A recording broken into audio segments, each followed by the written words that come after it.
way to Capcom Cup 11. Oh my God, we're gonna see he called it! This is it, the anticipation that we all been waiting for. And there it is!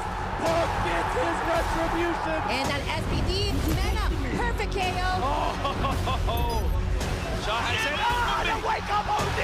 Dragon Punch and Kusanagi! Tukoka coming in there, you have into Matsuzaki. We cast it. The perfect KO! And Shuto now books his place to Capcom Cup. Nash, I'm so brave, and it doesn't matter because he gets clipped low. Noah the Prodigy, welcome to the Capcom Cup. They try and get something. Here we go. Oh, jump, jump. Oh, and he wants out! Opera with the reset in grand finals. The crunch immediately. Step on again. It's going to do a ton of damage. Oh my God. I don't believe it, Logan. I feel like there's beef all throughout this group. This is nuts. There's history all over the place. Ladies and gentlemen, $1 million is going to be awarded. The trophy along with a ticket to Capcom Cup 11.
Terry.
レッドブル BC1 オールスタ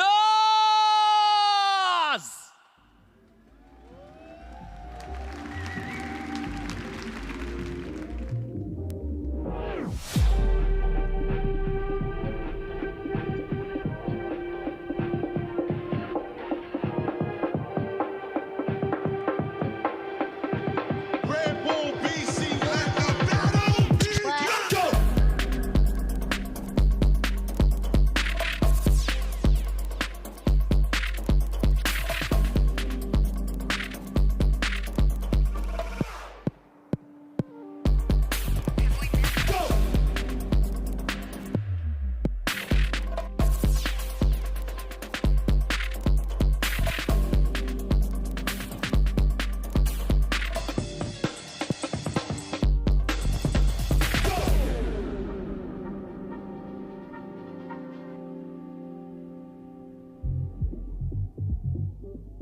レッドブル BC1 オールスターズの皆さん、最高のパフォーマンスありがとうございました。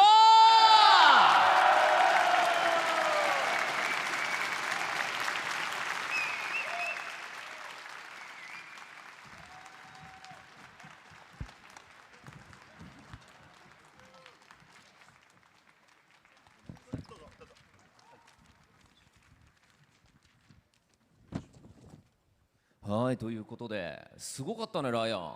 すごかったですね。レッドブル BC1 オールスターズ、もう一回大きな拍手お願いします。とってもかっこよかったですね。最高のパフォーマンスからね、この Day3、始まりましたが、会場にお越しの皆さんもすごかったっすよね。Absolutely incredible scenes from the Red Bull BC1 All-Stars crew. Brilliant stuff, amazingly talented group of people. やっぱね、日本のこのカプコンカップ、生でこういったパフォーマンスを見られるという、結構サプライズでしたね。ですよね。びっくりしますよね。はい。マジかっていう感じでしたが、さあ始めてまいりましょう。会場へお越しの皆さん、そして全世界で配信を見てくださっている皆さん、カプコンカップ 11 Day3 開幕だIndeed, we have arrived. It's time. We're at the halfway point of Capcom Cup Day 3, the final day of the group stage tournament, and it's all to play for as everyone is vying for those coveted top 16 seats here on Day 4. はい、そして MC を務めさせていただきます R と申します。よろしくお願いします。同じく Capcom Cup 11ファイナルのホストライアン・ハースと申します。よろしくお願いします。はい、お願いします。今日は3日目ですが、ライアンどう？いやとても楽しいですね。楽しいよね。すごく面白もうかったです。疲れなんて今まで。吹っ飛んじゃうぐらいね、試合がすごいし、はい。いろんな各国の代表の選手たちとコミュニケーションがね、はい取れるのもすごく楽しいなとすごいですよね。思っております。 48人、世界中から回って集まってきて、もういろんな地域のね、はい、FGC の話とか聞いててもすごい面白いよね。そうですよね。なんかいろんな社会の話、いろんな知られてない社会の話を聞いて、すごい勉強になりました。今まで勉強になりますよ。さあということでですね、このカプコンカップ11、今年は日本の国技相撲の聖地両国国技館よりお届けしております。 Of course, the focus of the event is indeed the beautiful venue, the Ryogoku Kokugikan Arena, where loads of amazing legendary bouts from all different disciplines, you know, whether it's sumo wrestling or traditional wrestling, have taken place here. And also, 30 years ago, Street Fighter was also on this very stage as well. So there's a lot of history and heritage coming into this sumo arena. It's absolutely incredible. それではカプコンカップ11のご説明からさせていただきます。カプコンカップ11とはストリートファイター6の世界王者を決める年に一度のビッグイベントです。優勝賞金は昨年に引き続き100万ドル。 Now, for the tournament overview, Capcom Cup 11 is the annual event to decide the Street Fighter World Champion. And exactly the same as last year, the first prize for winning is $1 million. そしてこのカプコンカップ11はおとといから8日土曜日までの4日間、本日までは、総勢48名のプレイヤーによるグループステージを行っております。そして明日8日土曜日にはグループステージを勝ち抜いた16名のプレイヤーがトップ16トーナメントを戦い、カプコンカップ11の優勝者を決定いたします。 Capcom Cup, as you know, runs for 5 days from the 3rd until the 9th. Of course, the first 4 days are the solo, and the 5th day is the Street Fighter League World Championship. So until Saturday the 8th, that'll be when the top 16 is decided. And then, of course, up after that will be the 9th, where we have the Street Fighter League World Championships. さらに最終日の9日日曜日にはストリートファイターリーグワールドチャンピオンシップ2024が開催され、世界3地域の熾烈なリーグ戦を勝ち上がったチームが世界一の称号をかけて激突いたします。 On the final day, Sunday, the 9th Street Fighter League World Championship 2024 will be held, where teams that have won their regions from around the globe will compete for the title of World Champion. 5日間という非常に熱くそして濃厚な日程となっておりますが、会場にお越しの皆さん、そして配信をご覧の皆さん、大会最後まで楽しんでいきましょう。 The remaining days are brilliant, amazing action to come. Let's enjoy these days. First 2 days were exhilarating, and we've got only more action to come. Man, it's going to be absolutely incredible. I can't wait to see what's going to go down today, tomorrow, and the day after. But let's enjoy these days. さあグループステージのスケジュールの、ご覧いただきたいと思います。48名のプレイヤーは抽選で6名1組の8グループに振り分けられ、 Day1 から Day3 の3日間でグループ内で総当たり戦を行っております。グループ内の順位決定方法は同じグループのプレイヤーマッチ勝利数、そして獲得バトル数による得失点差の合計、グループ予選で直接対決した結果で勝利した選手の順に順位付けをさせていただいております。 So the group stage elimination schedule is on your screens, as you can see what happened day 1 and 2. Today, day 3 will start with group G to H, and then after that we'll be following through with groups A to C, and then lastly it will be groups D to F. Day4 に進出できるのは各グループ上位2名のプレイヤー、トップ16のプレイヤーによるトーナメントマッチとなります。各グループ1位はウィナーズサイド、各グループ2位はルーザーズサイド。ウィナーズサイドで敗北した選手はルーザーズサイドへ行き、ルーザーズサイドで負けてしまうと敗退となります。こちらダブルエリミネーション方式とさせていただいております。 So the 48 players, as you know, were assigned random groups of 8 groups of 6 players. The first players are on the winner's side, and the second players that come through the groups will be on the loser's side. Players from the winner's side who then lose will drop down to losers, and players that start on the loser's side and lose on from there that will result in elimination from the tournament. 果たして優勝賞金100万ドルを手にするのはどのプレイヤーになるのか、皆さんと一緒に最後まで見届けていきたいと思います。 Nobody knows who is going to get their hands on that $1 million prize purse, but let's enjoy the show as we jump into action on day 3. それでは昨日の Day2 を終えての各グループの順位表を見ていきましょう。お願いします。 Alright, with that said, let's look at the group standings so far here as day 3 is about to commence. さあ昨日2日目まで終えて、なんと各グループが大混戦模様になりましたね。それはそうですよね。はい、勝敗数が同じようなプレイヤーがですねたくさん生まれてしまった。つまりこの最終日、3日の結果によって誰が抜けるかというのが決まってくると。まだ分かりませんね。まあ分かりそうなのは結構あって、3勝0敗っていうのはもう確定に近いんですよね。4勝すれば抜けは確定する。ただ4勝の選手はまだ出てないんじゃないですか。まだですね。はい、それは。はい。そういった中で、3勝の選手ももし本日2敗してしまうと、状況によっては危ないですからね。まずくなりますね、それは。はい。まあ何でもありますからね。何が起きても不思議はない。そして出てる選手たちと結構話したんですが、みんなどのグループも厳しいと。いや、すごく厳しいですね。ハードなグループだと言ってますよね。どこに入っても楽勝はありません。さあというご覧のように見ていただいたグループ A から H まで、こちらのようにですね8グループで戦っていただいており、各グループ2人ウィナーズサイド、ルーザーズサイドで、抜けることができてトップ16が決まっていきます。以上、各グループの順位表を見ていただきました。So there you have the group standings on the screen. You can see the groups are chock-a-block, just killers everywhere. Doesn't matter where you go in, there are no easy wins in this tournament. It is absolutely stacked wherever you look, and I don't know what's going to happen today. Players that have 3 wins and 0 losses are still not guaranteed to get through. They could come through today ending up with losses that put them in a tiebreaker situation. It could get ugly real quick here, but I'm just along for the ride and I'm super excited. 続いて本日のスケジュールとなります。こちらご覧ください。本日は Day3 なので一番右側ですね。グループ G から H から始まります。そしてグループ A から C、グループ D から F という形でグループを進めていきます。As mentioned earlier, so for day 3 we're going to be starting with groups G to H.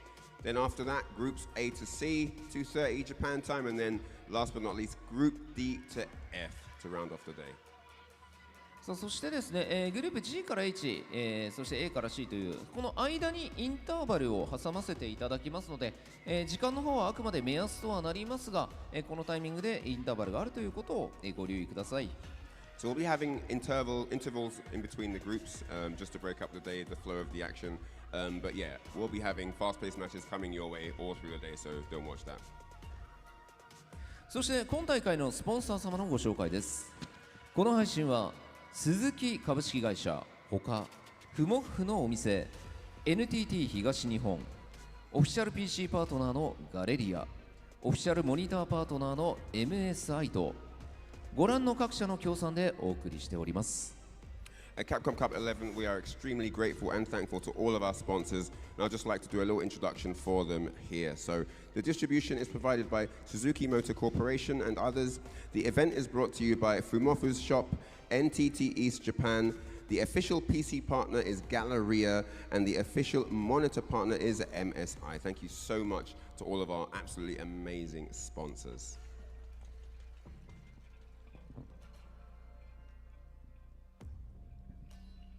Alright, now it's time to introduce the group. さあそれでは早速本日も参りましょう。まずお届けするのはグループ G の模様です。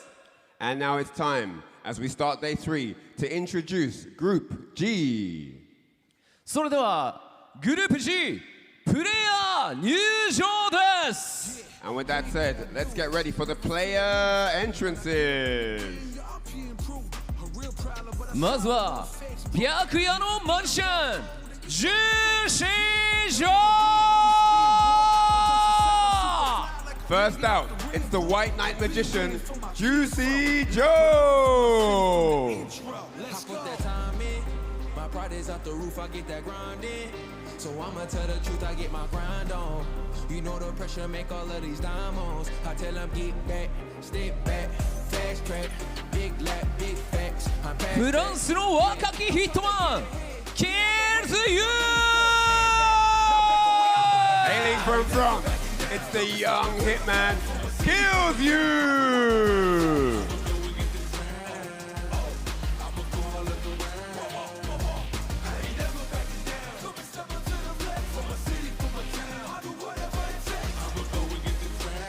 China 14億分の1、上海。 The king of China, it's Shanghai.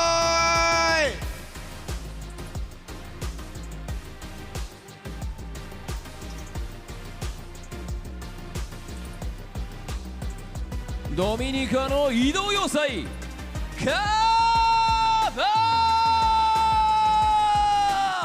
Representing the Dominican Republic, it's the juggernaut, Kaba.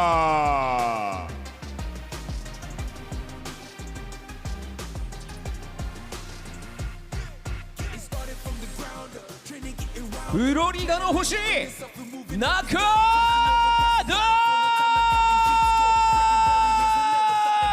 It's the Capcom Cup 2016 champion, the Shot Sunshine star, Knuckle Doo.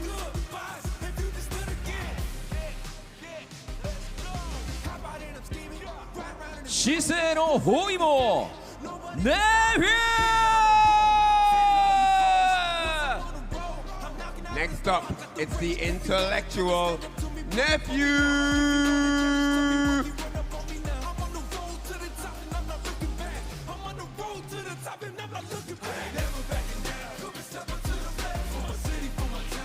Absolutely stacked group. Can't believe it. This is looking intense already, but these stare downs are serious. 今日はこのいきなり G から見ていくわけですが、ここからその上位進出者が決まっていくというのもすごい話ですね。それはそうですよね。はい。果たして誰が上位2名、その2つの椅子に座るのか。言いにくいですね。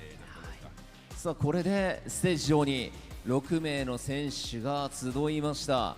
この6名によって総当たり戦を行い、上位2名の勝ち抜けプレイヤーを決めてまいります。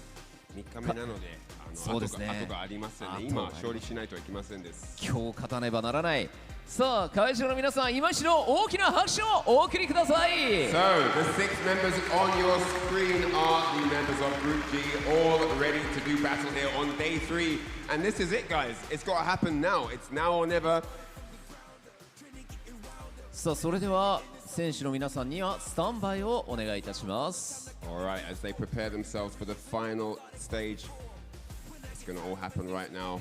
Any strategies that they've got remaining have to be delivered right now. This is the last chance they've got to seal the deal and get into that top 16. But with that said, let's get into the action.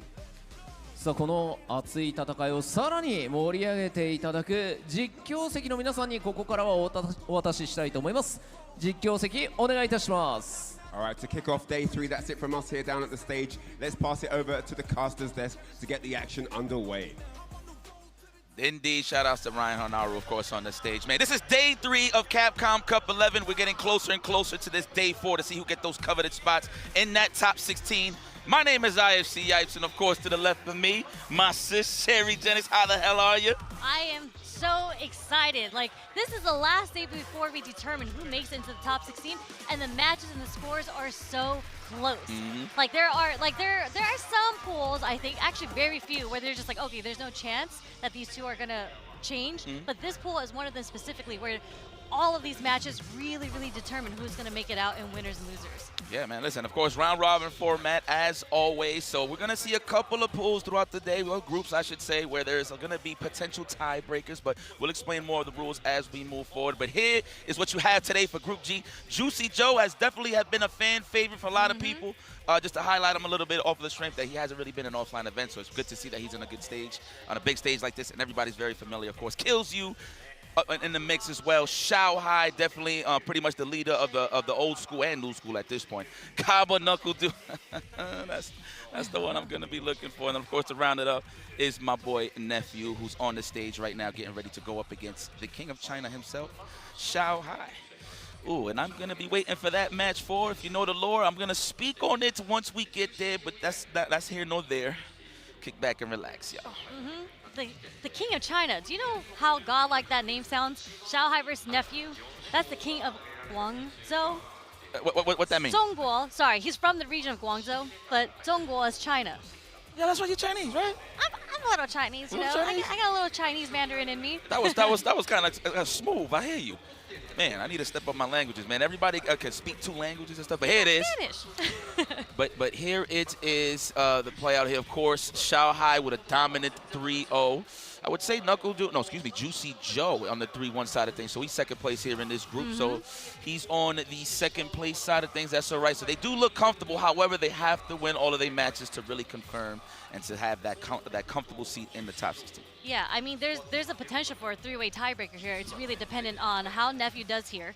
If he's going to have a chance to 2-0 Shao Hai, which I think is a tall ask to 2-0 the esports world champion, Shao Hai. But who knows? I was actually stalking them in the player room. I was kind of like wandering around, seeing what's going on over there. And I actually saw Shao Hai because he plays Bison. He's been playing Bison. We all know that Nephew plays Jury. Sometimes there's whispers of him playing Mai, but Shao Hai actually has Akuma. He's actually hovering over Akuma right now, but I actually saw him playing Mai against Kaba's Jury. Ah, okay, so a little bit of a warm-up. I'm wondering who he's going to choose. He has an Akuma? I'm not surprised. Like, let's be serious. This is Shao Hai we talking about. I'm not surprised, but I'm like wondering, when did you add him? I guess probably like a few weeks before Capcom. In between the Ken and the, from Ken to Akuma to Bison, who knows? But I have seen him on the Akuma before. 4 characters for the Capcom Cup, but you know what, that's Shao Hai. Let's talk a little bit about Nephew.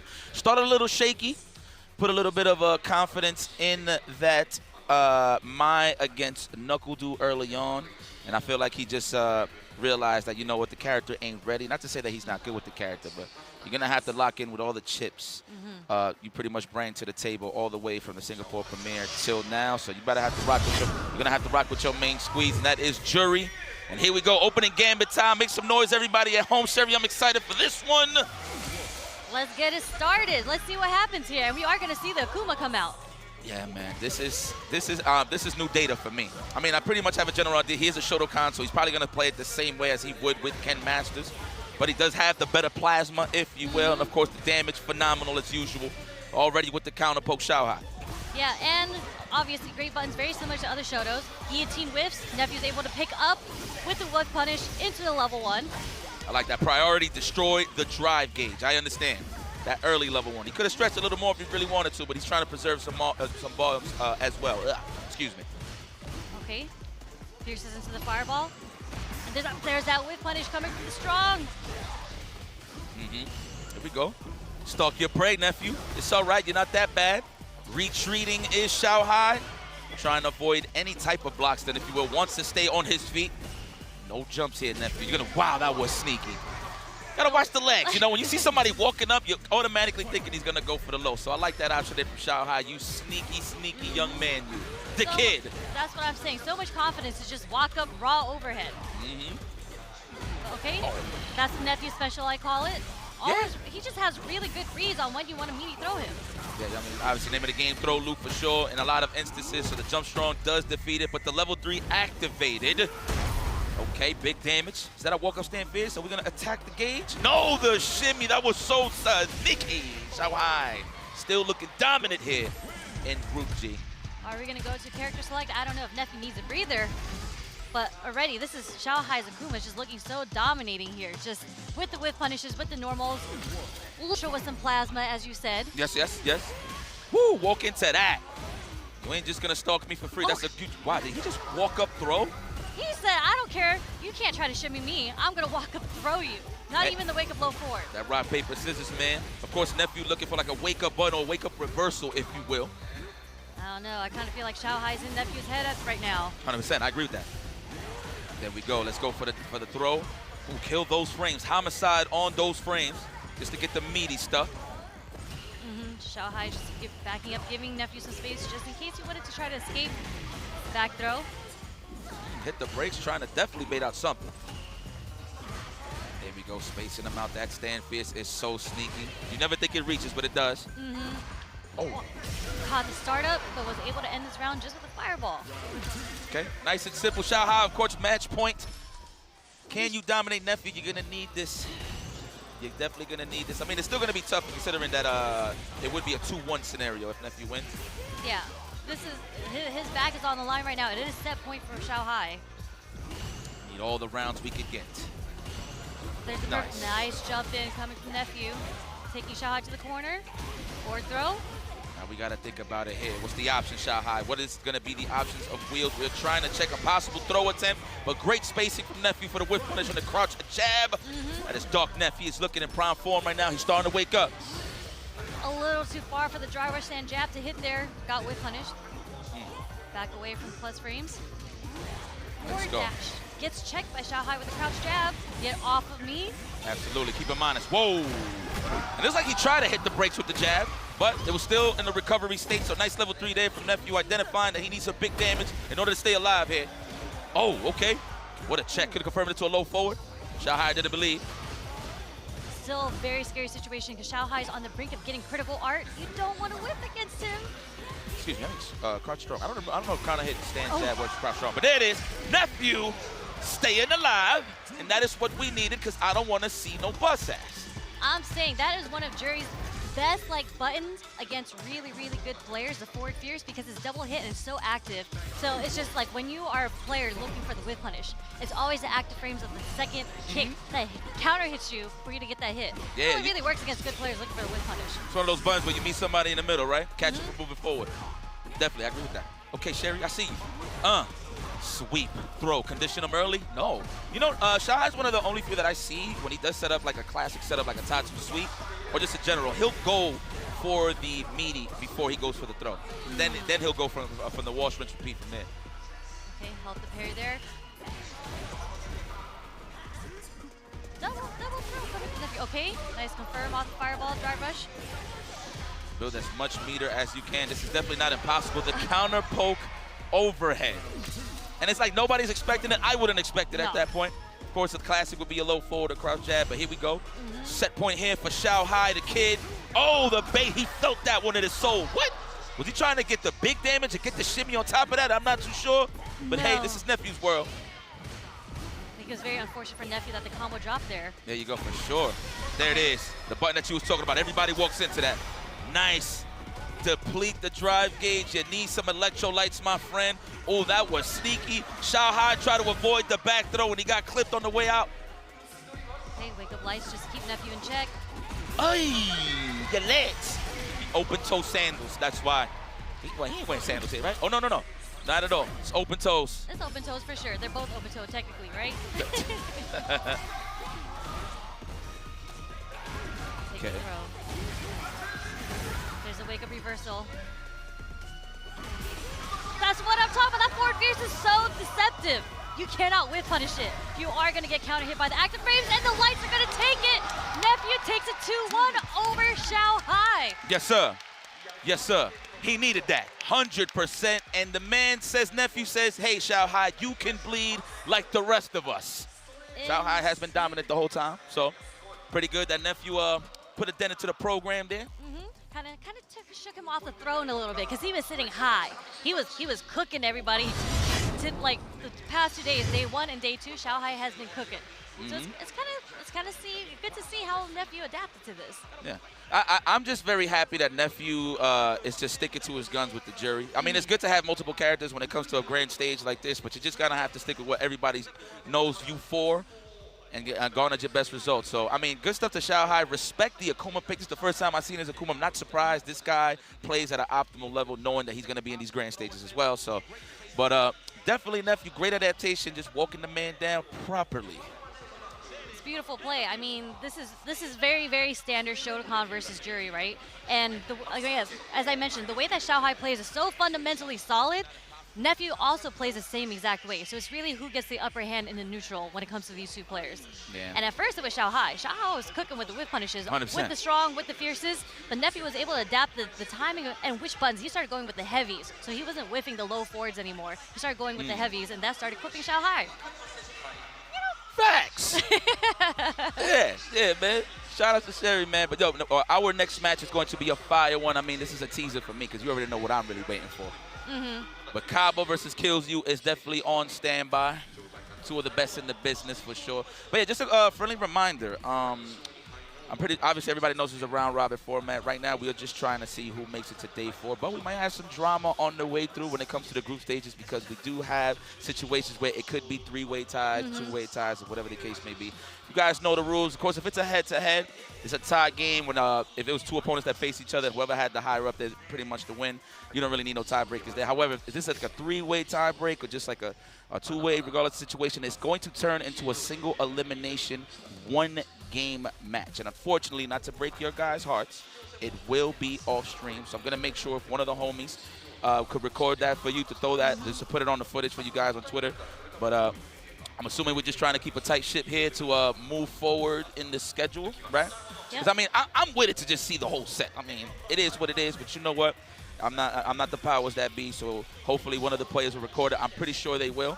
And I think the match will be going down in the green room. So anybody that's out there that knows one of the homies that's here, that's just kicking back and just want to record something, man, just go for it, dude, and just bless us. Because I definitely want to see all the results. But yes, we are going to have a lot of potential ties and see who's going to make it to the top 16 tomorrow, man. A lot of drama. Yeah. I mean, it's day 3. We're 1 day away from establishing the 16 players that move on to tomorrow. And by the end of tomorrow, one person's going to walk away with $1 million. Yep, and this is the pretty much like the pool, right? Like the group that is going to possibly have a couple of ties. I know there's a couple of others. Yeah, there was a chance for a 3-way tie. I think there might actually still be a chance for a 3-way tie. I had a calculator with Nephew having to go 2-0 first against Shanghai. But then I just looked at the scoreboard and I saw that brought Shanghai down to +2. There's a way for Juicy Joe to get down to +2. Okay. And there's a way for Do to move up to +2, from what I remember correctly. But you know, I can't do that much math in my head. No, you good, and we gotta let it play out. It is what it is. It is what it is. And of course, guys, remember all the rounds count. Yeah. Okay, just keep that in mind.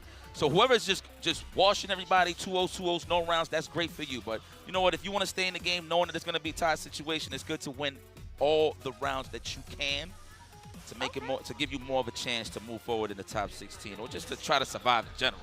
Hell, even for dignity's sake, like even if you know you're not going to make it, at least go out with a bang, right? So. But speaking of bang, this is going to be a great match here. Kaba versus Kills You. Kills You, of course, hailing all the way from the France side of things. This is my guy. Yes. I had a joke with him this whole time in SFLU. Like, this guy actually looks like one of my baby cousins. I got to look for Really? Yeah. It was kind of freaking me out when I was like, wow, this guy looks exactly like my cousin. Shout outs to Lenny. You already know what it is. Do you know a bit of lore behind Kills You? Do you know that he was like a professional FIFA player before he moved on to Street Fighter? Yeah, he was. He played sports games for sure, and I think he just had to make a decision. I'm not too sure if it's the sponsor made it for him, but to be honest, in terms of the group of competition that he does have on the EU side of things, I feel like that was an excellent choice, to be very honest with you. I mean, he's cooking. He's one of the strongest players coming out from Europe, coming out from France, and he's been doing well ever since he's picked it up in Street Fighter 5. Yes. I mean, he's a gamer. We're all gamers. I respect it. We press buttons. And I do like this Cammy pick coming from Kills You because he used to play Cammy. He switched over to Jury permanently. Okay. Right? Yeah. No, actually, or is it the other way around? Sorry, he used to be Jury and now he's on Cammy. Don't matter. He's a gamer. Yeah, it's a bad matchup regardless. Okay. If you wanted to go Jury versus Guile. So I'm pretty sure this is why he went with the Cammy pick. 1,000%, Sherry. Let's go. Going for the low forward. Already representing the OD reversal. Wow, Kaba. Aqueroso. I love it. What's that mean? Disgusting. Aqueroso, like disgusting. Aqueroso. Yeah, like you're nasty. Yeah, there you go. Something along those lines. You already know. Shout out to my Dominicanos. I'm pretty sure y'all watching. This is going to be an awesome day. Pardon me, brother. Oh, no. All good. No, I'm just talking about the spacing coming from Kills You now. he just littered that spacing with a whole bunch of heavies with the standing roundhouses, and it baited Kaba to want to press that heavy button, and he walked back just enough to get the whiff punish with the crouch strong. We're talking about some neutral here. Yeah, like kills you still composed. This is where you want to keep him, even if you're not opening him up. Wail on the drive gauge at all possible times. Wow, no flash kick or crouching fist, respecting the dive kick. I see that, Kaba. Oh, wow, right out of range. That could have been a low forward. Okay. There's that flash kick. I definitely teched. So delayed. That's what I call those overheads on drive rush. Those are just delays all day. Catches the overhead or the technical. Wow, you went for it again, you scumbag. Like, because you was able to block this time, and he's just gonna have to find a way to get through the Sonic Boom right now. Okay. Booch. No whiff punish on the hop me. Those are the same joints that Kendrick was wearing, no? Yeah, he got the little bell bottoms with the belt going on. Yeah. I don't know if, actually don't know if Kendrick had a belt, but he did have the bell bottoms going on. Okay. Denim bell bottoms, what a choice. I'll rock them one day if I get skinnier. Oh yeah? Yeah, for the one time. I gotta get skinnier though. All right, here we go. Look at that, tit for tat. We're just trying to find our pace here. Who is gonna score the first knockdown? The one that really matters the most, for Kaba at least. And of course for Killzu, who's trying to survive. Yeah, and Killzu so fundamentally strong, he's just walking Kaba into the corner. But as a Guile player, you are kind of used to just standing and waiting in the corner. Yeah, he's identifying that Kaba is just sitting there trying to wait for the space out into the dive kick. Looks like he tried to backdash possibly to avoid a tick throw. No counter hit from that jab, so not a full conversion coming from Kaba. Let's get that level 2. Let's burn Killzu out. Yeah, man, he spaced him out. He wasn't even close enough for the drive reversal. Okay, the pressure zone. We do have 3 balls, however, Killzu is very aware of that. Don't get thirsty for the drive impact, Kaba. Just wear him down, shave, and file those nails down. You think he'll go for another overhead? What you think? I think so. I thought he was going to do it right there. I thought so too. 10 seconds on the clock. Can we survive the onslaught from the Juggernaut? Oh, get the hell up off of me. Uh-oh.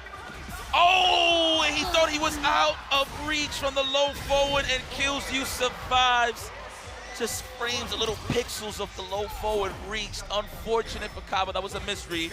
No! A little too far for both, actually. There's the OD flash kick just to get the pressure off of him. Tried to walk forward. Nope, Kaba was walking back. Okay, nice check. That's right. Where the hell you think you're going, says Kaba ranks. Okay. What's it going to be here for the follow? Of course, the classic. No, not even. Drive rush. Boom, boom, boom. Open the door. It's ATF. Kaba ranks. Man, Kaba with those delayed jabs, those delayed crouch jabs are catching Killzu every single time because Killzu is trying to switch up how he's approaching and trying to open up Kaba, and he's getting checked a lot for trying to walk a button. Correct, correct. I think he's trying to sneak in like a crouch strong or a throw, of course, but yes, correct on what you said there. Like, nice call. That's the name of the game, man. If you don't have a plus frame situation off of a drive rush jab, you don't get the guarantee like guess for sure. So if you see the drive, bones, crouch jab, enter throw, that is like one of the best ways to just go and try to establish some offense on the defensive side of things. Beautiful spin knuckle through the Sonic Boom. First one that finally connects. Kaba is set on getting these drive rush overheads. Yeah, he's setting him up. Watch, he's gonna go for the legs next time. Okay. Nice side switch. Yo, Killzu's played a lot of Guile, man. Shout out to Akanu. I know for a fact he's very familiar with that bazooka knee setup. Ain't nobody taking nowadays on that. Target combo level 1, I concur. Troll. No, not even. It wasn't close enough. I thought he was in the corner like for real, for real. There's the whip punish. Nothing off the punish counter, though. Come on! Wait a second. This is good. Do I feel a reversal coming along the next time Kaba is next to Killzu? I have this feeling. Okay. The stand medium kick takes it. That's definitely one of her best buttons. Yeah. Outside of the crouch strong low forward. I don't know. She just has a whole bunch of good buttons. Yeah, I'm a big fan of her punish counter roundhouse. It just pushes you to the corner little by little, and it just wails on the drive gauge easily. So I'm loving the space, and he's staying in that Guile range, so Kaba won't be comfortable for the Sonic Boom. It would catch the start of the Sonic Boom, if he was to do a Sonic Boom from that spacing. Waited for the spin knuckle, reacted with the crouch jab. Beautiful stuff coming from Kaba here.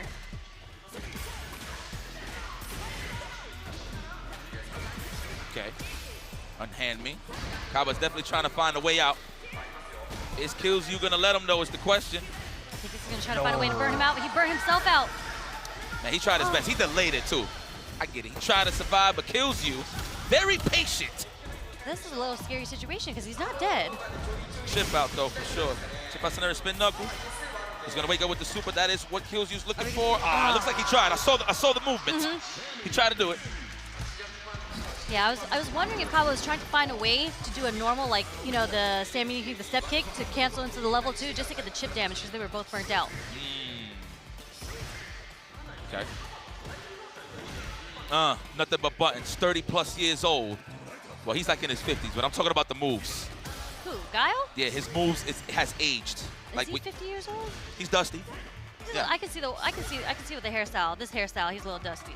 Yeah. You know, he takes his flights. He gets priority because he's from the military. A veteran. Sure. Veteran, yes. Actually, I think he's still in the mix. He's still kicking. That's for another story. That's how we work those arms. Sonic booms all day. Where the cable's at? I'm working on my back. Man, the mileage that Kills You is getting off these standing roundhouses. The Shorty. The aggressor Kills You. What do we call him? The young assassin? Is that his nickname? I think so, hopefully. I think it's very accurate. Yeah. Look at him. He's talking to himself. You know, even though I'm looking at the matches, I'm looking at the player cam reactions. Kaba's just a stone cold, but Kills You's actually coaching himself as the match goes on. Oh, the whip punish. Nice!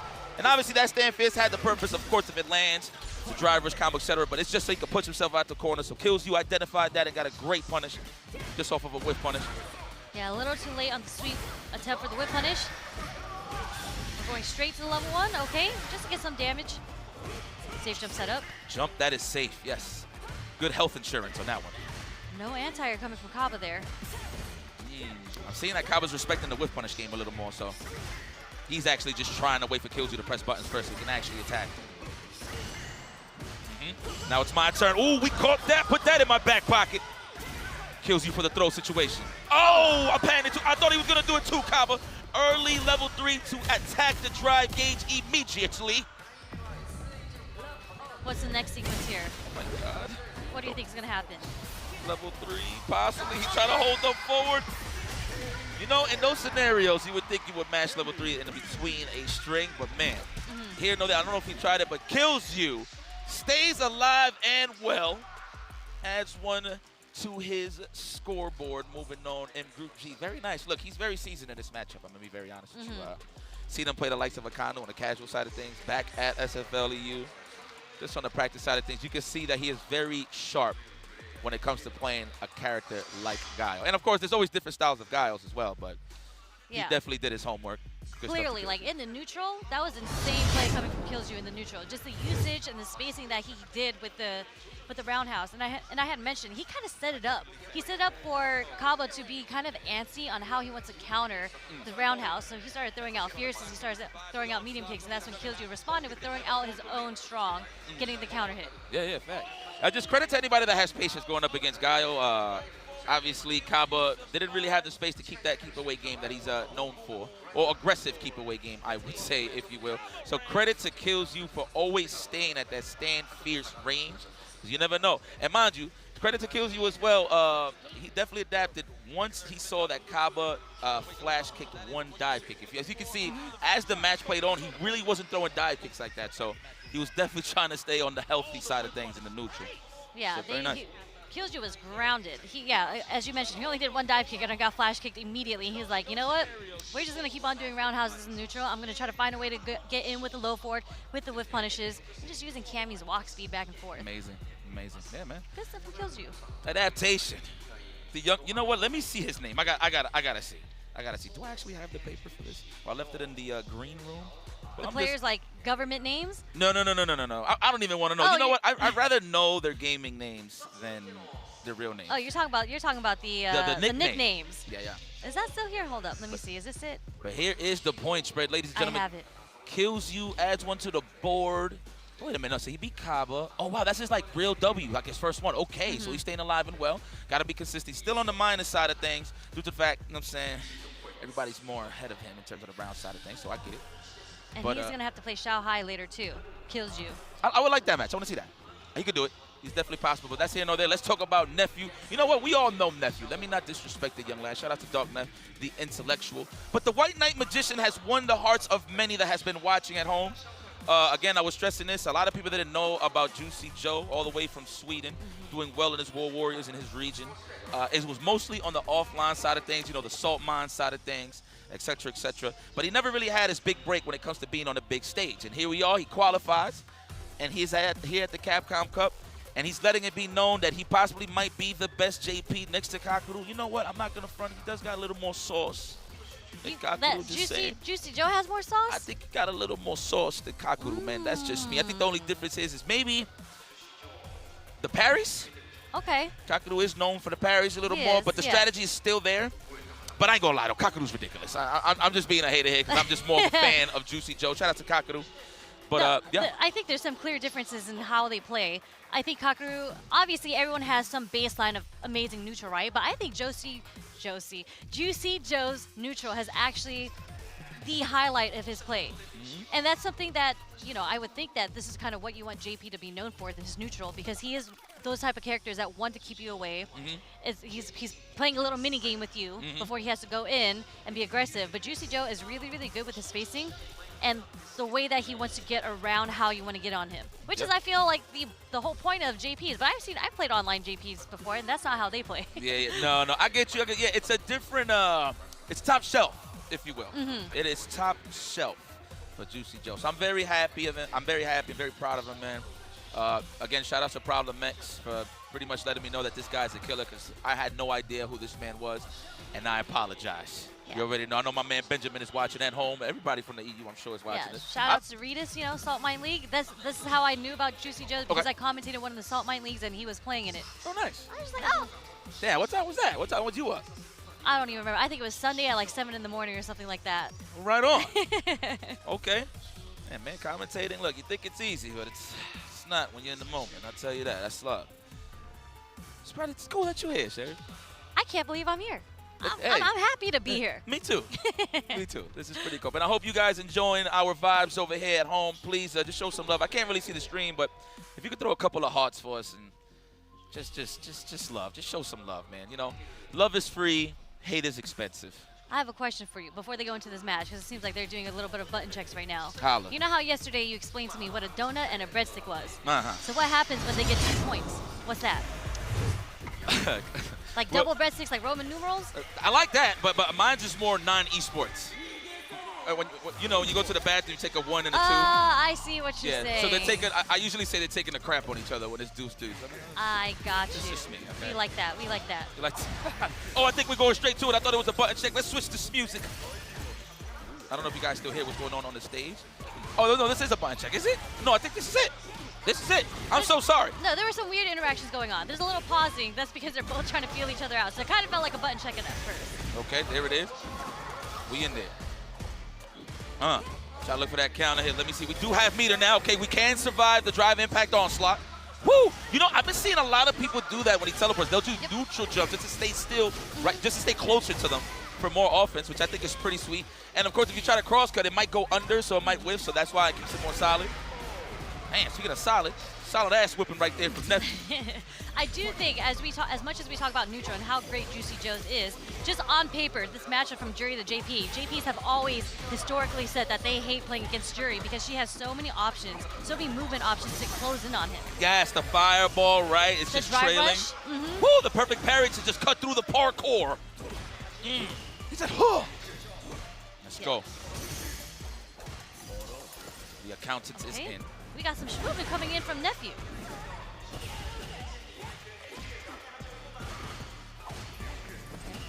There it goes. Okay. Let's get the feng shui going. Both of these guys are just playing at a high level. It's like, now it's your turn. Okay, I know I lost it, but at least I took a little bit off of you. Now we on the pressure. The jump fierce is just so good so early on. Look at all of that. It's a double overhead. giving me essence of my favorite game. You know, people that don't know in VC2. I love anything that has multiple layered offense, and definitely Jury has that in the bag, that privilege. The double jump? Yeah, it's so good. Yeah, I hate that. The two attacks Two? jumping in? Yeah, because it could be one. Who knows? We don't know how many they want to do. It's just the fact that you can hit early fierce like that, man. Yeah. Like you would think like, okay, he's jumping in, maybe I have a possibility to just walk under and block the cross up, but no, it's just speeding you halfway. Pow! Cicotes. Stinky feet, if you want to know. Cicotes. Cicotes. Stepping my Spanish up. I'll teach you some Chinese too. Please. Woo! What a way to cut through the wind. First OD Amnesia, Juicy Joe's presenting. A mí me gusta esta musiquita aquí. Don't worry, I'm gonna stop talking Spanish. Let's go. Nice dash forward coming from Nephew. Okay, counter hits, that's gonna be enough. I see you. So yeah, we're seeing a little bit more movement on Juicy Joe's side too. It's always about the first game. You gotta fill him out.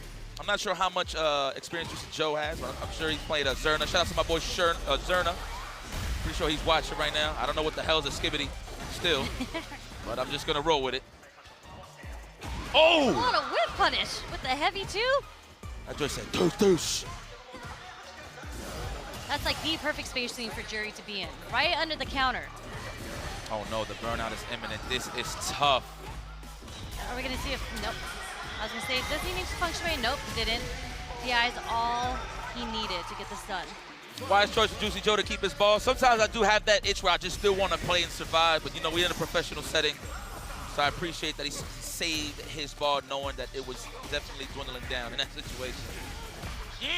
What a check. He wasn't sure. I like that from Juicy Joe. He had to pause there a little bit. Nice anti-air into the level 3. Woo, late. I like that. Layered parkour tour. Love it. The obstacle course, the jungle gym. Man, eating 40%, trying to jump. He's about to get burnt out too. He's gonna get chipped. What? Okay, a fuha? Huh? Okay, one apiece. Great adaptation there for Juicy Joe, being more the aggressor. Pick this spot to even to hit Nephew with those burnout sequences.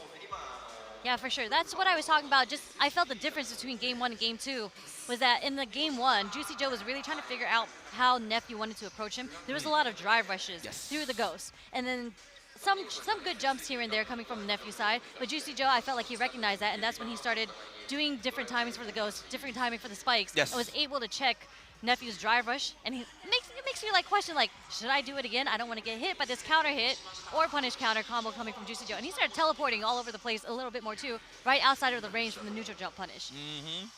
Did that one instance, I think he perfect parried, and then he just jumped and dive kicked right through all of the keep away options for Juicy Joe from the departure and the whole 9. But here we go. This is a breadstick apiece. It's funny that you bring up the 2-2 situation. I actually forgot for a second. That is a breadstick, yes. Like that, breadstick might make sense, right? Like Olive Garden, you know, unlimited breadsticks. I like that. Big fan. Let's get in. Departure is set just in case if you jumped in. I thought he was gonna, he probably thinking that Nephew was just gonna sit back and relax, but being the aggressor here. What a trade. We was ready, Juicy. Yep, the conversions. Doesn't really matter that he's burnt out. He has Nephew in the corner. As long as his spinal cord is not to that wall on the left side, he is good. And he got 1 meter to rock with, and he's healthy. There it is, and we healthy. Speaking of which, we're touching grass again on the drive gauge. Meet you halfway. Juicy Joe, what a hell of a check. What an adaptation coming from Juicy Joe. Now he's the one sitting on set point against Nephew. So, shout out to the Japanese commentators, man. He's such a Juicy Joe. Yo. They're very hype. It gets me hype. Yes. Ooh, man, unfortunate. Can't get much. Only if you're really close with the low forward. There's the first whiff, OD Amnesia. Okay, and this puts him into the corner. Nephew tried to be a little cheeky there with the backdash. Man, he's landing. That was a beautiful, perfect parry on the fireball into a crouch strong, but didn't really get a conversion. But he's still here, though. He has the level 3, and there it is. Juicy Joe moves forward. Get some points in the bank, man. He's stretching that. I think this might solidify him in the top 16. I think that puts him up to 4-1. So I think it's safe to say he's good, as long as he stays solid playing all of his matches, but I think he's good. I think this man has made the top 16. I mean, you've seen it in his face. That smile said it all. I see you, Sweden. Okay, good stuff. Juicy Joe. Yeah. I don't want nephew to think I'm not his friend. I'm just very excited to see that people was happy. amazing play. Yeah. I love some good Street Fighter, and that was amazing play coming from Juicy Joe, the adaptation. And the thing that I just love about JP in general, not even just Juicy Joe, but shout out to him, is the extension, the combo extension, the conversion that you get off spikes.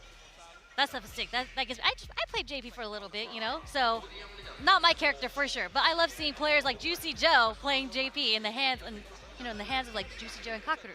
You played JP? I did play JP. Sometimes when a new game drops, you don't know what character you want to play. So I tried JP, I tried Kimberly, I ended up on Luke. And then I tried Bison, and then I tried Akuma, and then I'm back on Luke. There you go. To the main squeeze. But, yo, excellent. Look, so game 1 dominant for nephew. The walk down was immaculate. Juicy Joe wasn't really too scared going into the next game. So I know that was dry bones, but it's as simple as it gets. Yeah, I mean, like, you really can't be deterred. You still have a game. It's like, yes. What is it? It's not over till it's over.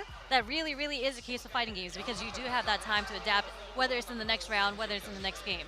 Facts. But again, like, even if Juicy Joe lost his 2-1, since it went on a back and forth scenario, I think he still would have been healthy in the group stage scores. But Juicy Joe, man, I think I could put this on record. Welcome to the top 16. I think so. I think whether it be losers or winners, he's sitting pretty in winners right now. Xiao Hai still has to play one more match. And if he goes 2-0 or even 2-1, I think it's going to be Juicy Joe and Xiao Hai in winners or losers. I think it's in the bag.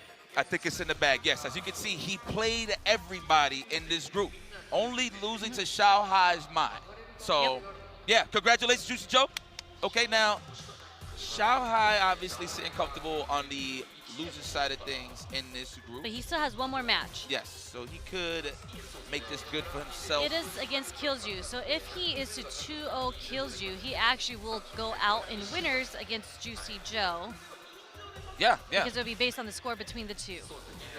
I think for Juicy Joe to just keep that top spot, he would have Xiao Hai would have to lose rounds, possibly. No, actually, no. I think if if Xiao Hai wins dominantly, 2-0, no rounds, that's in the back. Oh yeah, oh yeah. This is what I've been waiting for. Hold on, guys. I think y'all know the story behind this one. Let me explain it to you guys. And shout out to Sherry. She could just hit me with the extra read all about it right here. I went through the Twitter because I was just like, we know the history, but I don't know if everyone knows the history between these two. Okay, all right. So for those that know who've been watching the online series, the offline side of things, hell, let's go to Twitter. Let's go to Twitter on this. Cream City Convergence, NuckleDu suffered a loss to Kaba. Now, apparently, Kaba popped off, right? And NuckleDu didn't like that. So you know what? I'm going to read a message, okay, verbatim. Quote it. I got you, Shay. Look. So NuckleDu responds. He says, Kaba definitely popped off and said he's the #1 Guile. Didn't know beating me one game with Guile erases all tournaments I've destroyed him in with Guile and Cammy. If he truly believes it, let's run a first to 7-4. Big amount of money. And we could do it in his home DR. What's up? That's it. You know, Kaba, he was probably like, ¿Qué pasa con este tigre? Este tigre un loco, ¿qué es lo que pasa? Right? Pretty much saying, what's wrong with this guy? This guy crazy? Well, this is more than just what y'all was trying to play originally for. This is for $1 million. Who wants it the most? And obviously we in the group stages, but who wants to get to that point? And you know what? This is a little shaky too, because if Kaba wants to even have a chance to make it, actually I might have to look at the scores after this. I don't even know if he has a shot to actually win this, but just to keep in contention, he has to win all of his matches. Kaba? Yeah, and he's gonna have to deal with NuckleDu on top of that. Still show some respect. Look, at the end of the day, it is a rivalry, but they show respect to each other because it took a lot of hard work to get here and a lot of dedication. So I appreciate these guys, these combatants, legends of the game for sure. Yeah, 100%. And I really don't think, obviously they have played each other so many times. They played online, they played offline. And I think Du has approached this matchup with Guile and with Cammy. But I especially watching how Killju just handled Kaba, I think there's a chance that NuckleDu is going to play Cammy in this matchup. Yeah, I was actually shocked for a second, but now I think it's safe to say once we see these characters outside, Gotcha. Unless, of course, they're trying to hit production with a mix-up. It's happened. We've been mixed up before. Oh, a couple times. When it's on, it's on. Let's go. Let's go. Opening match. Woo! This is the championship for me. Let's go. Beautiful. Let's get this going. Woo! This game's gonna be fire. There's a flash kick from the start of the round. Okay. Oh, the aggressor. Look at these guys. No emotion on their faces. Yeah, that is pure. That's pure threat. That's pure. Trying to open him up that time with the counter hit. While the cross kick, he stood up for a little bit. What? Man, this is just such a difference in pacing on how he approaches the matchup. It kills you. Let's go. This is revenge time for Knuckle Dude. Let's go, Knuckle Dude. Down on the chips, but you're still looking good, my boy. All you need is one knockdown. And you got that corner. You gained it.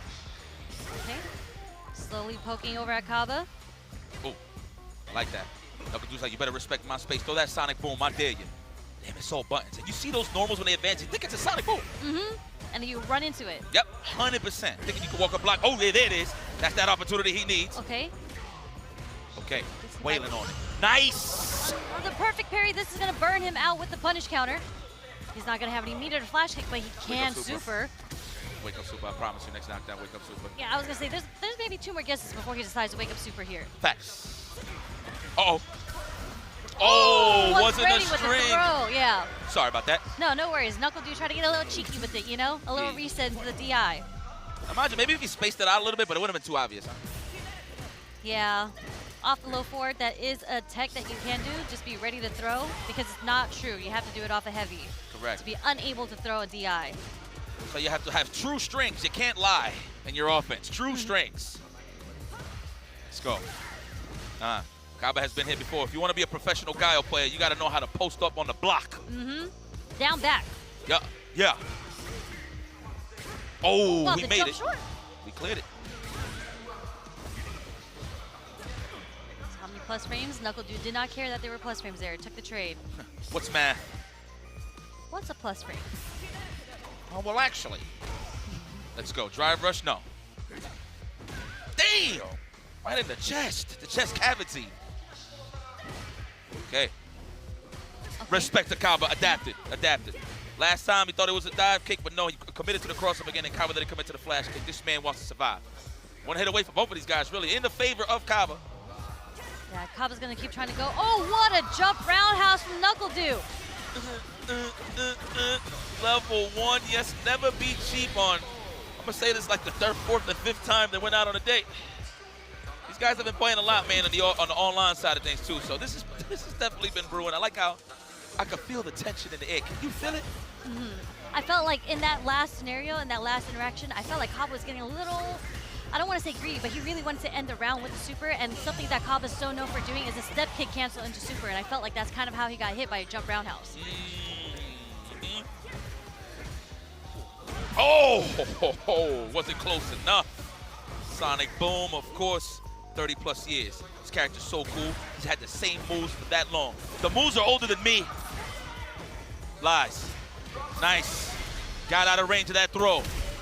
We are close, one standing roundhouse away to put him in burnout, and Knuckle Dude is going to identify that immediately. Actually, 2. Maybe that 1? No, not even. It looks like Kaba was trying to interrupt the stand roundhouse. Got counter hit by the walk-up stand fierce coming from Knuckle Dude. Correcto mundo. Ooh, first blood for Shopify Rebellions. Kaba, how are you feeling? A wardrobe change, yep. Okay. We're changing colors, but he still has those denim bell bottoms on. Respect to Knuckle Dude for not running the mirror match. Obviously would have made it more epic, but I ain't trying to see no Guile. I'm trying to see There's a Kaba on the versus line. Dude. Yeah, I ain't trying to see the guy. That's for dreams. For dreams out there, for the dreamers. I'm here to see who's trying to get the bags, son. Damn, that's twice already. He's not giving him the dive kick, Jared. I mean, that's amazing on Knuckle Dude's end, just trying to deter Kaba from anti-airing him all the time in flash kick, right? So it's giving Knuckle Dude a bit more chance to approach from the aerial side of things. I got a message to deliver. Okay. Oof. And just slowly but surely pushing himself out. Sniped out the flow chart offense. Don't try to chain me with lights. I will perfect parry it, Kaba says. 100%. And that's the perfect time he's doing it, too. He's doing it from a range. It's not like he's up close, so you don't have to worry about the throw. Let's go. Kick back. Oh, what a bait. I don't know if he expected Kaba to drive rush afterwards, so he tried to meet him halfway with the spin knuckle.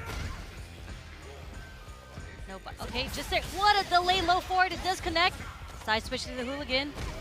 One hit, cash out if he gets the strike. Wait, what? We could have killed her. Oh, he still got it though. Oh my God, now that puts Knuckle to that set point. Kaba, I'm gonna need you to raise that difficulty setting, baby, because that man's gonna say a lot.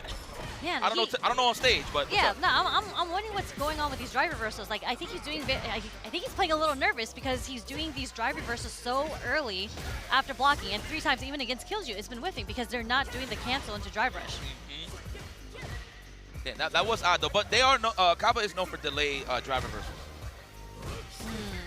Oh, nice. Oh yeah, the shimmy. What a way to condition. Big damage. Reset his overhead. No, you won't. Are we gonna spend that level 3? I would have, but with confidence, he keeps NuckleDu alive. I understand, man, to pocket that level 3 going into the next round, but neutral is king. I mean, he believes in neutral. He believes he's going to take this round. I try to avoid the throw, trying to keep himself on the healthy side of things. He doesn't want to be here. No guy wants to be here. We have to be concerned with the critical art damage coming from NuckleDu. He tried to kill him. He spent that cash. 1 hit away. Is he buffering critical art? NuckleDu could kill 1 hit too. Yep, if he gets a strike. Oh, the jump back jab. Little fuzzy action. Watch your dome. That's pretty throwback. The jump back OS, Street Fighter 5. Like, wow. Oh. They can do a walk-up throw there? I don't know. It looked like he kind of moved forward. Man, I've seen so many scenarios where like the shimmy was successful, but they still get thrown anyway. Unfortunate. Ooh, punish cut. I've never seen that before, so that was definitely a dive kick. Yeah. In terms of the animation, by the way, of course I've seen the air grab before. Oh yeah. Pow! Right in the ACL meniscus. What a way to survive, Kaba. Red sticker piece. What a last interaction. I'm wondering if he did DI there in the scenario because he's expecting Kaba to do a medium or a heavy because it was kind of at that range. But Kaba did a drive rush. Like he did a cancel from a light into a drive rush and had enough time to DI back. So really good stuff from Kaba because that was literally the first time NuckleDu decided to do a DI. Let's see, Chef. I like that, man. I like hearing facts. I love me some Street Fighter, you know? I know, I see that. You travel the world, compete. Hey, I seen it, trust. Oh, yeah. First one represented in terms of that scenario. Will he do it again is the question. No, actually, NuckleDu blocked it the first time. So, what a way to represent it, not shying away from the defense. Okay. Swoop. You see the adaptation here? He's not trying to guess whether or not NuckleDu is going to go for the dive kick or the jump short now. He's going to punish with the air grab against NuckleDu. And he's more stationary, too. He's not trying to walk himself down either. Oh, now he teched. I tech too. It's okay. Might be a Dominican thing. Let's go. No! We don't shy away. We love playing roulette. Ooh! Do thing!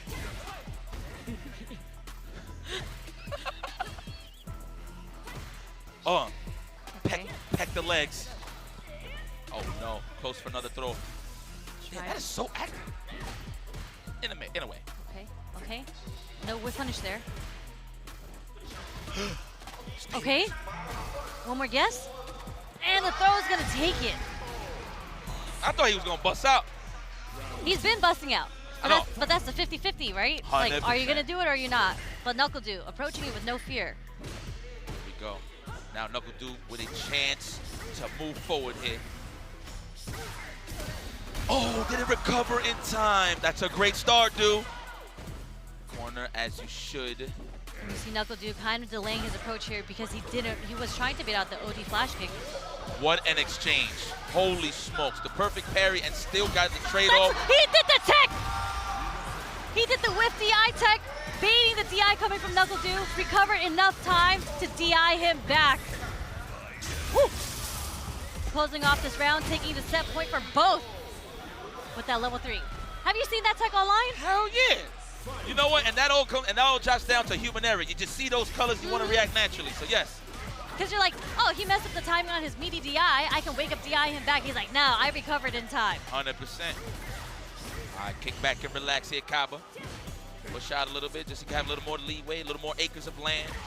Ooh, the jump fist. Oh, that is troublesome. Low on the drive gate side of things is Kaba. NuckleDu trying to hit a defensive dive kick there or a back dash. Could block on the overhead. The onslaught here for the Juggernaut.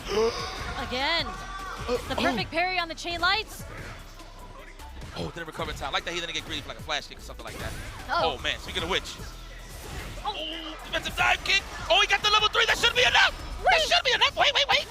Survey says, not a pixel. Is it a pixel? Oh, not even. No. Definitely not dead. I'm tripping. Wow, challenge to throw it. Tim Kaba with the wake-up buttons. Nice and delayed, I should say. And Kaba is talking to the people here in the building.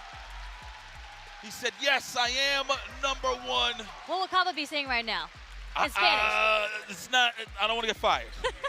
I don't want to get fired. So, you know, look, excellent. Look, rivalries might lead into great friendships. These guys don't got no real life beef, guys, if you want it. It's all video games at the end of the day. But, you know, definitely somebody had a chip on his shoulders, and it was Knuckle Dude.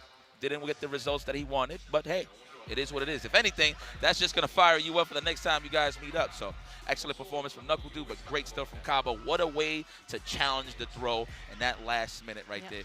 I'll be shook. Me, I'll probably do like a jump back or a back dash, but that is one of the better cases. Again, if you don't have like a plus frame jab off of a drive rush, whatever the case may be, it's not a free throw. So, Yeah. good recognition there from Kaba to survive in those last couple of seconds and close out the set. I mean, we saw it in the set against Killju. Like, if you do try to approach him with the walk-up throw, he is so good with the late jabs.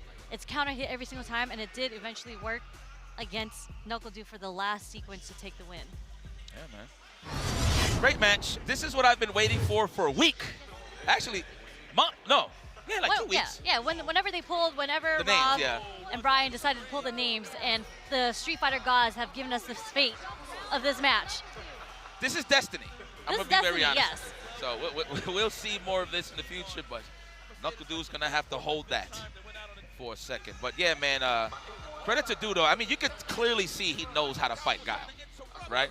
He knows of the tendencies of a Guile trying to poke back with a low forward, try to score the counter hit flash kick. There was scenarios he did do strings into parry just to snipe that out, which was very solid from Knuckle Dude. This guy's a professional, and he's still out here chilling with us, putting on a great show. And he has kids. So it goes to show you he loves you guys. That's so godlike. Drive rush. It was drive rush, stand short into the DI. That Man, was good stuff. that's the first time Kaba ever did that too. It's just both these players are so ready for every scenario possible. Insane. Professional players, as you say. Yep. Let me see. He does it right here, right? What a guy. What a guy. He's like, oh, yeah, that's right. Did you see the little smirk that Knuckle Dude had? He's like, all right, Yeah, you he got be me like, with that. Yeah, he'd be like, that was cute, Kaba. Nah. You know, I respect the fact that Kaba, well, you know what? It's not that he wouldn't want to represent it the whole time in the set, but that was the scenario that he needed in order to land that faint drive impact setup. Damn, he saved it for nationals, man. On the big screen. He saved it for nationals. Oh, Kaba, you son of a gun. Good stuff. I think that was the first one that I've seen throughout the. I haven't seen days. anyone use it. Yeah, I haven't seen anyone use it throughout Capcom Cup yet. Well, I've seen it online though. So there you have it. You have Kaba. 2-3. It's a little shaky. He's gonna have to wish the worst for everybody, really. I actually don't think he has a chance, even based on what Xiaohai does now, because even if he was to go 0-2 against Killju, he would just be sitting at 0 points. So right now, Xiaohai is trying to figure out whether or not he's going to make it out in winners or losers against Juicy Joe. No, great point. Great point. Dude, Juicy Joe, look at you, my boy. I mean, you must be happy.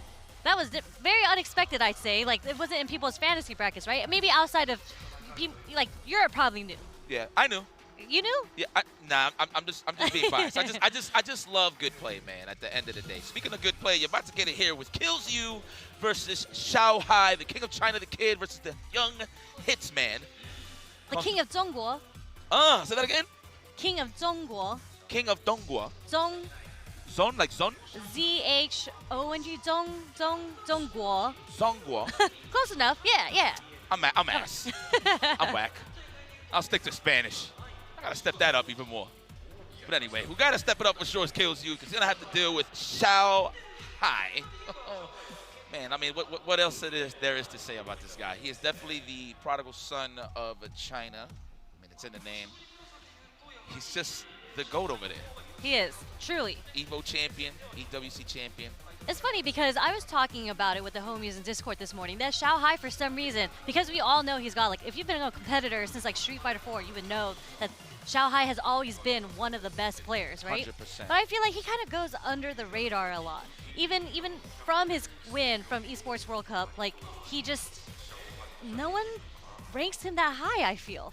You know what it is? I don't know if it's because he lacks more travel, if anything, like for Street Fighter 6, because, you know, I think he is a happily married man. So I'm pretty sure after EWC, Beautiful wife. he Yeah, was shout out to her. chilling, probably a couple of vacations or something, took a couple of days off and chill, right? But again, Xiao Hai plays a lot of fighting games, man, at the end of the day. But he did mention in this interview that he plays 95% Street Fighter 6. The other 5 is the other games that he's known for. So, I mean, this guy's a legend, dude. Like, what can we say? You know, when you're talking about a bad collector and really putting a country on his back, it's definitely Xiao Hai, and he puts his emotions out there, man. And he proves everybody wrong. You know how he was saying, like, yeah, Xiao Hai is old, these wars, the old guys can't do it. But all right, so Xiao Hai, I respect that you did say that, but you're not old, my friend. No, not even close. I mean, his name means little kid. Is what you know how rappers take out Lil when they get a little older? Yeah. You know? Now he's the kid. Okay. I wonder if he's like the kid now instead of little kid. Maybe. All right, but this is Kills You, though. He is trying to write his name in the history books. Maybe started with a big win. Falling down the line here in the CPT season, who knows? This is Kills You. If anybody can do it to beat Xiao Hai, it's definitely him. And of course, Xiao Hai doing his homework, decides to go for the mirror match here. Yeah, and Xiao Hai did play Cammy for a long time. So both these players, I think they're actually fundamentally kind of the same. They rely on normals. They rely a lot of with punishes, low forward setups, but I do think Xiao Hai has maybe a bit more usage of the dive kick. I don't know if it's because Killju was playing against Guile and he was a bit more concerned with trying to jump in, but I actually don't see Killju jumping a lot. He's a very, very grounded player, and as we saw in this match, this mirror matchup so many times, dive kick is crucial. Yeah. Against this range that they want to be in for the low forward and the crouch strong. Exactly. It's like the sweet spot. Yep. Always. Yeah, between them. Yep. I concur, Sherry. Let's go. All right, we lost our turn right there. That wasn't a shallow one. Okay, I was tripping. All right, I forgot which color was which for a second. I ain't gonna lie. Okay, we good. And it's like, okay. Wasn't even a punishment. Xiao Hai just respected the offense in general. So he'll gladly take a throw there. Yeah, she really does set up her shallow dab kicks with like max distance range buttons every single time. Yeah, and if you happen to throw a button, you're going to get punish countered by the dive kick. 100%. Nice, man. Everybody, listen, if that was on block standing roundhouse, he could have walked away from that low forward. But he got hit. Good stuff there from Kills You, identifying that he could mount some offense safely. He ties it up, man. Yeah, you better put some respect on Kills You's name, man. I mean, I think he is one of the masters of the low forward game. And I would say roundhouse too. He's used quite a bit of roundhouse. Yeah, absolutely. Already buffering that cross strong, both of them. Who spends that cash early on is Xiao Hai. You know, sometimes when I watch Street Fighter 6, obviously the match is going on, but I actually keep an eye on the drive gauge all day just to see how the pace of the match is going to go. Yeah, that makes a lot of sense. That's actually how Cien plays too. When I ask him when he plays this game, he's just like, my eyes are always on the drive gauge, and that is what makes me choose the options that I go with. Oh, there you go. Beautiful. That could have been a low forward there to something, but trying to keep the safe option. I like that. A lot of a missed buffer. Wait a second. No punish. That man brain fart is something serious. He didn't get the dash after the parry. Oh, yeah. Yeah, facts. Oh, he wanted the big starter. Yep, the fierce. Unfortunately for Kills You, but he's still there. It wasn't that bad. Yeah, they're pretty much even at this point, and they play like they're even. There's a lot of standing roundhouses and standing medium kicks right now. But it is Xiao Hai who put Kills You into the corner. Oh, wait. Kills You. Simple jump out. That's Xiao Hai in the corner now. Score. That was nice. The control here from Kills You is immaculate. Nice. Interrupted. I think that was a standing medium kick, a standing round. Regardless of the situation, that was an excellent punish there from Kills You. Keep those buttons to yourself. That's what I'm saying. In this Cammy matchup, Kills You, when he was doing it against Kaba, he demonstrates so well on conditioning people on when they want to press mediums and heavies. Because you're reacting to the stand roundhouse. You're just like, I want to stop blocking this. I want to put out a button to stop the startup of that. And that's when he did the walk up fierce, much faster, more active, and is able to get the counter hit. Facts. Did you know? There you go. Quick knockdown. I'd represent it too. Why not? You know what? I like that, considering the fact that if he did block, he was going to suffer on the drive gauge, so might as well take it with the OD reversal. Yep. Yep. Condition him early, shampoo it later. Oh! Caught the low forward. I mean, he is from the land of the canvas. Kills you. Another punish counter roundhouse. Back just to get away from the pressure. I love that. Walk forward block, invite the normals to possibly get your turn back. High level Street Fighter, man. This is fire. Oh!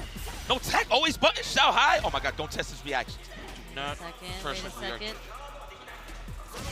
Oh, the low forward with punish on the stand strong. We actually haven't seen too many come out from Killju too. Wait, no, that was Killju that did it against Xiaohai. My bad. Yeah, no, you good. It was on the stand jab too. But no, I like that from Xiaohai. He's trying to call Killju's bluff and say like, hey, you think I'm in burnout? I'm gonna be scared. I'm gonna dash up. But the fact that Killju is still patient in that scenario, very nice. Already representing the troll loops. Get off of me. I survived this time. What an interrupt with the jab, crouch jab. Very nice. Me gusta. Yeah, Xiaohai was trying to be a little sneaky there with a delayed button after the drive rush. They're all grunting. This problem. Killju looking really strong right now. We're gonna dump it. Yeah, we're gonna dump it into the level 3. Yo, y'all better stop playing with my man Killju. This is the assassin. The young hitman. But I think it's over. And Killju said he had a chip on his shoulder a little bit throughout this whole group stage, so give him a little life here. I mean, he got the result that he wanted, but obviously it's not the overall performance he wanted throughout the groups. But hey, you beat one of the best in the grand stage. You're making it more difficult for Xiaohai. That's how I look at it. Like, let's say if I'm not going to make it into a top 8 or whatever, I'm going to try and kill your dreams. Yeah. I mean, there's still money on the line, too. Yeah. Like, there's still placements within the group, so there is still money, little increments of money on the line. So even though you don't make it into top 16, like, even though you have no chance, you are still fighting for a little bit of money. Oh, okay. I thought it was just, you know what I mean, like the you earned your right to be here fee. You know what I'm saying? Yeah, Okay. Nice. But man, look, shout out to Killju. He's very well versed in this matchup. I don't know if Xiaohai had that information, but Killju playing guys like Alphin, Hurricane? Phenom. Probably Hurricane too, right? Hurricane, hell yeah. The resident EU Cammy. Shout out to Hurricane. That's my guy right there. But no, seriously, man. He's prepared in this type of matchup.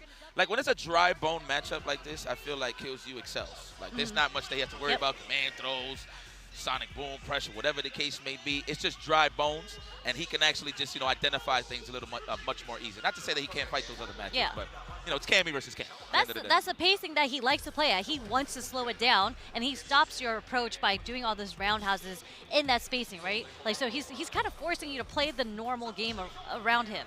Yeah. Ooh, we got a lot of time. Wait a second. Here. Let me see. Wait. So the Xiaohai definitely, Juicy Joe Xiaohai is definitely getting up out of here. I mean, it's as simple as that. I'm not too sure if people are going to be playing the tiebreakers, just I guess for a little bit more of the cash. But I think there you have it. Your day 3 group standings. First place, Juicy Joe. Congratulations, Sweden is getting busy out there. Talk about put the country on your back, my side of town on my back. Congratulations. And, of course, Xiaohai, no stranger to danger, making it out of this group as well. Beautiful play. I mean, I don't think there's been any match here that I've seen or even commentated where it's just, like, not incredible play. There's been so many upsets. There's not a lot of nerves going on. Yeah. Like, and who do we have? It's Juicy Joe. And we get to hear from Juicy Joe soon. Yeah, so we're going to have an interview. It's going to be with Juicy Joe and Xiaohai in a moment. So we might just see it. I like doing my little dance. We ready? Well, let's send it over to Ryan Hart and both of our winners of group chat. 1と2で4勝1敗と3勝2敗という形で上がっております。そしてちょっとその試合終わった後の感想と意気込みを聞きたいのです。So, amazing performance from you, 4 wins and 1 loss, absolutely outstanding performance. Your first ever Capcom Cup and having such a dominant run in one of the most stacked tournaments of all time ever in Street Fighter history is very, very phenomenal. How are you feeling right now? Talk to me. I'm feeling very good. this is the best moment of my career so far yet. Yes. Wow. キャリアの中で一番いい時です。一番いい、なんかすごいいい感じでクリアできて、グループをクリアできて、すごい嬉しい幸せな気分ですよね。You're really excited and really happy. Amazing stuff. 素晴らしいパフォーマンス、今までのは。で、シャオヘイ選手、ですね、2番目になって、聞きたいのはですね、これからの調子いかがでしょうかって聞くのです。So moving forward, obviously second in the group, you had a good run yesterday, and then today coming through gets you through into that top 16. What are your thoughts moving forward into the top 16, and how confident are you? Unfortunately, maybe today my performance is not good. Maybe it's lucky. Maybe the group is every player is too strong. So maybe just the score lucky I can get in the top 16. But maybe today is over. I will focus for tomorrow. Already, even though I'm just a loser top 16, I will try my best. 今日はとりあえず自分のプレーあんまりなんか嬉しくなくて、あんまりいいプレーはできてなくて、とりあえずトップ16に入ったことで今日戻っていっぱい練習して明日勝利を目指すという形です。で、そういう形ですね。今はすごい幸せで、これからみんなすごい強いから、どの相手が来ても絶対すごい難しい試合になると思っているので、これからの練習も頑張りたいと思っているのです。インタビューコーナーはこういうところで以上となります。これからも後でまたインタビューがありますので、その時にもよろしくお願いします。実況に移りましょう。さようなら。Oh, why am I waving by? Hello, welcome back. Amazing performance from the group, from Shanghai, from Juicy Joe. But before we move on into the break, we got to give a shout out to the sponsors that made this possible. So, shout out to, there we go, Capcom's Arcade Classics and Fighter Packs. Hit your friends with a punishing Shoryuken in our Capcom Arcade Classics and Fighters Pack. Dive into a robust collection of Street Fighter titles, including Street Fighter V Championship Edition and Street Fighter 30th Anniversary Collection, and fantastic arcade titles like Mega Man and Final Fight. Get hyped for tournament season, test your skills, and help support the Children's Miracle Network hospitals with your purchase. That's beautiful. That right there, that put the dot on the end of the sentence, the period. So that was very nice. But yeah, that was a great group. Congratulations to Juicy Joe and Shanghai for making it out. I know there's not going to be like I don't know if there's like a three-way tie, whatever, for placements or whatever the case may be, but we're going to figure it out and break it down as we go down. But don't go anywhere. We got more Street Fighter 6 action coming right here at Capcom 11. Sherry, it's been an honor. Good work. You did awesome. Thank you. For sure. You're the best. Love. You already know. Thank you so much. We'll see you guys shortly.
dreams become reality.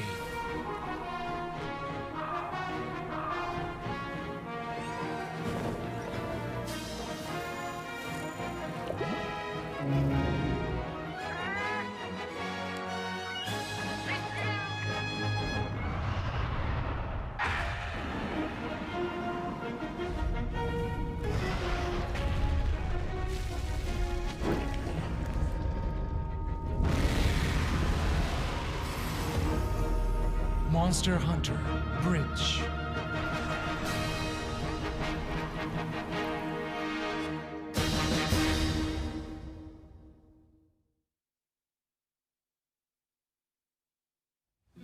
Show me what you have. What?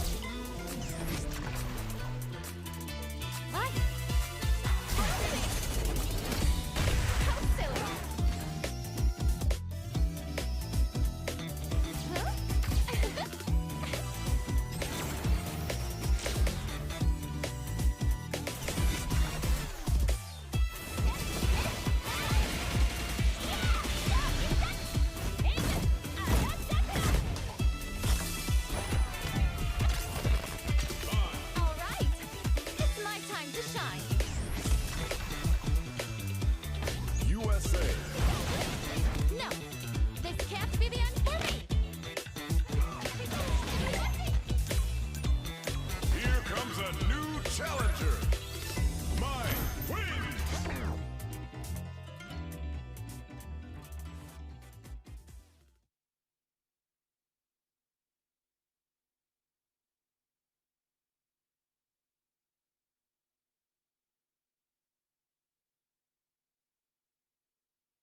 カプコンカップ11、続いてはグループ H の模様をお届けしてまいります。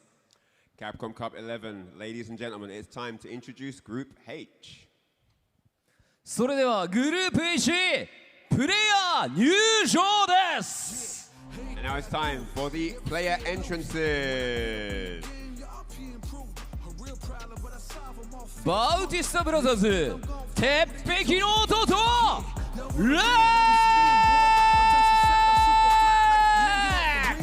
First up, it's the Lexecutioner, Lex. My pride is out the roof, I get that grind in. So I'ma tell the truth, I get my grind on. You know the pressure make all of these diamonds. I tell them get back. アラビアンストリートファイターマシーン、アンジリー・バー。 He is cool, calm and collected from UAE Abu Dhabi. He is the Evolution Street Fighter 6 World Champion, the robot, Angry Bird!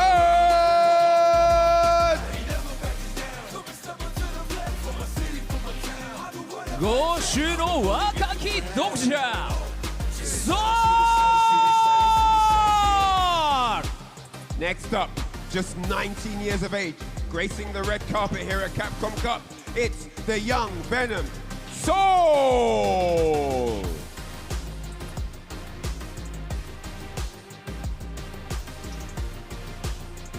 ブラジリアン同技術ラススタイルジェニーニョラ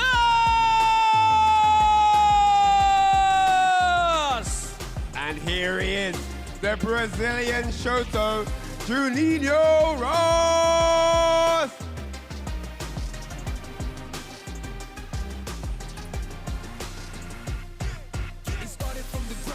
シュラその思考シュート。 A clear fan favorite here in the auditorium. It's the Asura. It's Shudo!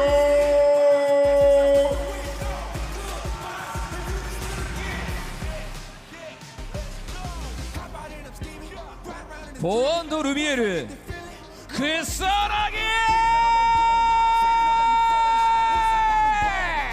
Representing France, the UFA champion, the speedster, Kusanagi!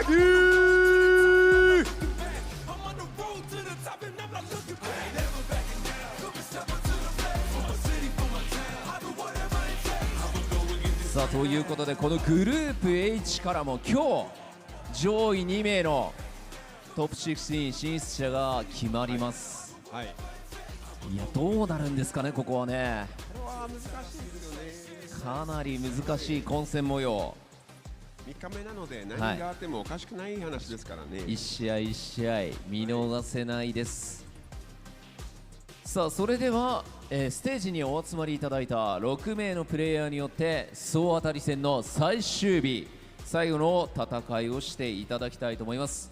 上位進出は2名。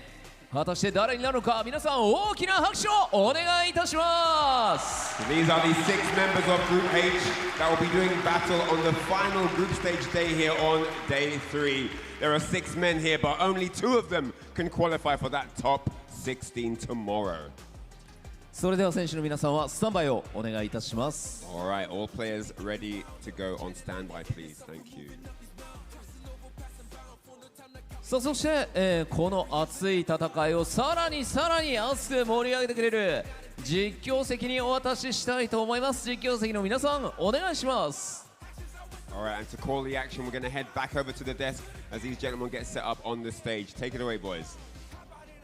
So we have determined 2 names that will be in the top 16 tomorrow competing for that $1 million prize in Juicy Joe and Xiao Hai. But now we transition over to Group H to find out the next 2 names that will be participating in the knockout stages tomorrow. The action doesn't stop here, it continues. Myself, Jammers, jumping on the mic alongside Sherry, putting in the double shift, the back-to-back. Are they paying you enough?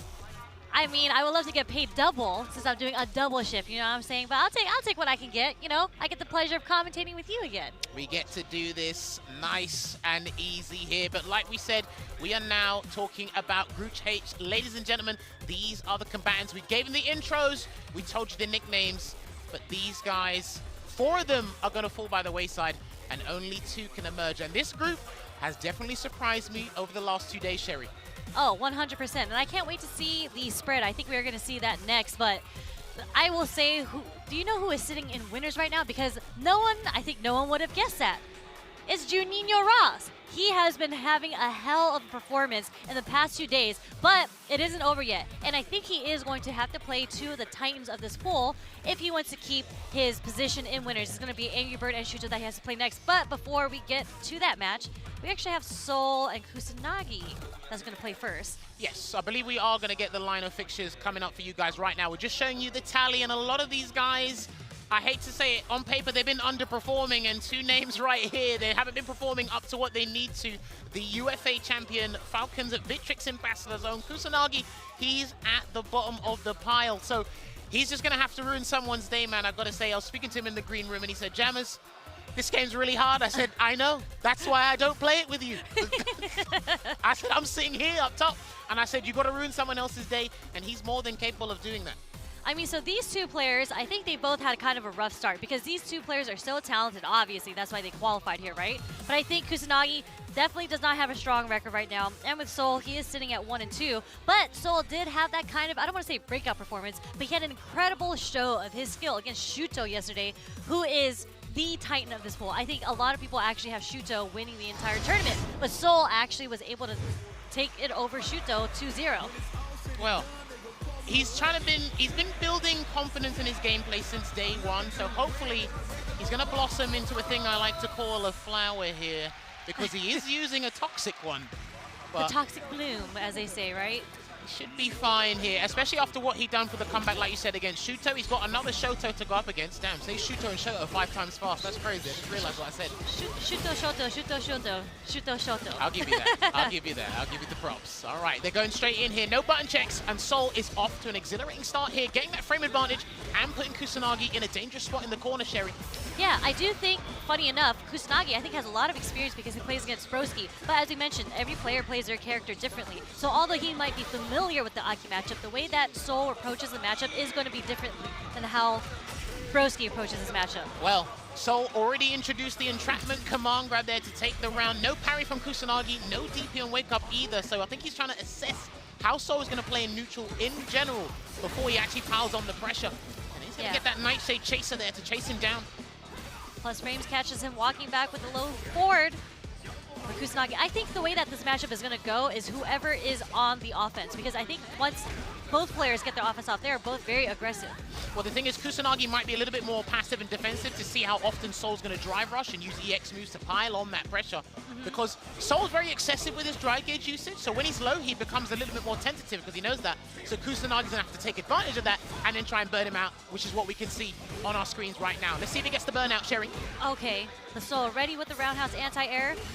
Kusanagi is trying, they're both in the yellow, but just like that with the whiplash, Sol is able to take game 1 with the level 3. Well, he's starting to show us his finest work with the magnum opus there, and Sol is taking game 1, and Kusanagi another game that makes him closer and closer, cemented to the bottom of this table. If you're gonna go down swinging, good sir. Let's take it to the last game, at least, right? That's Sol, what we want. Yep. Introducing the drive rush overhead for the first time too, and it does catch Kusanagi, puts him in the corner, was poisoned for a little second now. But look at the spacing that Sol has. You can see how comfortable he is in this matchup. Yeah, if you look at this in comparison to day 1, this is night and day. The confidence is building. Try to get a delay there just in case of a button or a DP, and he will close out that round with a medium slash there. Yeah, and just the way that Sol is approaching the neutral, and even when he has the spacing against Kusanagi, he's not allowing Kusanagi to get these heavies off of him. As I say that while Kusanagi does 3 solar plexes in a row, funny enough, but Soul just seems to have a good read on kind of when Kusanagi wants to press his buttons out, and he's closing in on that distance to stop Kusanagi from getting these fierces off. There you go, he's going to try and build momentum here and get a conversion into the Tatsu, then gets the crouching fierce into the Hashigeki, but because it wasn't an amplified one, he couldn't get a combo, so Soul did that delay tech. Let's see if he can take this round though. Throw loop, you might as well do one more. Yeah, he might as well do one more. And Soul thought the exact same thing, and there's that DP. He might actually lose the game. If he gets this right, he might actually lose the damn game. Are you done? Oh, I think he's done. No. Still alive. He's still alive. With the poison on him? I think he's just about alive. Good lord, he risked that all on the group. Oh, and he's just about alive. There you go, burnt out. One Nightshade will do it, but he's got to be careful. Oh! He tried to slid into the DMs, and he said no. I mean, that was incredible patience coming from Kusanagi's end right there. But again, beautiful play from Soul. I do feel like this is an uphill battle for Kusanagi right now. You say that, but if this goes to one apiece, it's going to be a lot different in terms of that mental state for both these players right now. Gets a crouching fierce knockdown here as well. But one clean hit from Soul and we're done. One clean hit here from Soul and we're done. But there's too much scaling on this. And he's going to do the reset into the entrapment command grab because he knew the combo was going to scale. And he gets a solid 2-0 victory against Falcon's own Kusanagi. And that just continues to leave him at the bottom of the table. But Soul, he's got one more game and he could be that different ripple in the waves in this group, Sherry. I think so. I mean, the way he played this match so confidently, like he was so aggressive, kept Kusanagi in the corner, just understood the matchup so well, had the perfect spacing just to keep Kusanagi poisoned and in the corner and wasn't able to, he just didn't give breathing room for Kusanagi to do anything. And the other thing is who he's going to play next is going to be really interesting because it's Angry Birds. That's not happening right now, right? So we're gonna go into the replays with Kusanagi first, but we're just going to see how Soul did not let up against Kusanagi. And I think that kind of puts him in a really, really difficult position because Kusanagi is such a strong player in neutral.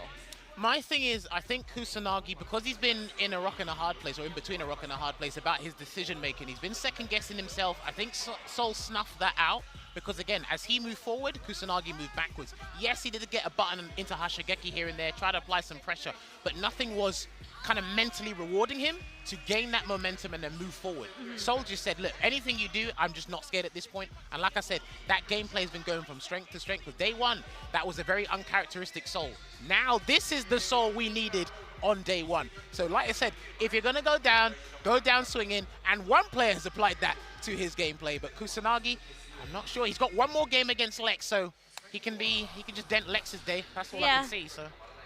I mean, you don't really want to go out 0-5, but you know, you are on the stage. Funny that you bring that up because every group, this was like last year, right? Every group, it's either the bottom placing player went 0-5 or 1-4. So that's a statistic that like almost has to happen. There are some different groups or different outcomes, like Group A, I think Group H had a different outcome, but most of the groups last year, and we might be seeing one or two of those in this year's group stages, it's either 1 win and 4 losses or 0 wins and 5 losses. That's what can happen. Yeah, definitely. And it sucks because Group G, this group, or Group H, sorry, in particular, was kind of defined as one of the death groups. So, you know, we see this Juninho Ross versus Angry Bird. And again, this is such a dominant performance coming in from Juninho Ross. He is, again, the Brazilian Shoto. And I think this is a pool with the most Shotokan characters.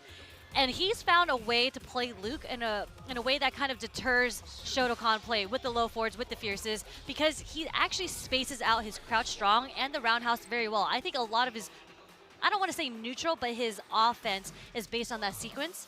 And I'm wondering how he's going to apply it to Angry Bird, because Angry Bird, I think, is a very, very aggressive offensive player. He's not going to stay grounded to allow you to do that to him. Well, I was talking about this with Yipes and Ringe yesterday.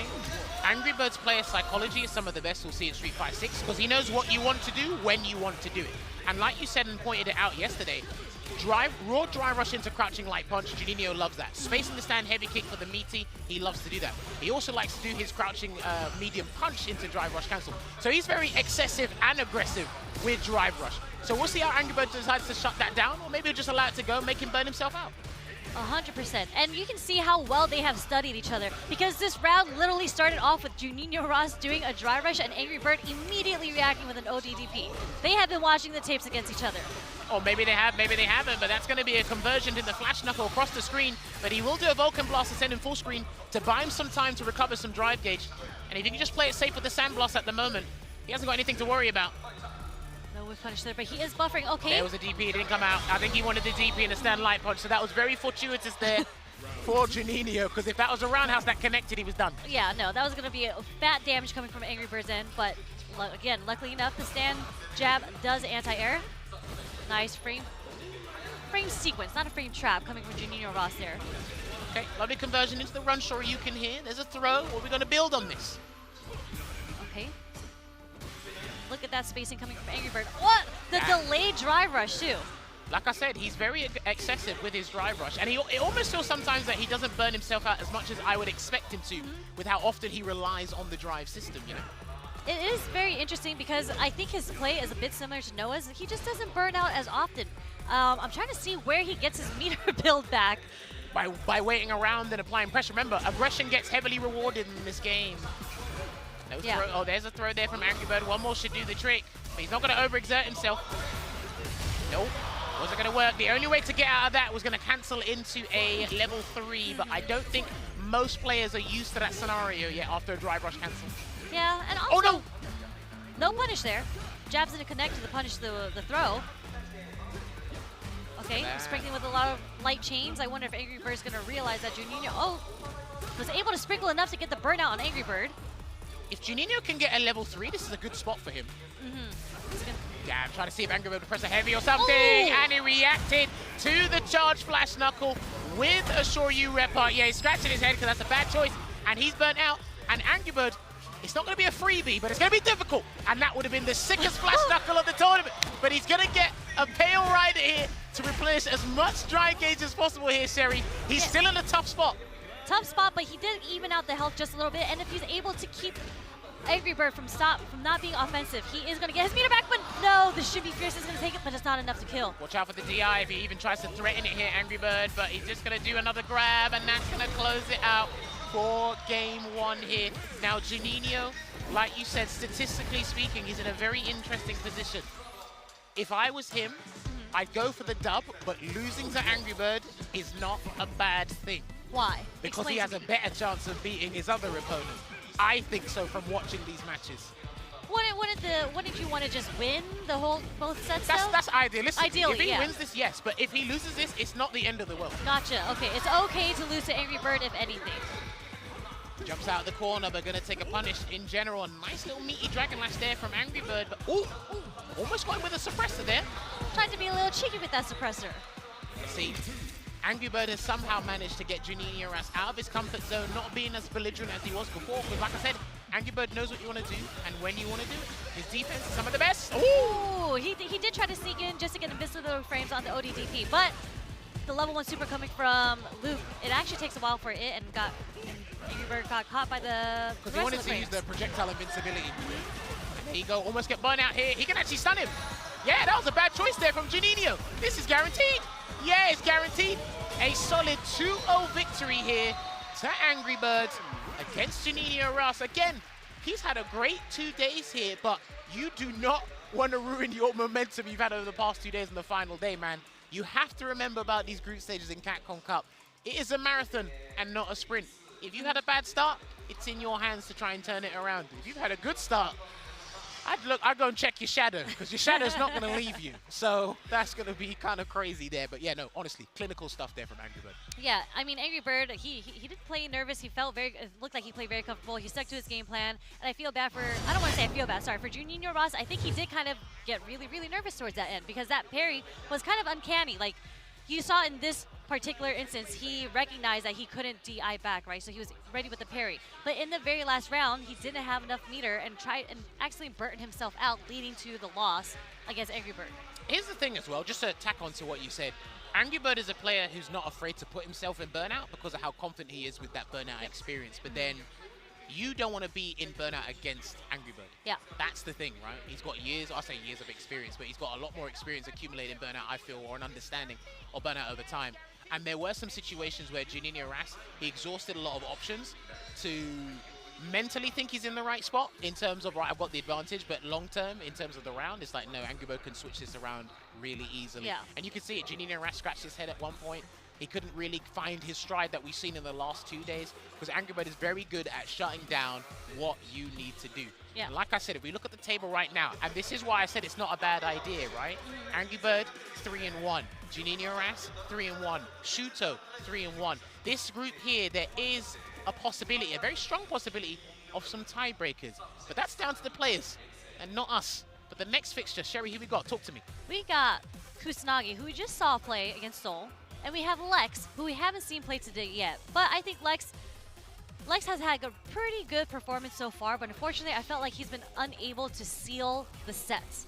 Like, I don't know what it is. Maybe I don't want to say he's close choking. but no cigar. Exactly, close but no cigar. What a great metaphor or line. Whatever the terminology is for that.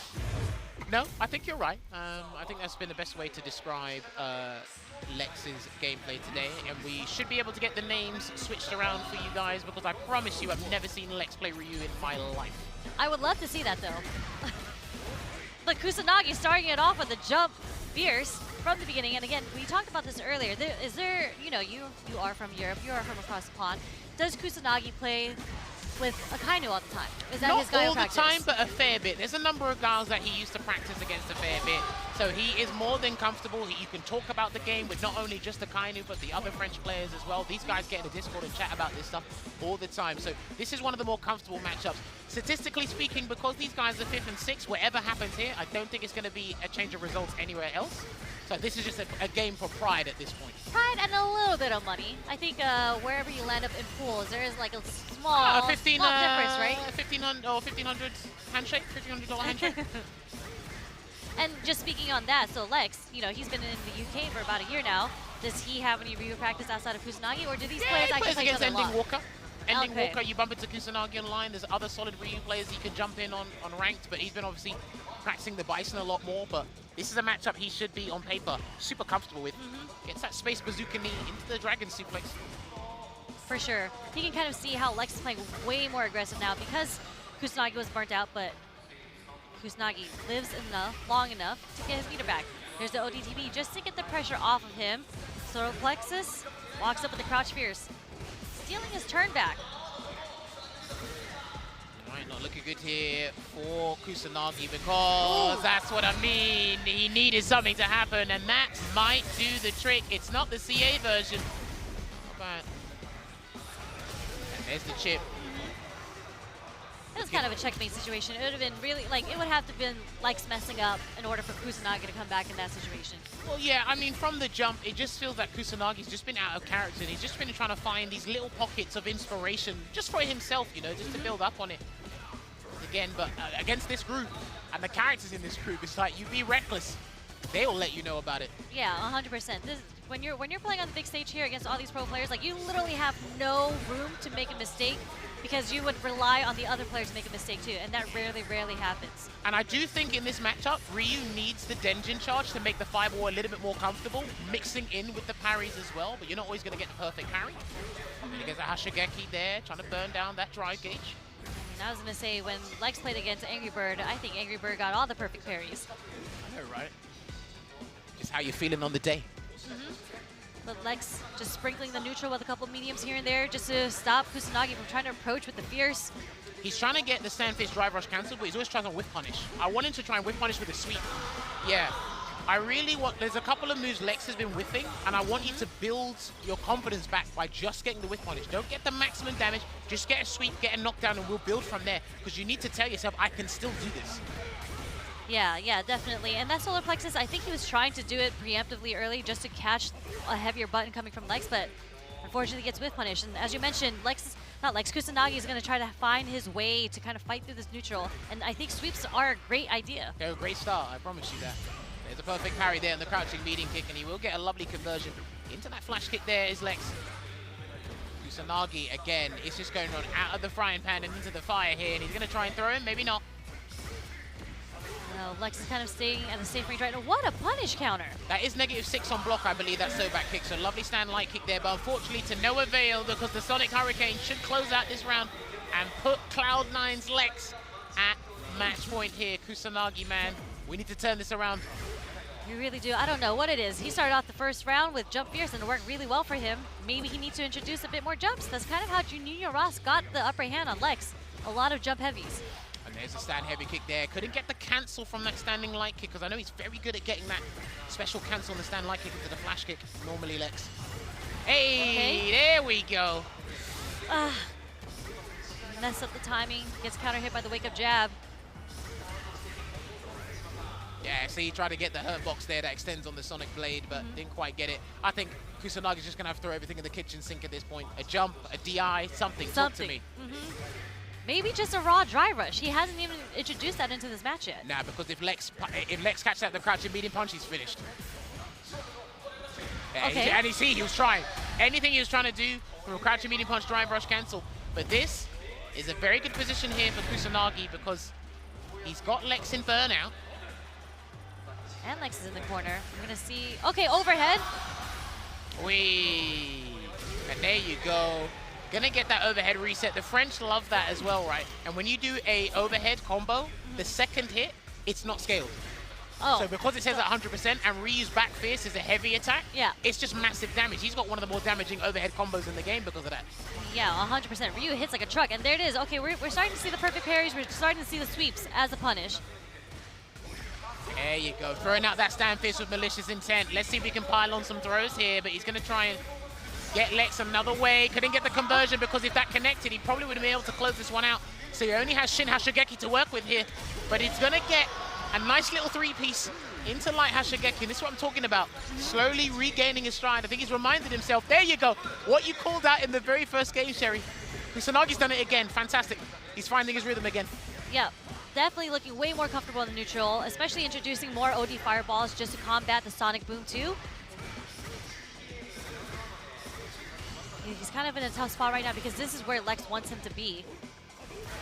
But we're seeing a bit more movement coming from Kusanagi's end. But what an OD flash kick through the fireball.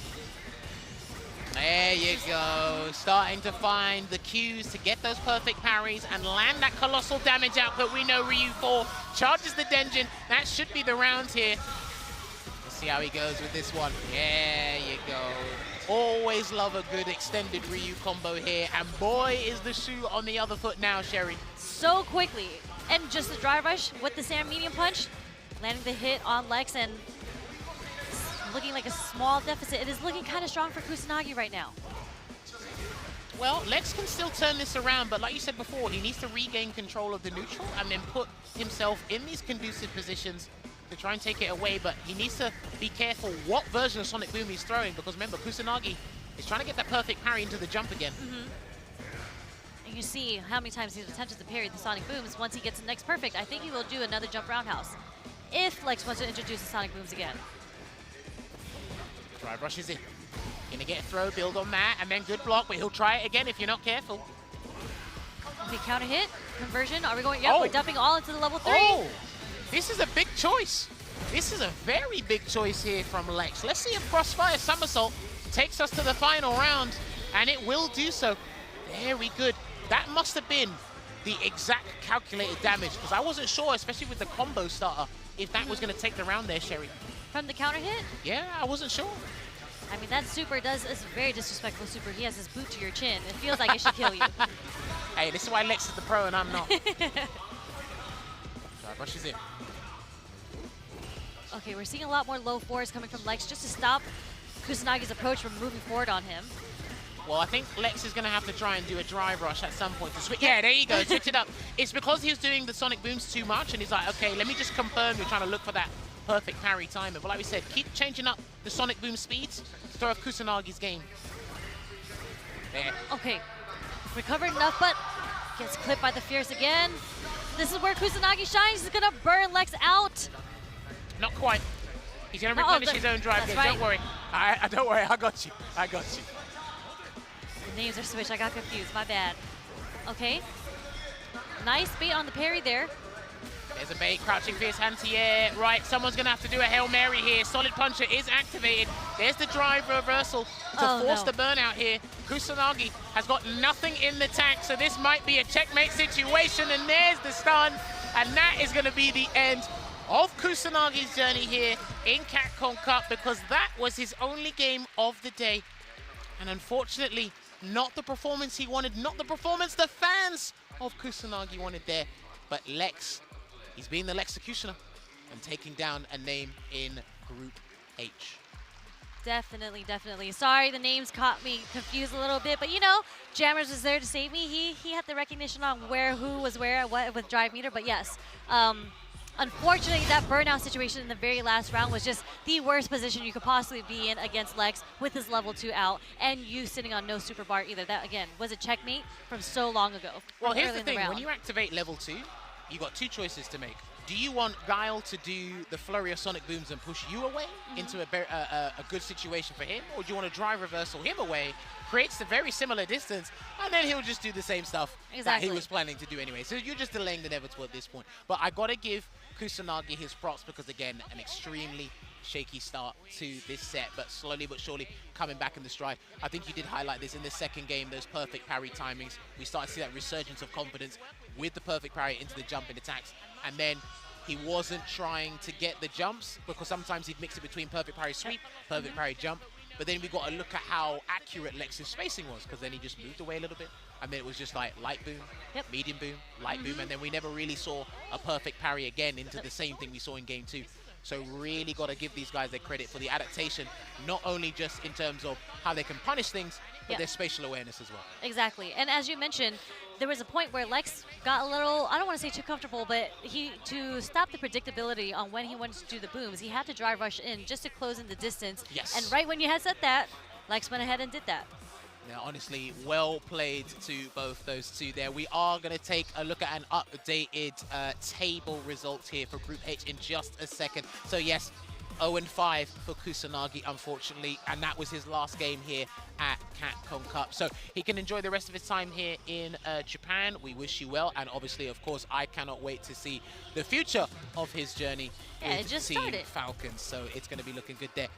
Everybody else, though, 3 players at 3-1. Lex 2 and 3. So Lex is going to play. No, I don't think Lex is done. So the other 4 remaining players, Sol can mess up Angry Birds Day, Juninho, Ras, and Shuto. So this is the game we need to watch. This is the vital one because this game right here, this might actually determine who gets out at the top spot. This might actually determine it. We will see here, 2nd and 3rd place. This is just a hypothetical, of course, because Sol does have to play Angry Bird. Angry Bird's going to be, he's going to be more focused on this than his game at the moment anyway. Because this is going to determine whether or not he makes it out in winners or losers. Now, this is what I was saying about before when Juninho lost to Angry Bird. It's like, that's not idealistically what we want, but it's fine because this is the game you want to win. Yes, you need to win. Well, right now, he's off to a poor start here, but good raw drive rush punish into the stand, light punch there from Shuto. So I'm hoping Juninho Ras doesn't play super reckless because, like you said, he's gone up against the titans of this group, and these guys don't blink twice when it comes to punishing things. Not at all. Yep, and that was a nerf that was introduced before just so you can't escape, but nice block coming from Shuto. Lots of damage, especially with the Adamant Flame starter.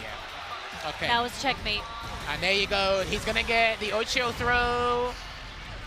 And this is my concern about Juninho Ras because the 2 people that can exploit his bad habits, he's had to fight them today. Yep. Because if you put yourself in burnout prematurely, well, listen, they're some of the best in the world. They'll show you why it's not a good idea. So he's going to have to rethink his drive gauge management here, Sherry. Definitely. I do think this might be a little bit easier for Juninho Ras versus Angry Bird, mainly because I think Shuto as a player likes to play a bit slower too. But Akuma, I mean, I played Akuma for a little bit too. I think significant, and as you mentioned, he burned himself out just to get this damage in. He's doing a Noah right now. He has to stay on the offense because it's not a good look for him if he ends up being on the defense like he is now. Well, that should have been a crosscut DP, but he's not going to do the Sip of Calamity yet because Shuto wants to get rid of him. He wants to get rid of him, but what Juninho needs to be careful is that stand light kick or that stand light punch drive rush cancel. Please do not whiff a button because he's waiting for it. Yeah. Oh, instead of my word. Who whiffs the button into the level 3? What? That's going to be fine. That's completely fine. Don't worry about it. You know what? We don't have to be optimal. It's whatever ends the round, and that was enough to end the round. Well, he's going to be at a temporary disadvantage, as I like to call it, because he had to exhaust his super gauge here, and because he's been going into burnout quite frequently to suspend his own drive gauge, Shuto has identified that. He's been put in a bad spot. There's one grab. Let's see if he comes in again. I mean, this is, again, this is what I can appreciate, the homework that is done against these players, because Shuto literally started the round with walk back, just in case, I think, if Juninho wanted to do the dry rush crouch jab. Made it with the perfect parry coming in from Juninho Ross, is able to get the offense started on Shuto. Backs away here again. These guys got to be very careful. Can't whiff another button, Juninho Ross, or he's going to lose the game. If you whiff a button, you're going to lose the game. There's a throw. Knows it as well. Perfect parries through the Sandblaster as well. Shuto hasn't really used the Demon Flip yet either. Again. Oh, there it is. He's on the guillotine, but... No punish on the Sandblast recovery there. Careful. Recovered in time. Careful. Yeah, backing away. Just giving Juninho Ras some false intelligence. I think he can play some neutral. Okay. Oh, that could have been it. That was a drive rush cancel. There's the anti-air. And that is going to be the game. It's going to be scaled, but I don't think it matters. No, not at all. Oh! Wait. That does matter. Wow. Okay. And that's going to be the round anyway, because the chip sequence into the Adamant Flame does it. So yes, if Akuma, I believe, there's a couple of characters where if they do an anti-air at the start of the combo, the next hit will scale to like 80-70%. Got it. So I wasn't quite sure there, but then of course, what was interesting was the fact that Juninho decided to jump there as if he hasn't been anti-aired several times before that. It's true, but Juninho Ross is the jump god to me.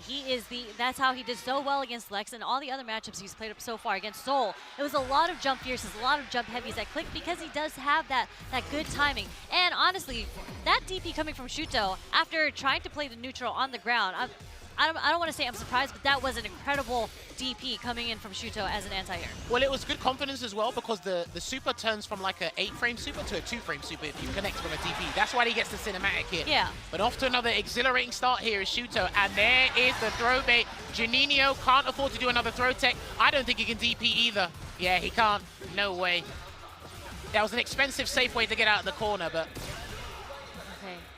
Okay. Trying to find a way to do offense here, but he is spending a lot of meter on the drive rushes. They're not connecting, so he's not getting a lot of mileage using his drive meter.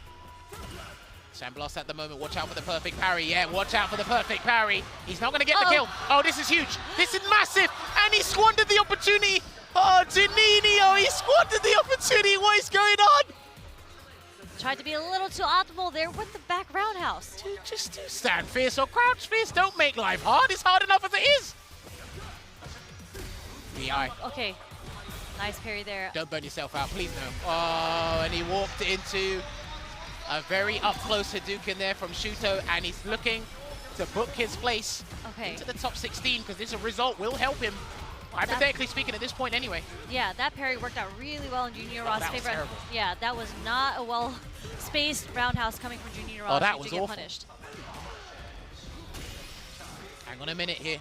Juninho's got to be very careful, and again a whip punish with that light kick. Juninho's got one or two more choices to make before it's not going to be his destiny. Is not in his hands, and he's going to have to cancel until a level 3. He's going to have to do the level 3. 100%, yep. You're going to get that drive meter back because you don't want to be close to burnout. And you get put into a situation, are you actually going to do a meaty on Shuto here? You can, but Shuto does have access to Raging Demon. I'd be careful about the drive rush cancel Demon if I were you. Like the perfect parry here. Yeah, do you know what? He thought the Demon was coming. Yeah, and look, he's going to combo into the Raging Demon anyway. And we are going to get Shuto getting that 2-0 victory and getting closer to that top 16. He's done all he can here. Yep, that's what he's done. So now we need to find out via Angry Bird going against Soul if he'll be in the winners or the losers side here. But hey, hometown hero Shuto working the magic, baby. Beautiful play. I think that's the usage of the stand light kick was so strong in this matchup. And as you had mentioned, you really cannot whiff against Shuto. And unfortunately for Juninho Ross, like Luke's crouch strong got nerfed. So it is 3 more frames of recovery. It is way easier to whiff punish. And that is kind of what he relied on in the neutral. A lot of preemptive strongs trying to catch whether whiff punish or a counter hit. Shuto just did not bite. He got the whiff punish a lot with the stand short. He did. Look, we know Shuto is a very industrious player, and Juninho, I'm not going to say he overperformed because this was a very good spot for him, but again, because he has such a fantastic start, like we said before, it's a marathon, not a sprint, and you know a lot of people, they have a lot of oxygen at the start of the race, and then somehow they fall by the wayside on the final corner. But this is what's going to have to happen here, right? I love the adaptation, but I think there was too many holes for Shuto to exploit. Like you said, in the neutral, in the corner. He definitely deterred a lot of Juninho Rass's defensive decision-making, Shuto. And then, of course, once he actually utilized that level 3 to make sure he doesn't go in burnout like you said, but you give Shuto now access to the second Super Art 3, which is the Raging Demon. And once a Drive Rush comes into play, there's about 6 or 7 different ways he can go into the Raging Demon. And he thought he was actually going to do a button Raging Demon, that's why he jumped, but Shuto said the safer way is just to combo into it. That's what people do forget. You can combo into Raging Demon in this game. Yeah, you can combo into Raging Demon, and yeah, you put yourself in a 50-50 in that situation again. When you allow Shuto to activate Critical Art, when he has that meter, you have to guess whether or not you're going to get Command Grab or you're going to get hit. Right, so Shuto is at 4-1 right now. Yes. Angry Bird has the possibility to get to a 4-1 as well if he beats Soul here. Soul is at 2 apiece. So, right, all eyes are on Angry Bird and his fixture at the moment. Correct. This next match is going to determine whether or not Angry Bird makes out in winners or losers. Yeah. Because if he wins, it's still tied, I think, with Shuto, but he'll have the plus round advantage. If he gets if Angry Bird gets a 2-0 here, he's fine.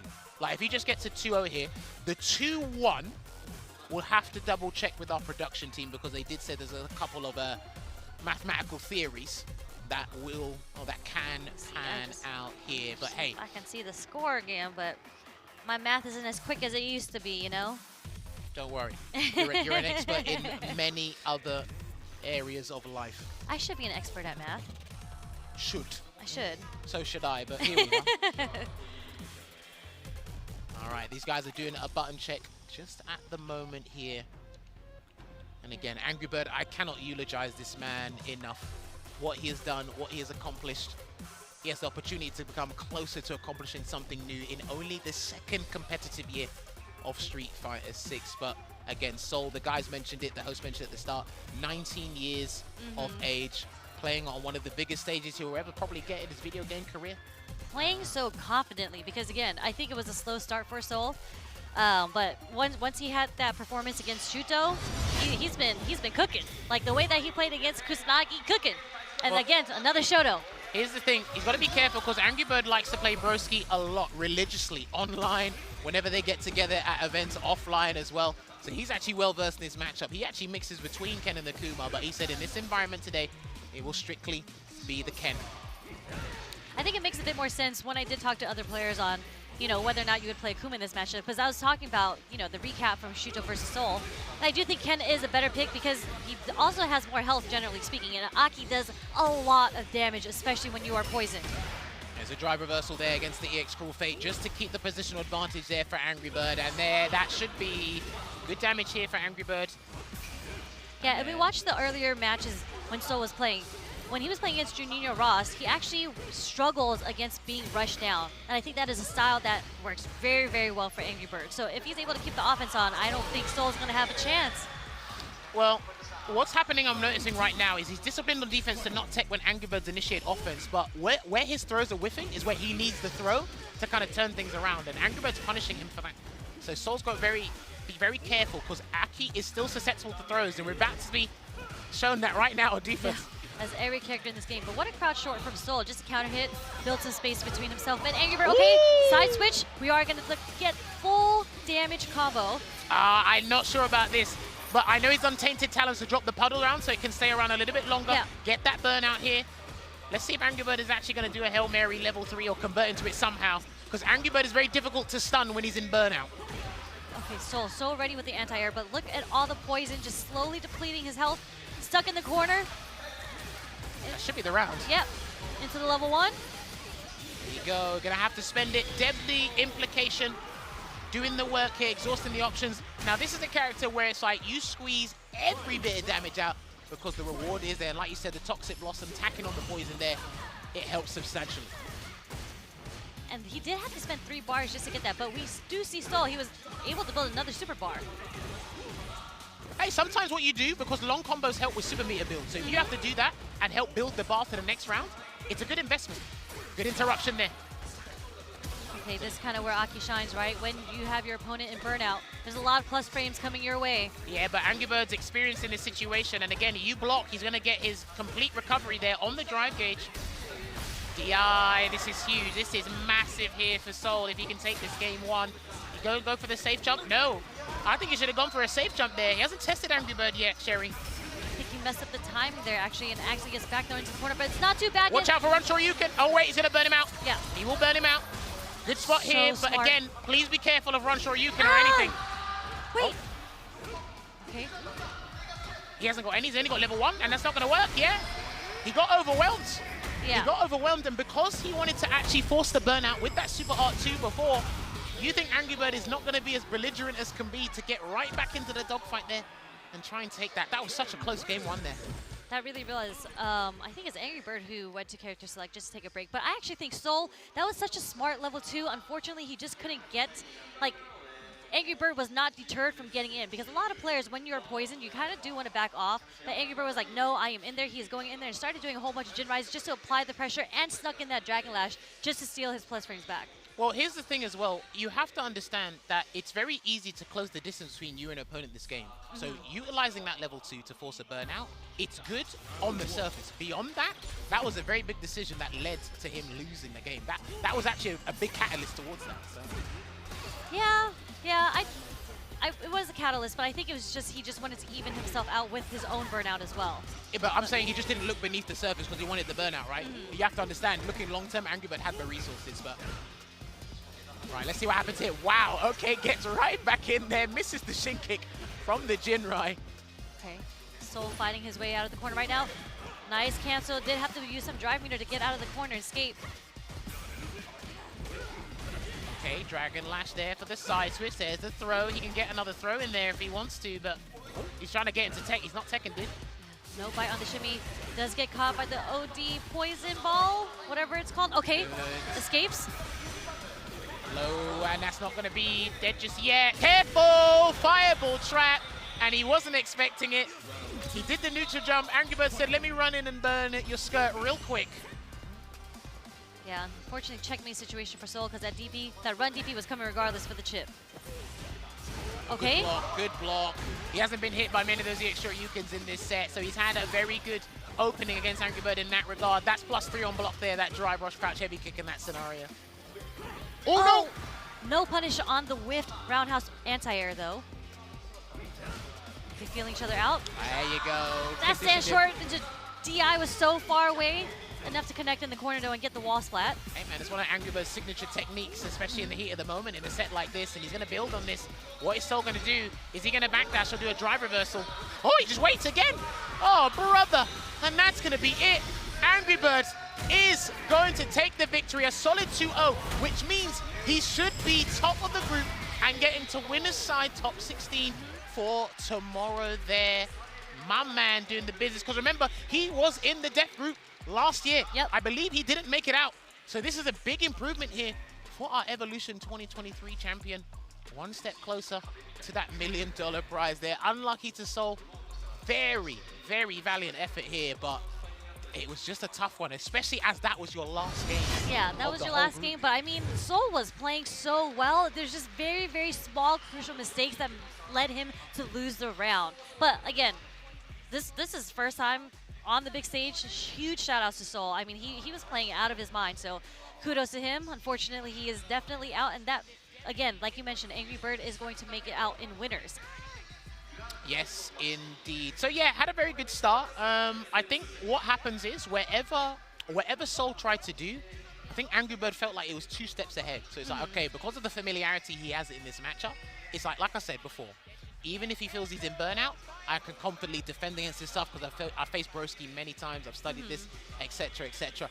But I've got to give Soul credit for baiting not only Shoryukens, but being disciplined on defense in the corner to not tech, right? But even then, that's a clear indication to me is I can just bully you in various other ways, right? Yeah. Which that's what allowed Angry Bird to kind of build that momentum. And it also makes you as a defender more scared because you're like, please stop throwing me. Yeah. Please, please. I mean, that's the name of the game, right? You're either going to get throw looped or you're going to get shimmied, or even in that very last interaction with Soul, he didn't even go for the tech. He actually did a delayed stand jab, but you're already looking for a sort of shimmy, right? So Angry Bird was ready with the punish counter low forward, and look at that.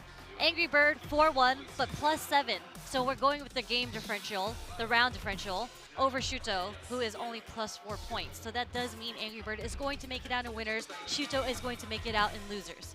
Yes, indeed. I've got to give credit to, the whole of this group here, because this was another one of those tough groups. But as you can see, as Sherry alluded to just moments ago, this is the final standings here for Group H. So Angry Bird emerged victorious, and he will be representing Team Reject in the winner's side of the top 16. Shuto, he will be on the loser's side there with that +4 differential. Juninho Ras almost got out of this group. Almost got out of this group. But hey, we need to head on over to the interview to talk to the qualifying players. Congratulations on coming first in the group. Started out rocky. でまず聞きたいのはですね、勝った感想とかを聞きたいので、はい、聞いてみます。So, how do you feel about your performance? Obviously started out slightly rocky with the Shuto set not going your way, but then after that you delivered, as we saw on the screen, +7, not a score to be sniffed at. How are you feeling right now? I'll be completely honest. I thought I'll not make it out of group stage. I'm really serious. I thought I hear you. Because in FT2 I'm very bad. So it's good to qualify. Of course, and I think I'm lucky I qualified in winners because Shuto beat me. Right. But he dropped the match versus Seoul, which costed him the winners. Then, yeah. So I think I got lucky. The winners is lucky, I think. Okay. Yeah. アングリーバード選手に聞いてみましたら、やっぱり2先はすごい下手って自分で言ってて、なんかプレイス維持になることがなんか運が良かっただけでみたいな。シュートに1日目負けて本当にもうグループから出られないのかと思って、もうグループから抜けることができてとても運が良かった。すごい嬉しい状態です。Do you have any comments for the fans, everyone watching live in the arena and all around the world? Anything that you want to say to the people out there? Man, the crowd here is amazing. Since I'm reject, everybody's cheering for me as one of their own. So it just feels amazing. And I just love all the fans, man. I just love all the fans. It's amazing. It's an amazing feeling to play in Japan here. この来ていらっしゃってるファンたちも素晴らしいし、リジェクトになったところで自分のものみたいに扱いがすごいみんなすごい親切にしてくれて嬉しいという形になってます。で、これからシュート選手とちょっとおしゃべりをしたいところです。グループから抜けてまずはおめでとうございます。ありがとうございます。自分のプレーなんかやっぱり思い出して考えるとどう感じるんですか？自分のプレー。はい、昨日も一昨日もあったし、なんかやっぱ自分の中でこれじゃないなっていう自分のプレーが結構焦っちゃってて、はい、勝ちはしたんですけどアングリーとかに、それでもやっぱ内容には満足いってなかったんで、その1日目2日目の反省を生かして、今日はうまく調整できたなって自分でもいい内容だったなと思えたんでよかったです。はい。So I asked Shuto about his gameplay.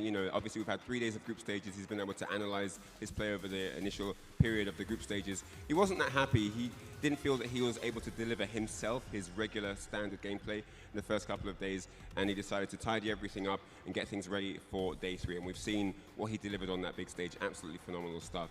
続いてみんな、ファン見てくれてる、友人や家族やとか友達と見てくれてる皆様には一言お願いしたいんですけど。そうですね、やっぱカプコンカップ優勝する上でウィナーズ抜けっていうのはすごい大事で、そこをすごい意識したんですけど、アングリーにウィナーズ取られてしまってすごいそこは残念ではあるんですけど、ルーザーズでも優勝できるっていう自信というかはあるんで、このまま引き続き明日も頑張ります。応援お願いします。はい。So everyone here heard in Japanese. I'll just translate in English for you guys. So Shuto said he was really serious about getting top spot. He wanted that first place in the group, but unfortunately, just beating Angry Bird wasn't enough because Seoul got that W and put him into second place, and so he gave Angry Bird a friendly hug there because he knows that that's the only reason he's in second place. But even though he's in the losers bracket, he's going to try his very best and aim for the top spot and try and snatch that very coveted Capcom Cup 11 trophy. So that's it from me here. We're going to head back to the desk momentarily after I translate back in Japanese. それはそれでインタビューコーナー以上というところで終了となりまして、後でまたインタビューがありますので、その時にもよろしくお願いします。実況に移りましょう。ありがとうございます。さようなら。Wise words there from both the combatants. I've been around Angry Bird long enough, so when he starts an interview and he says, honestly, it's going to be followed by, I was lucky.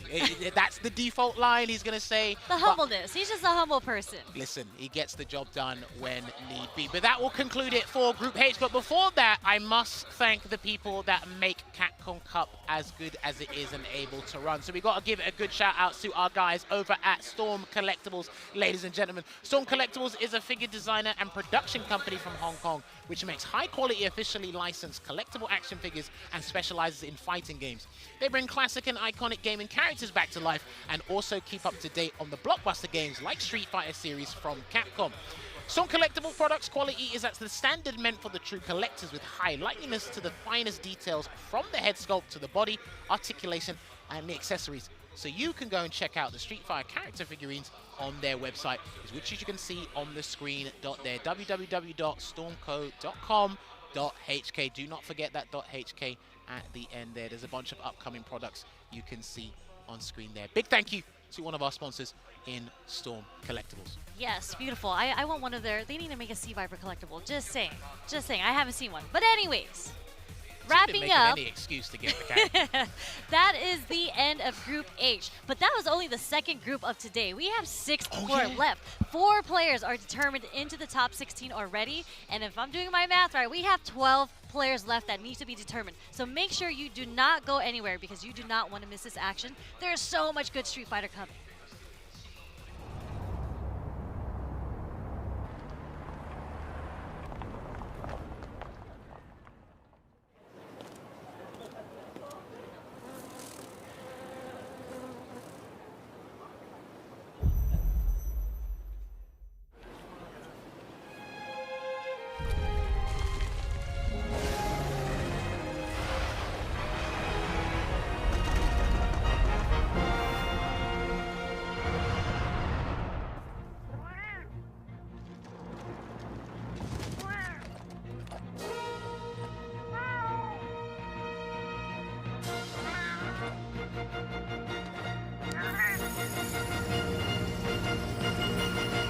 Where dreams become reality.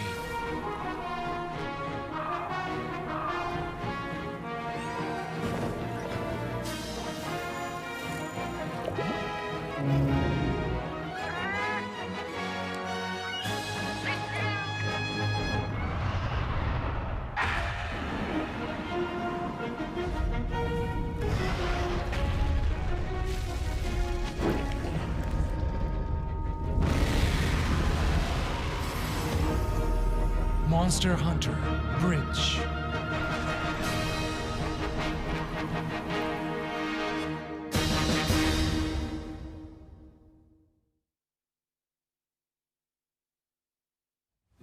Show me what you have. What?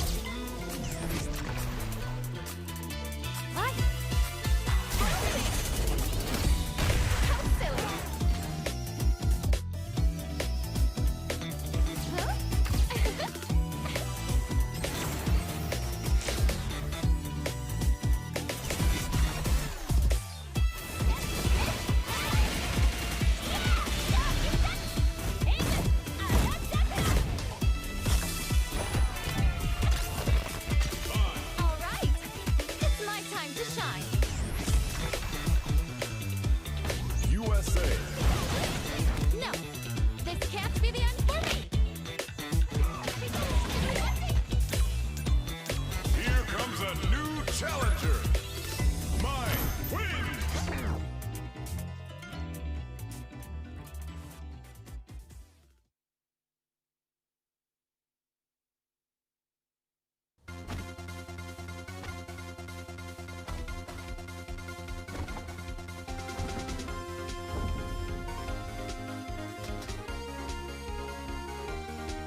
カプコン入ってる。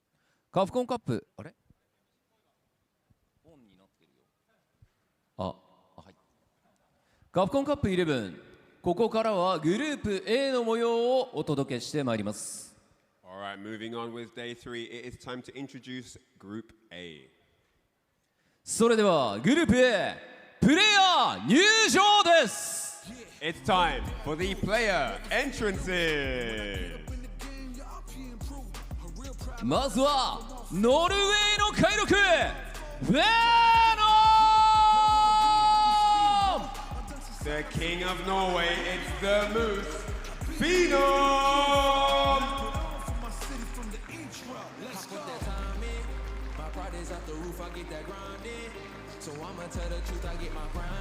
ブリュッセルの静かなる鷹高村 All the way from Belgium, it's the Hawk, Takamura!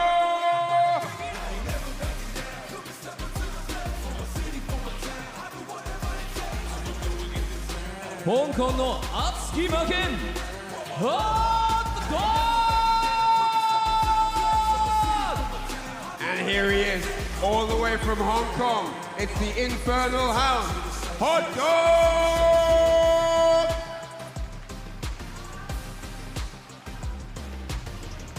ベネズエラの救世主サルバトー The man who's never to be underestimated. It's the savior of Venezuela, Salvatore!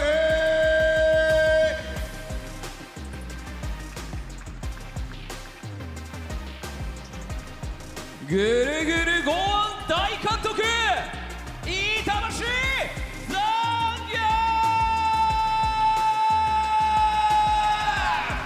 Next up, the command grab master. It's the meal ticket. Itabashi Zangief!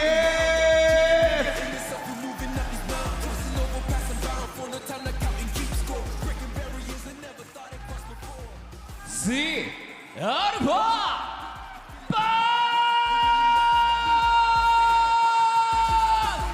Representing FlyQuest, it's the Evolution World Champion, none other than the Alpha Pong!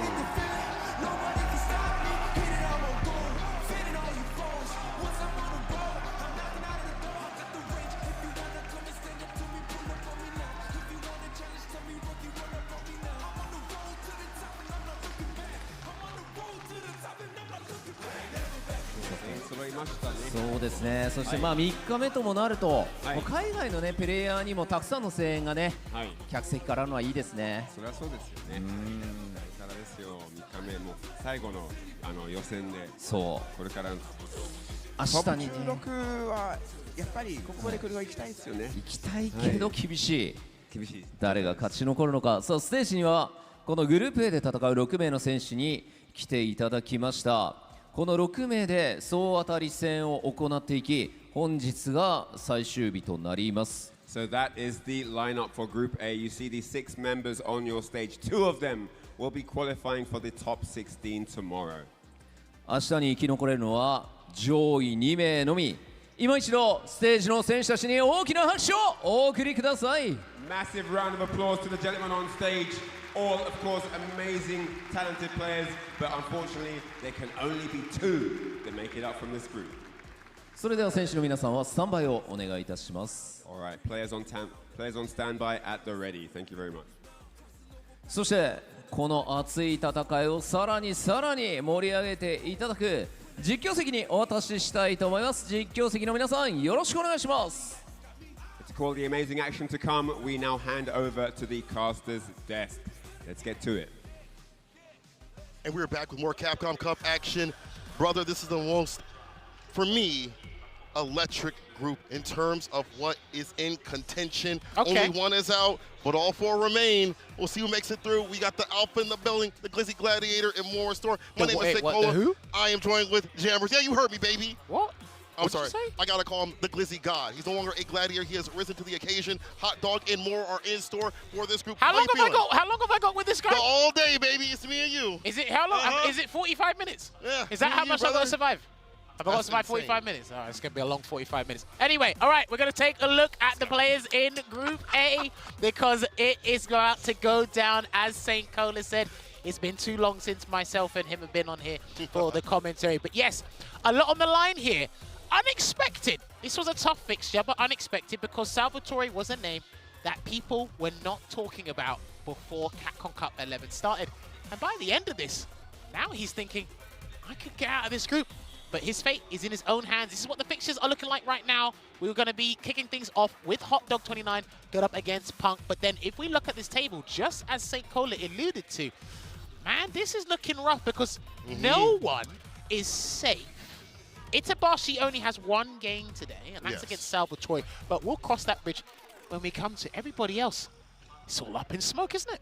Up in the air. We could have that EVO champion fall the wayside or making it through. Who knows? Takamura's been playing hot. Hot Dog understands how important it is right now for every game to be picture perfect. And speaking of that, I feel like at this point, all these players understand that every game, not just the matches in totality, but every game matters. There's going to be some differentials coming through. Who knows? We talked about how there could be those ties at some point. I don't want to go down to that. I want to see all the matches on the stage right now. But as you alluded to, a lot of surprises with Salvatore. Also, let's go to that first match. So let's actually talk about Hot Dog and Punk. For Hot Dog, for me, talking with him on the first day, before everything had happened, he was like, yeah, I'm good against Cammy. Then he got cooked, smoked, seared, and served up. Now, he's like, okay, this is a difficult matchup. Maybe this does kind of suck. So I want to see a different sort of anti-air sort of situation. He mentioned that he wasn't going for air-to-airs that much. Crouch Fierce wasn't coming out enough. Obviously hard against Cammy, but you have to have more anti-airs than Psycho Crusher. And maybe we could see the DJ possibly. That is a good pick on paper. He can do it, but I think for me, just to summarize it real quick, I think Hot Dog's own strategies have let him down.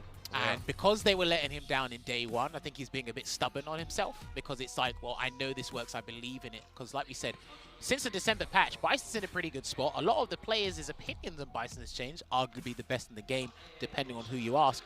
But he's been over-reliant on the regular Psycho Crusher. Yes. Amplification from the bomb, as you talked about before with the anti-air situation. But dude, we can't play around now. If you have to go back to the basics, the rudimentary style, so be it. But you're going up against the Alpha. Now, the Alpha, me and Ringe had a long chat about this group because Punk needs a win here. Everybody else needs it to be fortuitous to them for him to lose. But this is, I think this matchup is solely based on what Hot Dog does. We know how Punk reciprocates in the neutral.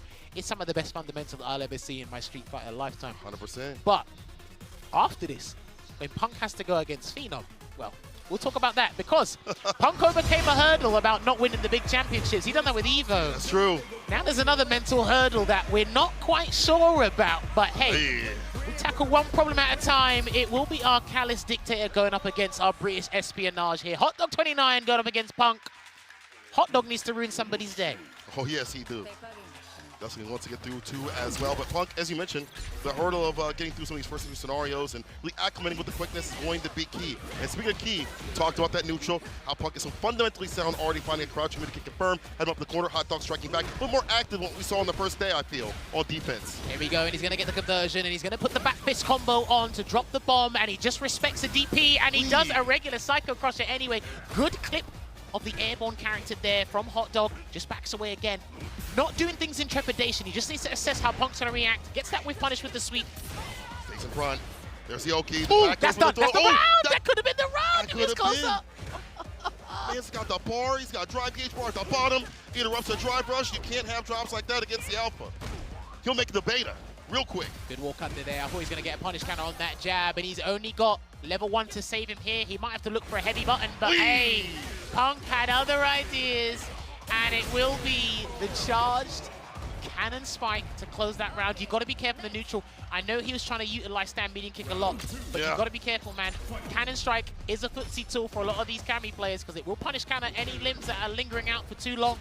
The problem we see is I think he tried to use that as a measuring tool to get like a sensor kick possible to get that game started. Perfect parry does happen though. Puts the bomb on. The back fist won't miss. The medium after that back heavy kick. The mix up off the plus frames to get the bounce off the stomp and another bomb. 2-for-1 deal. Yeah, he's respecting it. I think he was paying attention to how like flustered Punk was yesterday. Yeah. And that's going to be a big punish. I think you got to get rid of him, but he's going to drop another Psycho Mine on there, and he's still respecting. Yay! And that will Very work. smart stuff. That will work. Yes, sir. It burns him out. What a smart option. Canceling into the super and kills. As you mentioned, spin to win. Does it in the end, and Hot Dog ties us up. But Punk in the third round, level 3, could be dangerous. That's a big amount of damage at the very end. Maybe a lead if he wants to. We'll see what he uses it for. Well, Hot Dog's been whiff punished too many times here, so he's actually going to threaten him with that super gauge and try and chip away as much as possible before he needs a fat combo. There's one grab. Hot Dog, you can't drive reversal. And he tried to escape, and this is what I was talking about. I think he's done. Charge I up actually DP level think he's 3. done. Let's find out, because that last hit does a 10%. Yeah, the Executioner should do it. That should do the trick. Bam! Perfect! Coming back with a break from Punk, and that's the problem. You spend all that bar in that second round, nothing to rebuttal with, or even have the idea with, too, as well. But here's the thing, if he didn't spend the round, if he didn't spend the meter for the final round, we would be talking about the final round. That's true, that's true. Like, when do you want to die? Right now or later on? In hospice? You pick. Oh, man. All right, so he's had, I think he's been too respectful of what Punk's doing. And I think Punk's realized he's like, oh, he thinks I'm going to do XTP. I can wake up with a dive kick instead, or not do anything at all. So Hot Dog needs to actually get out of his own head, get some more confidence here. And I think he's going to have to do a drive rush overhead after Psycho Mine or something. Force the action. Yeah, switch it up a little bit. I like that crouching light kick, though. We switch it up with these lows. There you go. Let's find the conversion again. Yeah, see? Just go for it now. Just go for it. Play your game. That's what you have to do against Punk. I like that. The stand block here from Punk takes it back from the brink. Can he find a way out, though? The throw, it's all adding up. Street Fighter 6. Keep going, keep going, just keep going. The medium this time, the throw would have been fine. Again, run your game. No drive rush cancel there from Punk. No whip punish on the stand media kick either. That is pretty difficult because this hurt box is not extended as much as other ones, but he clicks it anyway. I'm talking about the alpha here. The tip of the toes. I didn't recognize your game, good sir. I'm sorry. It's in the name, bro. It's in the god. No anti-air. He's scared. He's got a hell attack. I'm pretty sure you were talking about with him as well. Yeah. He's not hell attacking. I think he's trying to like initiate too much of that stand media kick to space out and air to air. It's not working out because Punk with the drop of the combo. Did I just curse this man? The OD lands. That's plus. He's going to press a button. No! He blocks. He throws, and there we go. That was fantastic discipline there from Hot Dog because he needs these rounds and he needs to disrupt Punk's mental flow here. Yes. And if he tried to overextend, that was not looking too good. So I like that he forced the level 1 out of Punk. Here comes the bomb. He's got to go for it. Yeah, go for it. He's not going to do anything after the bomb's planted. That's the forced interaction right there. You're so afraid. Deny the conversion too far off for that counter hit. Problem with Cammy, in some of these situations, got to be a little bit closer to get your counter hit. Off the stand light. Oh, don't walk underneath. That was not timed right for the jump in. If he gets a drive rush cancel, he's won. That's what he needs. Air to air. You're right. See that bar at the bottom? Flashing. And there's a throw. Can try to force a burnout here, but if Punk jumps again, that level 3 is ready and waiting. Oh, it was down. Dude, it was there. He's going to charge Psycho Crusher anti-air. That's the problem. I think he's trying to rotate too many anti-air options now. And now, it's the throw, but Hot Dog still in his favor right now. As you mentioned, a one-touch scenario with the bar at the bottom. Doesn't really even need it. Yeah, Psycho Crusher. No, that's fine, that's fine. That's absolutely fine. And he's going to get one apiece here on the board. So what Hot Dog's been doing in the neutral, when he's trying to wait for an opportunity to land big damage, he will try and wait for his dry gauge to go above the 3-bar threshold, and if nothing happens, he'll do drive rush cancel from crouch media kick, go for a throw, play neutral, and wait for the same sequence to happen again. I like that much better than what he was doing before. Stan like it, look for maybe scissor kick, like a distance to do that, or maybe an air-to-air. He didn't initiate with the drive rush before, but look at how it works out. Play your game right now. Drive rush. Yeah, he's got him with punish, so the hurt box must be around the stationary foot. But this is going to be another bomb plant here for Hot Dog. A DP hasn't come from Punk yet, so yeah, still not going to do it. Yeah, holding on to damn dear life right there. Stand meter kick, able to now it's become more of an annoyance tool. Medium does find the mark right after the light. The back dash is there. Oh, wow, that said punish counter. Wow. That said punish counter. I thought it wouldn't have been a punish counter there, but Hot Dog managed to turn this one around. And if he actually gets the dub, this is going to be a perilous situation mathematically for Punk. That's true. Punk might have to rely upon other people to get that win. That's not what you want to do. Not out of it just yet. Does get the DP pick up off the spiral arrow. Not get over those jabs. I'm surprised Hot Dog wasn't able to tap that parry. Good. Oh, if he waited a little bit longer, he would have got the grounded conversion there, unfortunately, for Hot Dog, but he's out. If that is fine, I'll take that back to the neutral. But that standing heavy kick has been whiff punished one too many times. He's got to switch up the tactics here, and a back fist combo places the bomb. Wing condition, stand block. The slight walk back. He knew he was going for that crouching mini kick to open him up, and Punk Not steps ahead, but flights ahead. You're not dead. That does no damage at all. Uh-oh, bomb again. You might go for it. Just do an overhead. Do an overhead. I think you should do an overhead. We're working with ducking. And now we're final round. Listen to Jammers, bro. Yeah, but this is the problem. I'm worried about Hot Dog's neutral. This is the final round. Once he gets one knockdown, you're going to try and run away from Crouch Fierce. Probably going to get clipped. Yep. That steamrolling begins. Lack of defense here for Bison without that bar at the bottom. Yeah, Great bust out super. Gets the throw. Pull him in there again. And a kind of hit conversion. Here comes the bomb. Punk still hasn't DP'd yet. Oh, no! Oh, He's dead! I think he's done! Oh my god, he's got all the resources! Spin to win the OD's Dog Fan Fierce level 3 victory for Hot Dog 29! Of all things, of all times, to let that reversal rip. He waited the whole damn match, Jammers. Damn, what a turnaround there from Hot Dog. And do you know what? I was just worried. Every time I saw the bomb planted, he tried to bait it every time. I said, he still hasn't done it. He still hasn't done it. Oh, man. And do you know what? That's the decision you make every single time. Right, yeah. That interaction that you have to make when the bomb is on. What am I going to do after it? What am I going to do during it? Whatever it may be. Punk, I do feel like that same meter kick was starting to get annoying when other tools were implemented. You mentioned the drive rush jabs, the initiation, just in general. That puts you in positivity if you are blocking right after.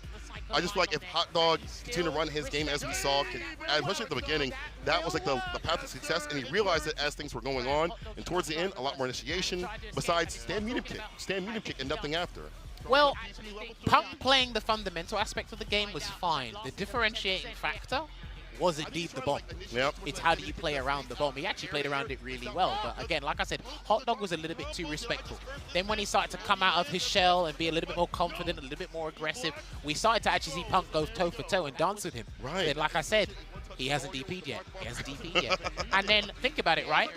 I don't blame that DP only because it was final game, final round. Right. Are you desperate for the frame advantage to continue to sweat my health via throw loops or something else, right? Right. And again, the one time Hot Dog had to put the brakes back on is when Punk did a DP. Because that could have been a dive kick. That's true. TK dive kick to get him not outside the corner, but further outside of the corner. No side switch, obviously, but still. Do you know what? I think that target combo set everything off, yeah. Oh, because that was the first time he did the target combo the first time. Because last time he did drive rush medium into throw. Look at that. That is incredible. What a shakeup. This group has been a big shakeup since Salvatore stepped up on the stage, and it continues to be in this third day. Right. As we mentioned, one of the most contentious ones in terms of the groups overall, and this is how we start. So that's rough now. Both Hot Dog and Punk are tantamount on the scoreboard. Hot Dog still has to play Takamura at the final fixture. Yes. Punk still has to play Phenom. And like I said, myself and Ringe, we had a long discussion. Theories. The only thing me and Ringe were missing at the time were lab coats. And you guys would have loved the discussion we had here. The beakers and everything. Yeah, but we've got to transition over to this game 2 here in Group A. Cola, talk to the people. What we got next? Salvatore versus Takamura. Salvatore exploring on the scene.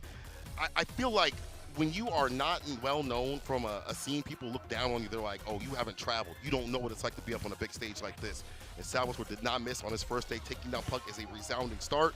Had been watching Punk, emboldened by Punk, and now is giving that same sort of energy out here. In the reverse, though, we see Takamura starting to get a hold of what to do with some of the neutral decisions. Versus Punk, he had some great moments. The tap parry, knew what to do with some of these ranges, but unfortunately couldn't close it out. Has to do so right now, still sitting kind of pretty comparatively. Well, here's the thing. Some people may think that Salvatore came out of the woodwork. Well, guess what? I'd embrace it because he's actually in a very good position to try and emerge victorious out of this group here. Now, Takamura, I've loved him for a long time, man. Honestly, R.I.P. Kefteros, his brother would have loved this. Of course. Seeing him on this stage and really shining, because one of the best traits about Takamura is his strategy, unique strategies against top players. Now, he did mention before that because he has little to no information, decent information on Salvatore, he's just going to have to learn on the job. And unfortunately, the probation period is 1 1st to 3. It's not, 1st to 2. It's not 3 months. So you're going to have to figure this out on the fly. Yeah. But the thing is, Takamura has unpredictable neutral. Yeah. But I don't know if that's going to work against someone like Salvatore. So we're actually going to see how this unfolds. Now, I do think, I'm not sure what would be more favorable for Punk to get out of this group. If it's Takamura, I have to double check. the mathematics here as well. But Salvatore, he's having a brilliant time in Group A. He stepped up to the challenge. Like I said, I don't think people were even expecting him to be in this position, but that's what Capcom Cup's all about, is the people you don't talk about that you should be talking about. And I want to give a big shout out to the South American community, because all of the South American players dispersed across the groups, they've all stepped up and they've surprised everybody. And again, as we talk about, on this huge stage where they didn't get to travel as much or go to other CPTs as much, given the opportunity, the chance to dance out here, they've been doing nothing short of amazing. But I want to go back to the style of Takamura. You mentioned how he doesn't have that information. On the other hand of things, Salvatore, have you ever played as someone that paints a picture with punishes and beatdowns like Takamura? Remember, Takamura, he doesn't really lab out too many things. He finds things on the fly. That sort of game plan, that sort of game style could work out in a first to two. Here's the thing. He's not afraid to try out very vital things for his playstyle on the front line. That's the best way to describe it here. But hey, this is something he can't do, because he's in second place while Salvatore is in first place. So if he wants to gun for that top spot, he might need to play textbook just a little bit before things unfold and we can write the middle and the ending of this story. Aye, ODDP, it's a dry brush. Takamura with less bar right now, looking for the toe tap right after. Perfectly spaced like these close range fireballs. Harder for him to react with the spin knuckle and try to get the dive kick. A little bit of back spacing right there for Takamura for that fireball to land. Well, Salvatore does like using that dive kick on defense in neutral as well. So Takamura is very, calculated with his buttons and spacing. I think he can actually get Salvatore to get hit by a fireball in the air like we did before. Or he might be able to show you can at some point. Oh, you're right, yeah. Could be an anti-air. Maybe. Nasty pickup incoming. Salvatore has him up in the corner. Nothing after the jab. It's Takamura with the back throw right after, though. Aye. Jab, and the DP waits for him to take to the skies and drops his ass down. Staggering the jabs every so often, hoping he's going to tap parry. Salvatore does not. Chills. Careful with the button, Salvatore. I've seen these no-context parries just work out for Takamura. He has a very good sense for your timing. He reads the room really well. Yeah, we saw with Punk. I thought so much in terms of switching, the pace, the momentum. Well, Takamura right now is in the lead. All it takes is one crouching medium kick, one good jump, and one good dive kick to switch it up a little bit. Hey, the jab, though, the outboxer. I was about to say, is this some Mexican standoff at noon or something? These guys haven't moved or even pressed. The respect and discipline both those guys exhibited for those 2 seconds. Like I said before, the DP of the dive kick. Ready with it. I mean, he trains with Phenom so often, you better be ready to anti-air those dive kicks. Spatial awareness here, and no, okay, I think he's figured something out. Because he's not throw teching and likes to delayed crouch medium punch, as you mentioned before, he's going to try and catch that instead there, because Salvatore was looking to drive rush cancel that crouching medium punch, Cola. That is Salvatore's favorite button. So Takamura's definitely been doing some selling, trying to delete that drive gauge with the heavy kick. Takamura, waits for him to come down, perfectly timed drive rush jab into the impact. Run cancel into nothing, the jabs. Cross cut media, you'll take that trade, but you need to get yourself outside that corner. Salvatore getting hit with the ODDP. That was not true. Takamura knew what to do. First game to him. All right, I'd say a good start for the both of them. I think Takamura is a little bit more prepared and has a stronger understanding of what Salvatore likes to do in defense, especially if you watch some of the tapes from the past 2 days. So he might actually play this game at times to YouTube video speed. We'll find out. The time speed. Takamura has him trapped up in the corner. This time the driver's jab happens. Salvatore, that's kind of been a thing for him, like as the games go on, as the initiator nice and close, but there is the reversal here from Takamura, working out to get some distance. I think he's 3 for 3 so far. There's been a lack of disrespect right now. Oh, okay. I'm not sure if that was a whole frame kill sequence, but it worked out anyway. Salvatore, low on drive gauge. He's going to get the button into the Dragon Lash Flame here. Here's Takamura. Drive rush break this time to the throw. I like that, Takamura. Try to go for something after that jab. This time Salvatore answering back. Yes, ODDP. all right. We wait, we bait, we decimate. Right. Kill him. At some point, he is going to do spin drive smasher, but at some point he was literally going to have to pull the brakes and find out, because Takamura has been doing sure you can maybe after one button, maybe a drive rush cancel pressure sequence. So he has to figure it out on the fly, but then Takamura will pick up on that fantastic delay there on that drive rush stand fist there. The tick throw. Time the jabs, backs up, no anti right there, trying to tap parry. Maybe think a heavier button was coming through or like a delayed dive kick, I'm not sure. But now he's the one caught up in the corner and win punish. Oh no, I was looking at the wrong beater. Oy. I got the wrong gauge there. Next sequence should do it for Salvatore if he gets the button again, but Takamura has other ideas. And then he's going to get the counter hit conversion anyway. Dropped them all. Listen, Takamura. one man's misfortune is the other man's coincidence. He actually said, oh, you dropped that? He said, no, I still got to follow up on Jinrai. I get that counter hit conversion there, and we're going at match point here for Takamura. What a serendipitous moment. No matter what, we all died to Jinrai, I but we take also that died back. to DPs, unfortunately. Karma comes for us all. Spiral arrow up into the corner. Oh, the DP lets it, rips to get some distance. No Oki, so he just gets a little bit of a run to get some distance outside that corner. Backs up, not going for the anti, knew it was a little bit shallow. No DP there, the back jump there. Salvatore let an opportunity slip because he couldn't lock Takamura down in the corner there, Cola. Yeah, that's true. You got to keep, I feel like you got to kind of pace yourself a little bit up in that corner, but definitely keep Takamura in there as much as possible. That strike, though, that Kemi loves to do, but so does Ken. He's in. There's a throw. He needs a level 2 or level 3 to get out. He needs to get out of there, Salvatore. I'm Run. not sure what he's waiting for. Run. Find the exit sign. No answer. I'm surprised we saw Takamura duck down. No, because I think he's trying to whip punish a button. That's why. That's why the jumps are running. Focus in a different Damn. area. I feel it. Oh, Perfect parry and the punish right after. My favorite book, Shippu Jinrai. Takamura. Clinical performance there, solid stuff. So he puts himself, I think it actually swapped their positions around on the table just from that fixture alone, but this is not done because Takamura still has to fight Hot Dog in the final fixture. Salvatore still has to fight Itabashi Zangief. So again, all of these fixtures keep changing their positions on the table. It's like the stock market. They keep going up and down. They just keep changing. It's like you got buy, sell, buy, sell. Hey. Drive rush, drive impact. Anyway, Salvatore Takamura. You know, I really like that you saw so many different elements here from Takamura. Drive rush jab and the throw. He'd hold himself and Salvatore tried to drop back and wait for something, and that just allowed Takamura to hit that drive impact we saw later in the game. And those reversals, even though one got baited, it was still enough to put Salvatore on the back foot. He kind of backed himself up, I feel like, too much. You've got to keep any player out here in the corner and figure out what is the way to keep him there, jail no bail. Well, I think where Salvatore probably should have probably paid attention a little bit more is maybe try to do more defensive dive kicks or try something there. I think one thing that you spotted really well was there were times where it was extremely tense, high intensity in the game, and Takamura wasn't doing the simplest of anti-airs. But I think he was just focusing on what Salvatore is doing, right? Because with punish, delayed crouch and medium punch on defense, he was looking for other buttons. So then he got empty jump into throws, so he gets the punish counter. But it's like it wasn't enough for him at that time. It's like we started something, but we couldn't shift to like gear 2, gear 3 in situations where we really needed it. And when you're looking for big damage, you look for them via combos. And if Takamura is shutting down your combo starters, well, you're not going to land those big combos at all, right? That's true, that's true. Wasn't able to get started, unfortunately, but that, again, means that Takamura shifts up.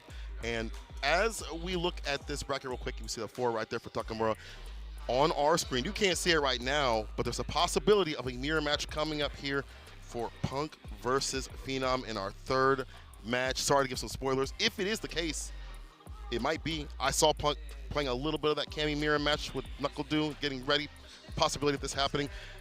Do you think Phenom sticks it out if things go bad, or do you think Phenom sticks out just in general anyway? Well, here's the thing. The let's break this down from the start, right? All right. Salvatore beat Punk yesterday in the Cammy mirror, and he put out the tweet saying, I think I might just have to get the Akuma ready because I can't do it. Now, I was talking to Ringe. We had a long discussion about this. Is before Punk's hurdle was he was one of the best, if not the best, but he couldn't win the big championships. Yeah. When he won EVO 2024, that weight was off his shoulders, as Rob TV alluded to. Now we think the problem is it mirror matches now? And if you are, remember, on paper and what he's done this season, you are the best player in the world. Yeah. But the best player in the world needs to win mirror matches as well. If you're struggling against mirror matches, there's a problem. Yes. Now, we were talking about, is Punk going to use the mirror against Phenom here? I thought he probably wouldn't, depending on the hot dog result, but he has to do this now. And when these two have played, some would argue they have a very similar philosophy. Punk always beats Phenom because they have a similar philosophy. Right. If Phenom beats him here, I don't know what's going to happen, but Phenom does regret not preparing Bison for this group. He has said that before, but he's putting a lot of time and effort into the Cammy. So again, this is all to play for in this Cammy mirror. We'll see what happens. If that history rings true out here, in the present day. The dive kick trying to come through, try to space out that crouching medium kick. It wasn't a crouching medium punch, and Phenom was able to get the back throw.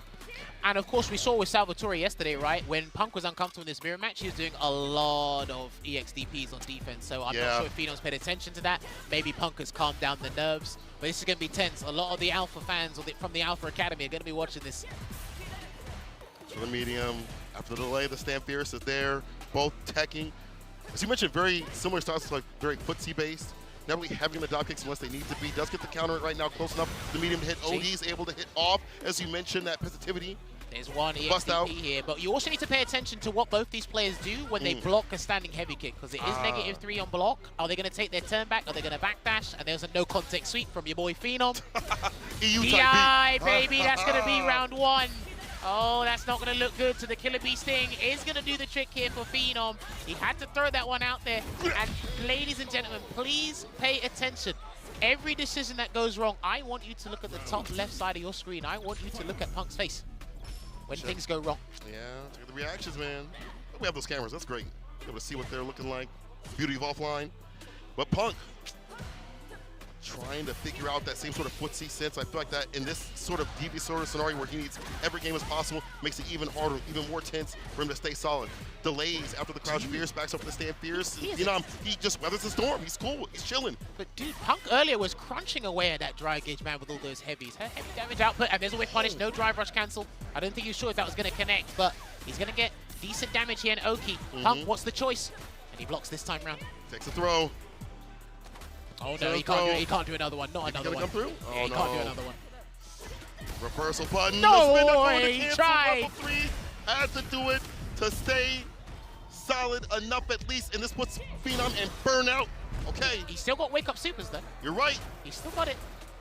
And you have to remember that EX dive kick and burnout is +2 on standing, +3 on crouching opponents. So a double EX dive kick there was actually the best thing Punk could have done.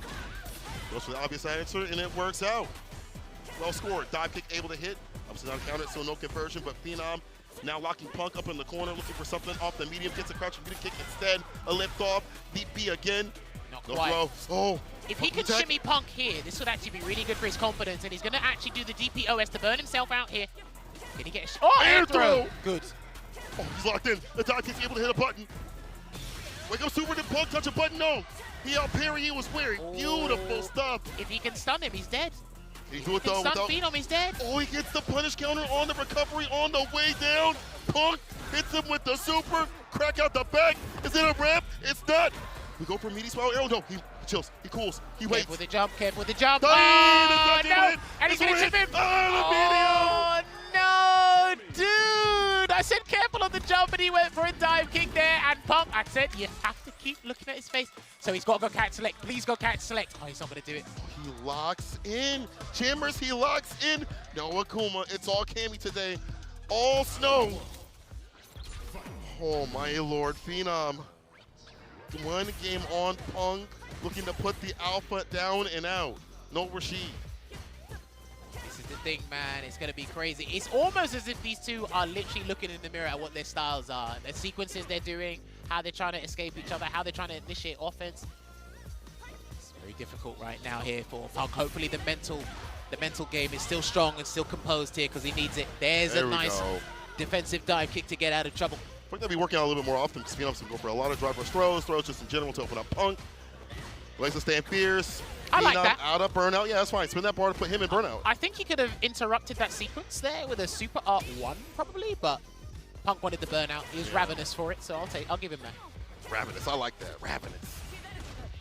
Uh-oh. There's a throw right after. Usually go for a button. Punk gets the grip. Spiral arrow right after it. The walk-up jabs. Oh, no. But able to get the back throw. He's back with bar as well. Oh, no. This could go pear-shade. This could go pear-shade. Watch out for the shimmy attempt from your boy. Oh, no. ODDP, the bust-out works out last season with a side switch, but you're still in the mix. Now back to mid-screen. There it is. Out for the shimmy. Not enough. It's not enough. ODDP. Bullshit burnout again. Watch out for the supers. It's either a hooligan or a super. And he caught him with a heavy drill. These guys were tiptoeing and dancing around the problem, but you can't avoid it, mate. Somebody had to lose that round, and Punk, this is kind of uncharacteristic of him because he is super nervous, I feel, for this gameplay. Yeah. But he needs these rounds. He needs them. Yes, every round, every match matters. We talked about it, especially now that Punk had lost that game to Hot Dog earlier. Up the throw, the hit, Phenom spins the rest of his bar, but we've seen how he's able to cook even when he's a little bit on the ashier side. Dive kick denies the dive kick, a little bit higher from the side of Phenom, gets a grip, one more hit. Punish counter will definitely kill. Now, definitely another throw will in the medium. Puts Phenom on set point. The moose is loose. He needs this because these guys are basically tantamount in every aspect on the mathematical table here, and good opener from Punk. Dive kick. Oh, wait, that looked like it was going to, that landed awkwardly. Very weird. Punk with a jab and just blocked it out right after. Lucky boy, able to get the counter hit though, was Phenom off the jab in the medium. The throw. This is not good. Oh, the backswing blow, but Punk not falling for it. In fact, getting it with punish and a back throw, switching up the position. These guys aren't DP anti-airing. They're not. They're scared. They're afraid. Oh, yeah. They say, I'm a perfect parry instead. There they go. Wake up DP there from Punk once again. Next hit for Punk should win it. He's got one drive rush cancel and 3 bars. That's why he needs to hit confirm it. They're not DPing. I think the risk, that sharp DP missing, the fear. Would you DP for $1 million, brother? Snap, as you mentioned, blocking it out. Oh, drive rush cancel, reset, and he was asleep at the wheel. The drive impact into the Delta Red Assault will close it out here. A solid 2-0 performance here for Phenom to increase his chances of getting out of Group A. Insane work by Phenom to play in that same sort of style that Punk does, but come out the victor. As you mentioned, mirror match is definitely something different. It's one thing to know a matchup where you have strengths and weaknesses, but in a mirror match, it's that player to player, and if someone's playing at your same pace and rumbles in your jungle, you got to be able to lock in a different sort of way. And Punk feels like he's not prepared for that sort of element, you know, in that mirror match sort of thing. That's like the next echelon to correct his game plan. I would like to see the Akuma. I think Akuma's great. Akuma's fantastic. Is Akuma, no, I don't think anyone's going to refute that fact, but are you ready to bring out the Akuma in a situation where it will get you out of the group? That make or break Akuma. Not that if it's good or bad, it's the make or break Akuma. Like it could be the difference between you winning $1 million or not. If you only have 18 to 24 hours to think about that, it's either, listen, we become the biggest risk taker of our lives, or we try and do risk reverse and stick to what works. And the Kami is what took this man to the dance, and unfortunately, it couldn't do it on his side. So Destiny is no longer in his hands. I believe Punk does not have any more games today. He lost to Hot Dog 2-1, and now he's lost to Phenom 2-0. So we should be having a quick look at the table right now to have a look, unless we're going to transition over to our next game. Actually, we are going to show a replay first. We are getting that sorted here.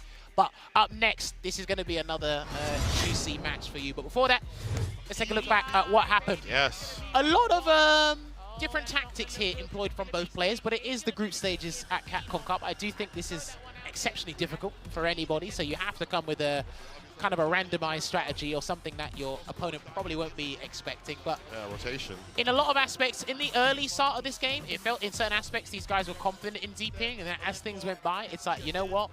Let's just stick by the book. Let's play it textbook. Yeah. Go for a drive rush. Let's stop you from trying to run away. Usual Cammy White stuff. Yeah. Of course. And I don't think these guys did any more than 3 forward throws in the corner before they changed up their tactics. Yeah, yeah. Like with an eventual DP, backdash, whatever it may have been. But in the end, I feel like that wild style started coming out as things were going on. We saw the burnouts happen a little bit more often. We saw the desperation dive kicks to happen too as well on offense for the defense. And now, let's get more offensive with that Salvatore. Going up against Itabashi Zenki. Obviously, Itabashi in that bottom spot, but could definitely play spoiler today against Salvatore in his play through this bracket. Well, I think judging by what happened with Punk's set just now, and Takamura still has to play. Yeah. I think if Salvatore can turn this around, he's still, yeah, look, I think. So Phenom's 3-2. Okay. Takamura's in top spot with the 3-1. If Salvatore wins this, he gets a 3-2, but then the differential will change. So, yeah, Itabashi, I think he's done.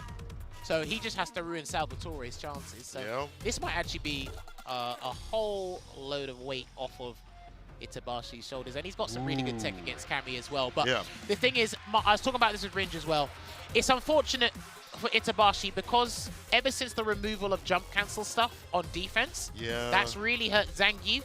And in this group in particular, you're going up against characters that have brilliant Oki when they knock you down. Bison, Ken, Cammy, and you can't do jump cancel SPD to save you. You're holding that in the corner. You have to hold that stuff, man, and I think that's really letting down. But but That'll be the case, you know, as you said, Itabashi playing with a weight off his shoulders. Could let that gambler style show out even more. Either way, Salvatore Itabashi Zangief is our next match. And again, Salvatore needs to win, put himself further up these rankings as much as possible. In third place currently. Okay. So that tap parry round start? I don't Maybe think drive rush stand fierce? Yeah, no, it might have been raw drive rush. A lot of people still have that little issue with the inputs there, but there's a headbutt. Throwing that out with malicious intent early on there's Itabashi Zangief. Devilish. The slap chop, the three-piece, the headbutt. Committed to the button right after. That allows Salvatore to get that jump in. Normal throw, nothing special right here from Salvatore, but we do go outside that corner, but the damage is definitely racking up. I hope Salvatore watched when Punk fought Zangief Itabashi before, right? Because when he whiffs that stand heavy punch, he can just use stand heavy kick. Because it covers a lot of whiff punishing aspects for Zangief's button, so it's an easy whiff punish. Yeah, gotta be in that mid-range to hit it, you know? Itabashi just get driving on in, getting on in, and Salvatore, again, as you mentioned, might have to go that heavy kick where you're outside the stand. Medium kick range, get that punish counter. There we go. Round sorry, he said, I got you, bro. Don't worry about that. I'm with you. Okay. I was worried because if that was the non-charge version, it would have been the counter DI. We saw that earlier. Or yesterday, I should say. Oh, no tech. Okay. Interrupts the headbutt. Perfectly done here from Salvatore. Salvaging this round. Salvatore salvaging this. I like that. Oh, I like that delay crouch immediate kick. That's just Itabashi standard. Either he's going to walk back or, you know, possibly just kind of hold his ground a little bit. Salvatore, he was out without spinning the bar at the bottom. I think it's very important. You have that level 3, get a big lead or finish things off if need be. Kami has a lot of access with that heavy kick. He's been using that a lot more often. But we haven't seen Itabashi do stand light kick with punish on it, at least to kick things off, right? I know he wants something bigger, but he's going to be big damage coming through into the regular lariat here, Cola. Towards the corner, you have to chase this character down. I can't be whipping that stand fierce too far out. Easily done for the character. The throw right after Salvatore. Getting further and further towards the other side here. Itabashi cannot be put up in the corner, as you mentioned, lacking and slacking in defense. At level 3 definitely helps out, though. Don't want to overextend as Kami. Yeah, but I mean, if you overextend, what do? You come in, then you backdash or jump out to avoid the level 3, but he has to wait until his health is below like 48% or something before he can probably try and do like a drive rush cancel situation. Just like this. He can drive rush SPD. He might SPD. Oh no! Oh, he tried to Oni Laureate. Too deep with a dive kick. Wow, it doesn't work. Oh my god, it doesn't work. Oh dear, he's gonna lose because of that. Wow, that's not fair. Because he tried the anti-air. It unfortunately does not cover cross-ups. That is not fair. I think Geek players would agree. I think Itabashi Zangief would agree because that's Salvatore's victory.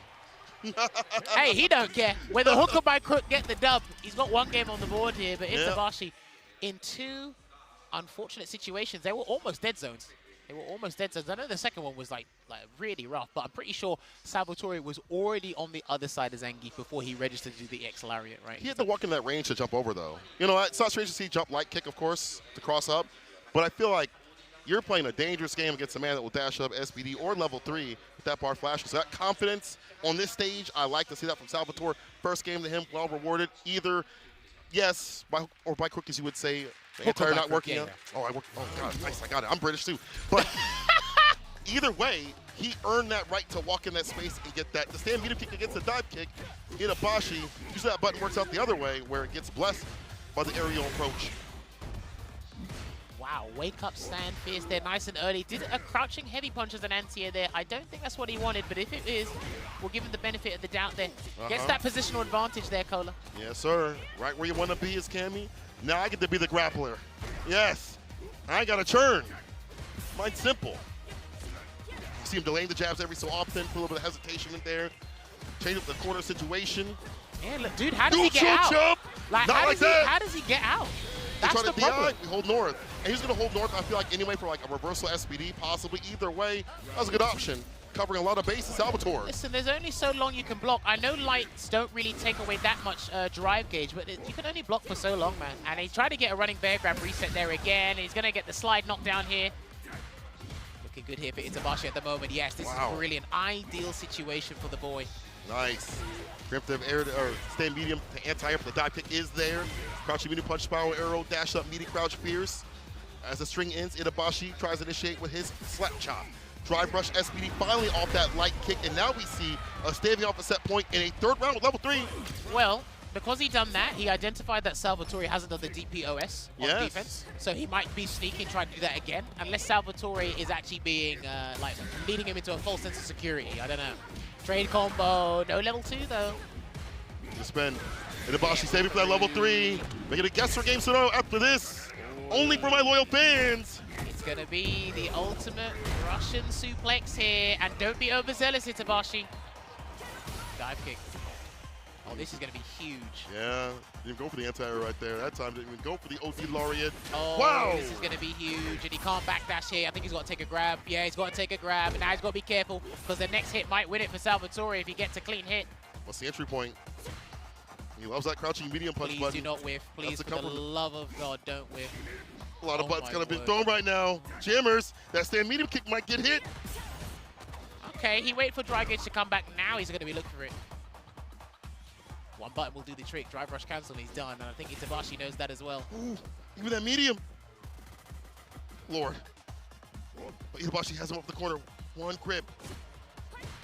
Just one grab. Yeah, that was a good choice. I think he identified that as well.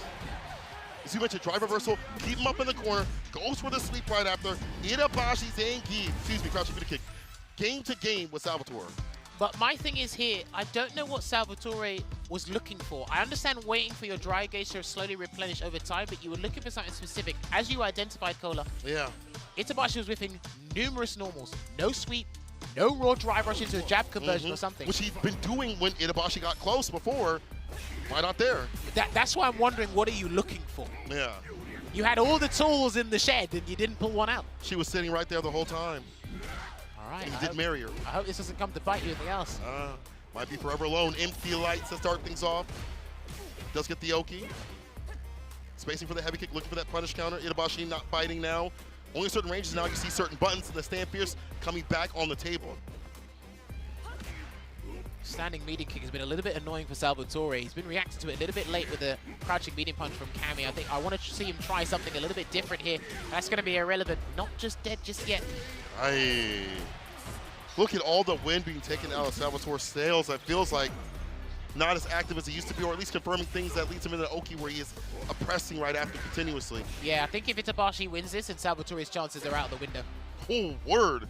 After all the work he did. All right, listen, sometimes having a premature start is not a way to end. Capcom Cup is brutal, bro. That Millie. Drive rush stand fierce trying to catch a button. Salvatore, all the drive gauge getting stripped away with those interactions. SPD. You might as well go for another one. Do it. You're in a position to go for another one, so. You can take a super. SPD this man. If it lands, it's over for Salvatore. He's hunting for it. He tried to do it there. He tried to do a defensive SPD. Itabashi likes to do it a fair bit, but it's going to be irrelevant now because he dropped the combo. My guy, what are you doing? Finish it, the crunch kick able to hit. He's still got level 3 Gets there. the overhead. Oh my word, not like this. He gave himself a lifeline by dropping that combo, and the judge, the jury, and the executioner are going to take us to the final round. Good Lord, what am I watching? Again. And again, and again. Final game, final round. I mean, I'm all for Zangief combos not working, but... Maybe not at this level right now. I mean, it's not that it didn't work, it's that he dropped it. But. Well, you know. More consistent would be nice here for Itabashi. Bro, hands were on head around the stadium. Why have I always been there when this guy drops the most crucial combo? I remember at EWC as well. Cursing, man. Cursing him. Bar at the bottom here for Itabashi. He might gamble, go for a level 3, things. But it needs to be, he needs to have the help. I think he wants that to kill. Yeah. Oh, I told you. He's a gambler, he'll do it early. We spin. We got the money on Friday, I'm gonna spin on Saturday. Give me that drive gate, shoot, boom. Sounds like an athlete to me. Oh, yeah. The broke ones. What you say there. Anyway, Barda should have been punished, dude. You should have swept him. But he's going to get good damage here. One more guess for Salvatore. What's it going to be? A neutral jump and the possibility of a drive rush jab. That was terrible. That was such a terrible dive kick. Oh, my word. And Itabashi is going to turn it around and take it 2-1. And I think he's actually completely deaded Salvatore's chances to get out of this group. What? Itabashi playing spoiler to Salvatore after all the work he did in the past 3 days. Itabashi with a very resounding victory back for the brick. Yes, Salvatore had so many drops, so many issues in terms of backing off, letting the steam run out, but that's part of this. You have to be able to get yourself back with the momentum if things do go bad for you in the final game or whatever it may be. Get yourself back in momentum. Itabashi says, I like to play like this. I'm playing with house money. I'm chilling. I'm cooling. You gotta be afraid of me. I definitely think at one point, I think Salvatore not rest on his laurels, but I think he was a little bit too patient, a little bit too respectful, not trying to force something to happen. Sometimes I do feel in this game, maybe people get in their own heads or they want to be as risk averse as possible, but I think he should have forced something because I think he was looking victory in the face. And then Itabashi said, well, I need to turn this around, throw everything in the kitchen sink. And he did. There was a very fortuitous moment to give us all, as viewers and commentators, an extended lifeline when we saw Itabashi drop the combo, unfortunately. And that is actually his very last match here in Group A at Capcom Cup 11 there. But you know what? Everybody loves watching Zangief. He's a luxury for the uninvolved, maybe not for Salvatore, but it's definitely one of those things. Say that. It's true. It's fun to watch Itabashi Zangief and Geef, but playing him and that character is definitely a horrifying experience. I've had the unfortunate pleasure of playing him casuals back in Street Fighter V. Hated every moment of it. But that's why he is such a good person in terms of like being such a standout player in these types of moments where someone's breaking down. He plays around that very well. And again, as we mentioned, playing with house money wasn't really his to have to expand right there. It's cool. What a dive kick. I'm sorry. I got to call it how I see it. That was god-awful. That dive kick was not good. And you know what? I think he was in a decent position to maybe press 1 or 2 lights and maybe try something there. And he's been exuding so much patience for the vast majority of the match. What made you decide to do a dive kick there? Were you hoping that Itabashi would crouch jab, maybe try a stand median kick? That probably would have forced a knockdown or something. But that dive kick, that was to his own demise. Look at that. Bro. Phenom at the top spot. Salvatore with 0 now.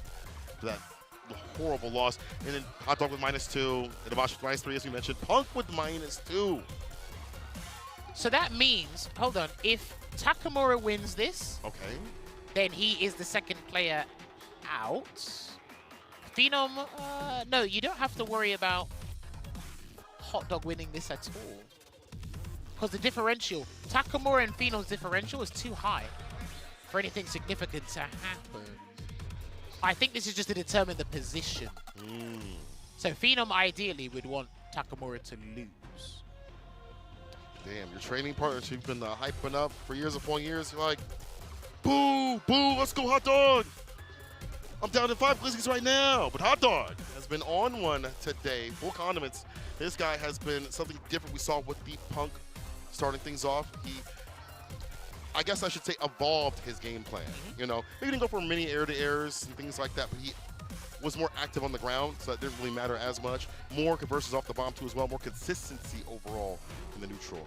Using that stand medium kick to poke and prod and try to gauge where he could do drive rush jab and enter in and annoy, pester the player, which is something I didn't really see from him in the earlier days as much, at least. Because it was the early stages of the group stage, and right now, it's like the shackles are on for a lot of players day 1, and then they come off by day 3, because at that point, you either mathematically know your fate has been determined for you, or you're able to turn it around. And because we're seeing like the excess weights just come off a Hot Dog, it's like, oh, okay, I can actually ruin someone else's day. I can play a little bit better. I can probably experiment with a certain situational strategy in this situation. You start to see different things unfold. But like you said, this has been one of the most turbulent groups we've seen throughout the group stages these past 3 days here. So Takamura looking to get a dub because Phenom wants that winner's side top spot. Takamura wants that winner's top 16 spot as well, but there's only one way to find out. Now, looking back at this, there was, I think it was Takamura versus Problem X SFL EU 2024. I think it was that. He had a very interesting strategy against him in this matchup. It was like, because he knows Problem so well, he overwhelmed him in certain situations that you wouldn't expect a Ken player in Street Fighter 6 to do to anybody. I don't know if Takamura is going to have the necessary information he needs. I trust him with his research. He's a strategist that is slept on. A lot of people call him a magician in terms of what he likes to bring to the table, style over substance. But this guy's strategic ability is second to none for me. And let's see if he can actually close this one out on a high here. Hot Dog is looking to do the same, but again, at the end of the day, we're Street Fighter players. I want to see victory on my end of the screen and not yours. Takamura versus Hot Dog, final match of Group A to determine the standings and where these players will be landing, at least some of them, Patient play, perfectly spaced scissor kick. Got to do that perfectly spaced because that stand light kick from any Shoto will take him to the corner with like a Tatsu, whatever it may be. Run DP, there's a throw right after. He shouldn't rely on it too much, but he's also got to be careful utilizing stand heavy punch as well, just in case Takamura tries to parry that. You can react to that, or you can parry it on reaction. But then right now, this is total lockdown here in the corner. Gonna get that no context slide there, just to force something to happen in his hot dog. This is what he should have been doing earlier. Yeah. Activity, man. Driver heavy kick to jump back in there from Takamura. Where the throw does it again. Looking for a button. Try to go for the offensive drive reversal or to deny the pressure. Either way, Takamura was ready and steady with a punish on the -6. I've seen a couple of jump backs after drive rush cancel pressure there. He didn't get a crouching fierce anti-air, but what a counter poke there from Takamura. Buffered into that run Shoryuken. Tatsu DP. Takamura taking care of that button that was so problematic for other people. Yeah, he's that buffering the medium. Yeah, he's buffering the medium. Now closer to that stand fierce, not doing it at far distance where it could be perfect parry. Hotdog able to get the bomb on. He's doing the same thing he did to Punk. He thinks they're going to DP, but it's like you got to test them first. You got to let them do the DP first. Uh-oh. Second part of the Gen Ride not hitting. Bomb is on now. Drive impact. The bomb goes off. Tried to get some sort of reaction. The overhead doesn't land. Happy accident. OD Storm avoids a lot of jump backs. Again, I like that from Takamura. Avoid the strike throw scenario. Get on out of there. Not your hood, bro. He tried to get perfect parry. Do you see the timing there on Takamura? He's going to take the game one, but did you see how close he was able to get that parry on that crouching medium kick? That's the most frightening thing about Takamura. When you think nothing's happening, when you think, let me rethink and change my approach, Takamura's just waiting for a specific button to come out. And hit that parry. We saw it with Punk. That happened quite a bit where it switched the momentum. Dude, that would scare anytion. You're like, nothing's happened for a good solid, like, 5 to 10 seconds. And you're turning blue. For what reason? Yeah, it's like, why? Why? Hotdog finally goes with the switch. And, you know, I feel like whenever I play this matchup as Bison, obviously I'm not the best in the world, but I understand that put up in the corner, it's that pressure that Ken can put on. It's even more swinging off that reversal besides the bar at the bottom. Really use that for offense. So now you got one. Now you got a fireball that go band to band and toe to toe. The likes of Ken, not even that, go better. Actually, yours is better. You have the heavy slash, the medium one as well, and you have the fake out. Yeah, look, Air Slash is one of the better projectiles in the game and it's a nuisance for a lot of people, but listen, sometimes you can't be over-reliant, as I said before, on that projectile, because right now, he is going to get, a lot of people do in neutral is they just whip that jab because it's got good recovery on it, and if you see the DI, you either cancel into it or you do a reactionary drive impact afterwards. And this is a much better start. Change your pace here, into the greatest so back, pull the burnout here for Hotdog, and now here comes the infamous Air Slash oppression. Of course, only need a throw in an OD to get it done. The season Sonic Boom. It's all sauced up. Hotdog bringing it back from the brink. Nice change of pace right here. Had the area to hit that crouching medium punch. The correct spacing to stop that drive rush. Breaks up with the side switch though. Nice counter hit, crouching jab there just to stop the Air Slasher feint. Oh, my man, tap and parry again, bro. I'm so scared. Hotdog trying to do it too. He said, wait, that looks like fun. No burnout attempt there from Takamura. I guess he's confident in winning the round from this situation, and boy, was that the correct decision. He didn't need to burn him out.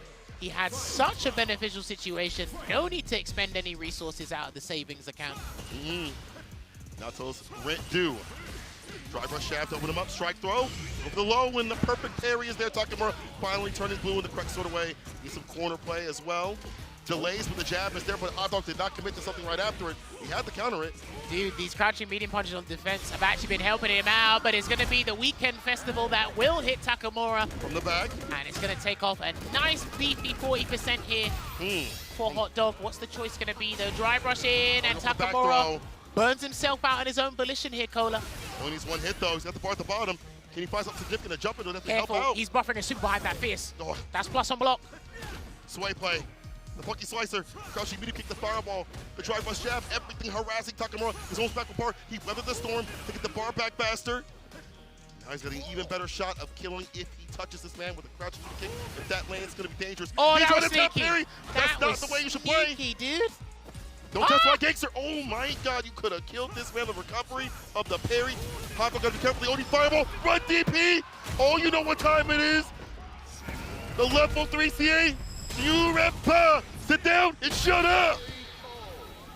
That was phenomenal play there. Spaced himself accordingly, and Hot Dog, because he was looking at the victory to take it to a final game, Takamura said, if you keep peppering those regular air slashes, I'm going to use the projectile priority system and take one over you there. And boy, was he ready and calculated. This is what I mean by this man likes to show the magic with his playstyle there. So well played to Takamura there. We need to take a look back at what transpired in that set, because boy, there was so much there.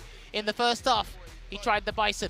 It didn't work out. Nope. I think Takamura just had his number there. This is what he was properly prepared for here. And then, of course, Hot Dog doubted himself, went for that character swap. I mean, look, that perfect parry. That was... not even a perfect parry. He almost got the perfect parry there. The He was like a split second off, right? But then the swap to the DJ, you were talking about Hot Dog's DJ a fair bit. Different change of pace, obviously different character, and a much better start here. But then again, this is where I think he got a little bit too comfortable, Cola. Yeah, too comfortable with the fireballs, but also the tap parries. That's something that Takamura had really expended in his game plan, but Hot Dog hadn't done so with DJ, it feels like, as efficiently. You see right there, trying to tap parry, not having watch this. You see that he walked away? Yeah, he walked away, and you kept doing air fireball. Yeah, to bait out the, hey, do it, come on, I dare you. Throw that fireball, see what happens. Well, because look, he was basically near burnout. It's something that you probably wouldn't consider him going to do EX Hadouken to burn himself out after that. There's a lot of situations where you can think, strategically speaking, it's like, are you going to burn yourself out to try and win the game off of one fireball? No. But it's because I could do anything within that range that you're not going to expect, right? So this is what it's looking like right now. +6 ratio with 4 wins and 1 loss there, Takamura.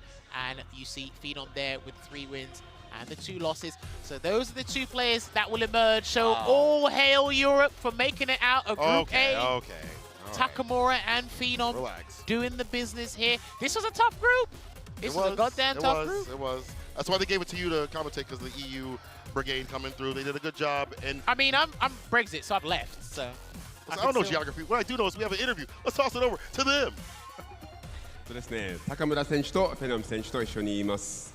インタビューしたいところなんです。とりあえず試合終わった後の感想とこれからの意気込みについて話したいです。So, amazing performance from you. You had a few clutch moments where, it could have gone either way. One match loss here and there. You needed to get that one game against Hot Dog to secure the first spot, and you did that. Congratulations. Overall, it's been 3 days. You've been able to kind of go back to the hotel, look at your performance, think about what you wanted to do each day. How has that whole thing been for you? It was amazing, to be honest. Day after day, I was getting used to the jet lag and all of that. The experience was amazing, and overall, I was feeling great. And I'm glad that my practice before Capcom Cup worked. I had a plan for everyone. I'm very happy that it worked. みんなの動画を見て対策できたところもあったし、やっぱりその時差ボケを超えた後の試合もすごい良くなったし、あとは何だったっけ？また日本来てWhat did you say when you came to Japan? Like I was used to the jet lag. Time of the time. Okay. やっぱりその時差ボケの問題はすごかったんですけど、それを切れたからプレーはすごい良くなって嬉しいところです。And moving forward, how do you feel about your chances going into the top 16? You're going to be on the winner's side, obviously a very prestigious position. What are your thoughts there? I'm going to go little by little, step by step, one opponent by opponent. I'm going to go to my room and start analyzing my opponent. インタビュー終わった後に早速ホテルの部屋戻って練習の始まりがあるみたいです。フェノム選手とちょっと喋りをしたいです。So, second place, obviously top 16, it was a brutal group, anything could have happened. You managed to get through. What are your thoughts? Honestly, this group was so close and it was so difficult. And I knew all the players in our group was good, but the wild card was Salvatore, and I don't think any of us expected how good he was. He was really good, so he was super impressive, and I managed to barely qualify. in losers now. So I'm happy, but this was I had no idea. I had no like I don't know. Even when I won, I didn't know if I would have made it. So yeah. ブロックがもうものすごいきつくてみんなも強くてみんな強いって最初から分かってたんですけどサルバトーレ選手がそこまでのやり手でびっくりして本当にもうグループから抜けるかどうか本当に最後の最後まで分かってなくて今最後でもなんかブロック抜けてるかどうか分かってなかったっぽくて本当にグループから抜けることができてなんか安心しました。Okay. Before you get into that, ahead of tomorrow, what's your feelings? Top 16, starting out on losers. Do you have any thoughts going into top 16 tomorrow? Last year I started out in winners, so this year it will be losers. I don't know how that's gonna be, but I don't even know who I'm gonna play against.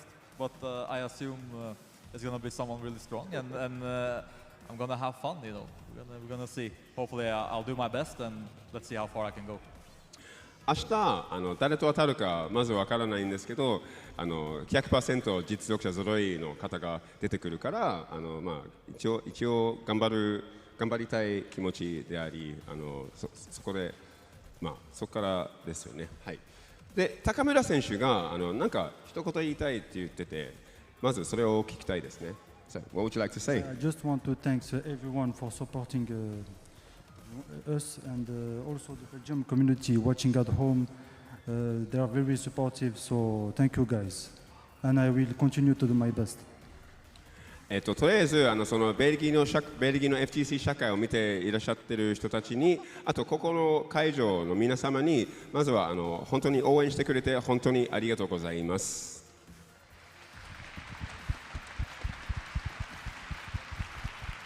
ってことでインタビューコーナーは終了となりまして続いてぜひカプコムカップファイナルズをお楽しみください。実況に移りましょう。それではさようなら。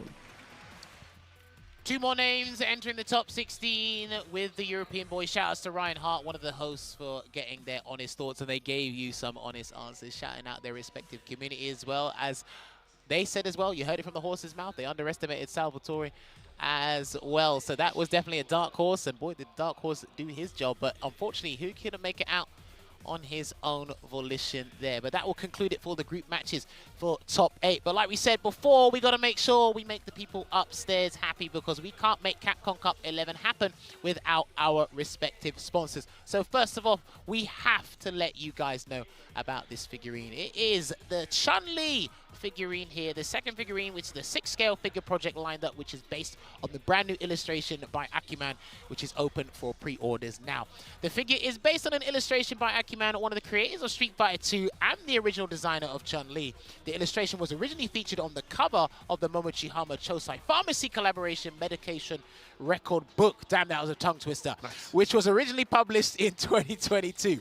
A new full-body version of the illustration that shows Chun-Li's beautiful and dignified standing pose from head to toe was created especially for this project and has been faithfully brought to life in figure form by the Japanese manufacturer Max Factory.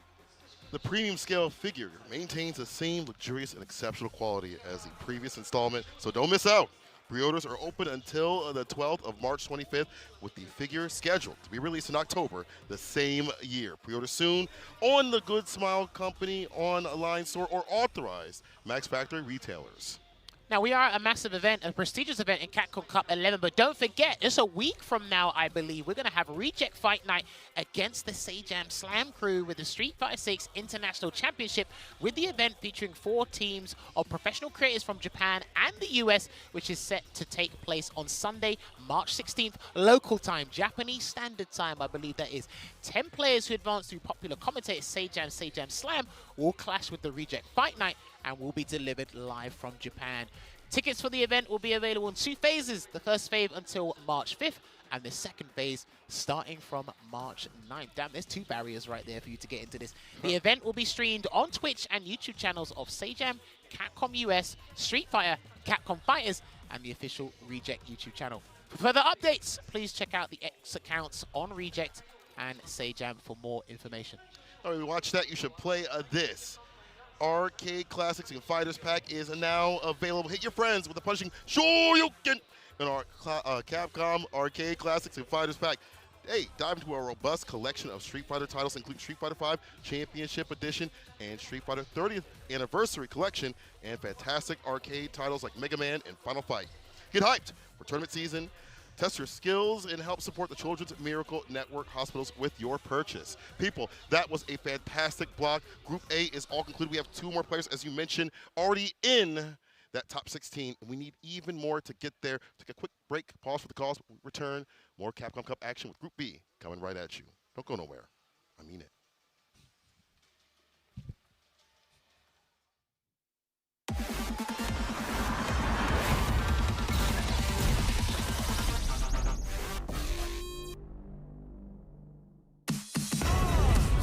Come on, everybody come alive real quick. Battle of the strong, survival of the fit. Take your best shot, hope you don't miss.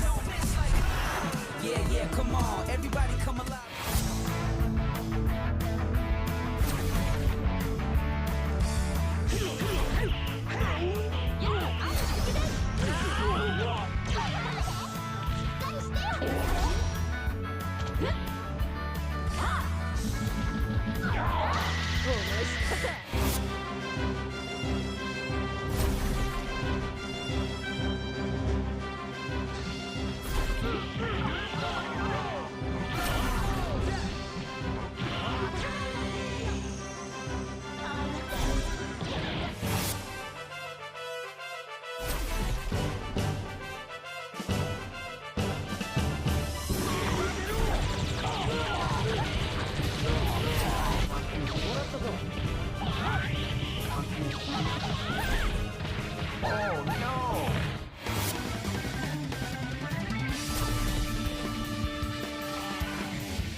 location is Osaka.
カプコンカップ11、ここからはグループ B の模様をお伝えしてまいります。 Ladies and gentlemen, here at Capcom Cup 11, it's time to introduce Group B. それではグループ B、プレイヤー入場です。 Let's get the guys out here for Group B, and the player entrances will commence momentarily. まずはベルギーの忍者キッド、ソルティーキッド。 Flying in all the way from Belgium, it's the young ninja, Salty Kid. So I'ma tell the truth, I get my grind on. You know the pressure make all of these diamonds. I tell them get back. バングラディッシュのトラ、サイハ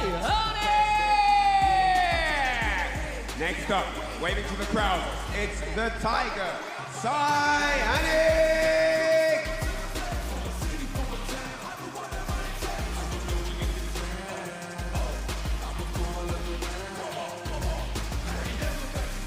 ザ・ストレングス、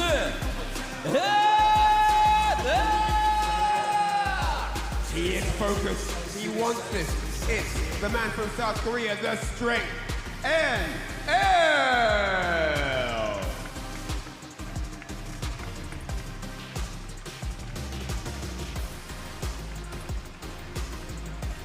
パナマの偉大なる闘士、グラントナカイ。 All the way from Panama, it's the great Will Torakai.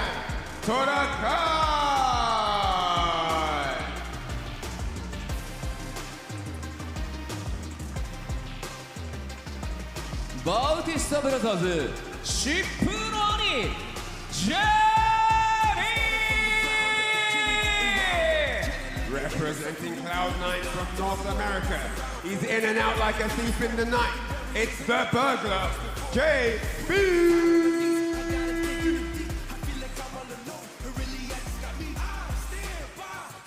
カリフォルニアの白い暴走特急、ノーザプロディ He's come from the streets, worked his way up through hard work and diligence. It's the Burn Express, Noah the Prodigy. さあということでグループ B もやってきましたが、ここもかなり激しい攻撃的なプレイヤーが多いですよね。はい、ミスはとりあえず許しはしませんので。そうですね。はい、なので、パーフェクトなプレーを見せないとダメです。どこまでその力でねじ伏せていくかというような激しいグループとなっていきます。はい、後がありません。はい、そして本日は最終日ということで、現在ステージに上がっていただいた6名による総当たり戦に決着がつき、2名の上位が明日のトップ16に進出となります。会場の皆さん、選手たちに大きな拍手をお願いいたします。 The 6 members on the stage for Group B couldn't be any more focused right now. It's the third and final day of groups. There is no more chances. It's all to play for. Out of these 6 amazing performances, only 2 will go through to tomorrow's top 16. And with that said, let's get hyped for the matches. Give everyone on the stage a big, massive round of applause. それでは選手の皆さんはスタンバイをお願いいたします。 All players, prepare on standby. Thank you. Get ready. It's about to go down. そしてこの熱い最終日の戦いをさらに盛り上げてくれる実況席の皆さんにお渡ししたいと思います。実況席お願いします。 Alright, with that said, it's time to give it back to the desk as they call the action, and it is going to be absolutely incredible. I don't know what's going to happen. Let's find out. Back to the desk, guys. Take it away. Ladies and gentlemen, it's time to lock in, all the way in, as we get ready for Group B. My name is Vicious, back at it again with St. Cola. Man, you've been doing back-to-back blocks today. It'd be like that, but I feel like it is for everybody. But as you mentioned, it's time to lock in and clock in, especially with some of these cats out here that are still in contention.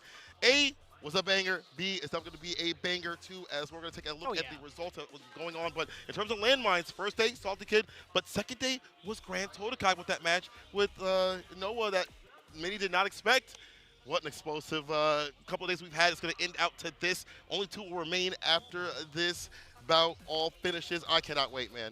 My heart's pounding. I mean, you've already gotten pretty familiar with the group thus far in regards to what has been happening these past couple of days, but overall, there are really, really heavy implications, especially with those 2 individuals on the right there, NL and Noah the Prodigy. This is going to be so ever important in regards to their results. As you can see with the standings, Salty Kid sitting at 2-2, SI Anik currently at 0-3, unfortunately, NL sitting at 2-1 with a +3 game differential, Grand Totokai with a similar win-loss record, however, at +1.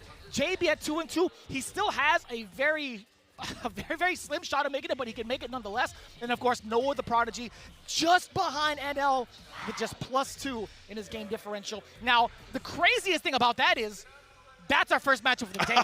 NL versus Noah the Prodigy to start it off. This is going to be the most intense matchup of this group with the implications. Grand Totokai with SI Anik as well. Noah the Prodigy going up against Salty Kid. Grand Totokai versus JB, another very heavy set matchup. Then, of course, to round it out, SI Anik versus NL. Wow. This one has a little bit of history behind it. NL has definitely been a thorn in Noah's side, but on this stage, things will be a little bit different.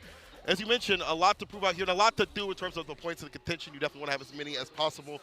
A Luke versus Akuma match, but I feel like with NL having practiced with Luke, we saw it over in the league. We've seen him also on his stream preparing that character, not for combat, but to really get ready to have to fight the Lukes that are out here. Right. And really just Noah, just in general. He's going to be very well informed to deal with it. But Noah, I mean, this man is untamable, untrainable. Yeah, there's been a lot of practice from the side of NL, even here in the practice room with the Players Lounge. He'd been practicing up against Chris Wong for a good amount. But what happens when you have to face off against Noah the Gray? Shout out to Sejan for that one. Setting things off already, NL keeping Noah. Man, that was a fierce to the face. Noah was not ready for that one. Another Tatsu. What's the pressure going to be like? He backs away, and the big swing coming in from Noah the Prodigy into the side switch. That was the meatiest fierce. What had happened for the side of NL? Do you think it was going to be a throw? I think so. Either way it hits. It's fantastic. It's one more touch. It's a throw to seal the deal, the side switch. Beginning outside that corner, catching that stand fierce. Typical for Akuma to go for that button or forward fierce, and Noah was looking out for it. The timing was proper. First round to him. Bar being built up, things he can go into the gray period if he needs to. It's crazy. It all came from 2 big swings from the side of Noah the Prodigy. Yeah, keep that containment. He doesn't mind spending that drive reversal early just to make sure that you are knocked down. I like the burnout rather early. He has plenty of time to build it back up without taking too many big risks against his life bar. Right now, yeah, he's big chilling. Up until this point, that cross-up does land. Oh, actually, didn't get a big damage off of it. Big combo, I should say. Not bad. Yeah, fortunately, could have a little bit more on the table there. Like these faster fireballs variants. Where's the anti-air? There it is, the Go Shoryuken. Dash up, no button at all. Back dash in the DP, but gets back thrown again. The side switch, and Noah back with bar. And now lets it rip with the OD Go Shoryuken, the 4 pierce. Finds success, level 3 immediately to kill the drive gate as much as possible. Open up, I'm home. Bow. This burnout is heavy. NL, you gonna spend bar for this? No, you're gonna get smacked in the face instead. Crack the neck. And get checked into the ground. Noah the Prodigy with the explosive start as expected, 1-0 over NL. Revenge, man. I feel like when these 2 meet, usually NL is able to take it over Noah the Prodigy. A different sort of story. OD DP on the bus out right back here from Noah. He'll do it, not afraid. But what happens here, a little bit of a slower pace, at least for the side of NL. There's going to be a lot more fireball exchanges, as we're already seeing. Noah the Prodigy not even trying, a little bit reluctant actually to kind of combat with the Sandblast. Look for further ranges. Yeah, he's going to be checking. Now with the driver's jab, trying to get nice and close. Chilling against that charge up with tip of the fireball, connects, interrupting as well. Dive kick, luckily didn't catch the recovery. Will catch the recovery of that, I think, crouching medium punch. Either way, no one burnout, but definitely still has options for that level 1. Trying to get the DP, that light fireball, catching before it can even come through. Anti-air not really working out. I like these closer fireballs as NL inches forward. Hard for Noah to poke, but what happens when that jump heavy kick hits, like a dive kick. And he's got so much control, too. He's right in the middle of the stage, so I don't feel like there's going to be any fear of the DI to cause a stun. Yeah, he's going to get that drive impact all the way back. And that is a big, big check against the drive rush. NL is going to find it, and luckily enough, he doesn't have to spend a bar for the Go Shore. He's just enough damage at the very end of it, getting at least a round on the board here. NL getting wise to that fireball drive rush game. He understands when no one's come through with that option. Drive rush overhead, blessing the dome, christening the cranium. Safe jump set up. Slight delay on the crouching medium punch. Noah not opening up. Try to go for the offensive drive reversal. Noah baits it out. Easy bait oven. Heavy knuckle. Chaser, perfect parry. Yeah, he was practicing that. Yeah. He has been practicing that the entire week from when we saw him. But this is going to be a great moment of control for NL. A couple of fireballs peppering in some of the damage, but Noah, he does such a great job of spacing out that stand jab and also being so elusive up until this point. Again, man, NL at the perfect spot to get that cross cut into the level 3. Destruction and demise is what he's going to see. NL now tying it all up 1-1. Control with the fireballs especially, and what Noah wants to do with his fireballs and drive rushing after has been the path to success, the way to put Noah down. Crouching medium punch able to hit the counter hit, nice stuff as Noah inches forward. Heavy knuckle, of course, up in the corner. The throw, we take another one for a button. No, NL with the backdash. And what a punish counter too, off of the crouch jab into the immediate stand fierce. What a link. But out of there too, the back fierce, aka the former eraser. Able to hit after he stacks it just a little bit to work out NL. Gets caught up for the corner. Noah on set point, far building up. That means he again can go into burnout and back himself up with the SA gauge to either go for like a super, for more damage, whatever it is. The trade. Back to back trades. I like that. Bar for bar indeed. Again with the back fierce. I almost pushed Cole off of his seat. I'm so sorry. Died. I'm so sorry. You know, it would have been worth it, honestly. Damn. Look what's happening right now. Burnout incoming almost with a stand fierce fireball. Will he go for it? No, he delays a little bit. Nice, it would have worked though. He was trying to bait out the ODGP, right? He thought NL would probably force himself into the burnout, but no, the Prodigy, a lot of damage incoming. Throw would do it, and he thought throwing the cross cut. Doesn't even need to wait for NL to do anything else. Go with the Prodigy, one step closer into qualifying. Very well done, Noah. Man, I was waiting for the pop off right there. A little bit of a pop off, but I'm sure he'll get a bigger one as he inches his way closer to top 16. This cat is pristine, and again, he's fighting for himself, fighting to take down the haters, and improve himself with the character too as well. And L getting cooked up in the corner. These slight delays every so often worked out. I like that Noah recognized his strategy wasn't working out, and he didn't keep forcing the issue. That was a problem yesterday. Today, you see a little bit more delays, a little more switch-ups on the drive rush, and it works out better for him to get the win against NL. Yeah, you saw some really impactful decision-making into the corner as well, willing to kind of give up offense just to play the defensive game, just slightly hesitate and kind of block for a little bit to sense if the other was going to go for like an OD uppercut and then just wait for the jump out to attack some of that extra damage. But it came in moments where the checkmate would happen if they get the cross-cut DPs from both sides of NL and Noah the Prodigy. So very similar thoughts, really. There was another sentence I was going to say. Very similar thoughts in regards to the decision-making from NL and Noah the Prodigy. But overall, just the burst damage coming in from Luke is so substantial because of the fact that Akuma has lower health. But you're looking at it, right? Big chunks of health from every interaction on both ends. I feel like if they're going to keep playing that game, Luke will prevail. 100%. And I want to give Noah some credit. I feel like he kind of plays that type of heart-type style. But this one, I feel like he has that matchup knowledge and player knowledge too as well. The back fierce catching some of these throw attempts from NL of the time was fantastic. It was multiple. So it was very intentful here from Noah. And the forward fierce in some of these ranges where Akuma would like to claim with a fireball or a button from himself worked out better for Noah. And I got to give him also credit for that cross-cut DP. Very hard to do with Luke consistently. He got him tit for tat just like that. Noah is doing really good workout here. I can't lie. Capcom Cup. Like to see it. This is tough. It puts NL in a very, very interesting predicament now. If you take a look at the current results, man, 2-2, tied up with Salty Kid, tied up with JB, with the benefit of having that +2 differential that's going to be ever so important moving forward as he has to play against SI Anik towards the end. You never know, man. SI Anik could be fully awakened on day 3.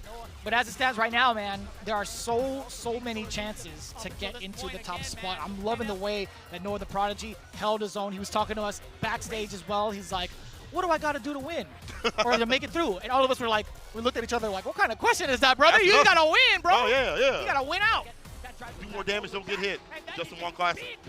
Now, let's go back to talk about Cianic, and I feel like he's not had the best mental time recently. We saw on Twitter he wasn't the happiest, but I feel like after having a day to calm down, possibly, see him come with a different sort of energy, maybe not able to make it that top 16 spot, but big spoiler, the Grand Slodokai, who was absolutely hot. People's not the pick, maybe, but Panama standing up. Grand Slodokai yesterday definitely showcasing what he can do, and he really puts his mind to the grind and stays positive about the game and his own progress and play. Yeah, I mean, those 2 wins that he had in day 2 were so impactful, right? Taking down Noah 2-0 is such a great booster for him, especially with the way he faltered in day one, and then taking it down against Salty Kid 2-1 in the second matchup of that day.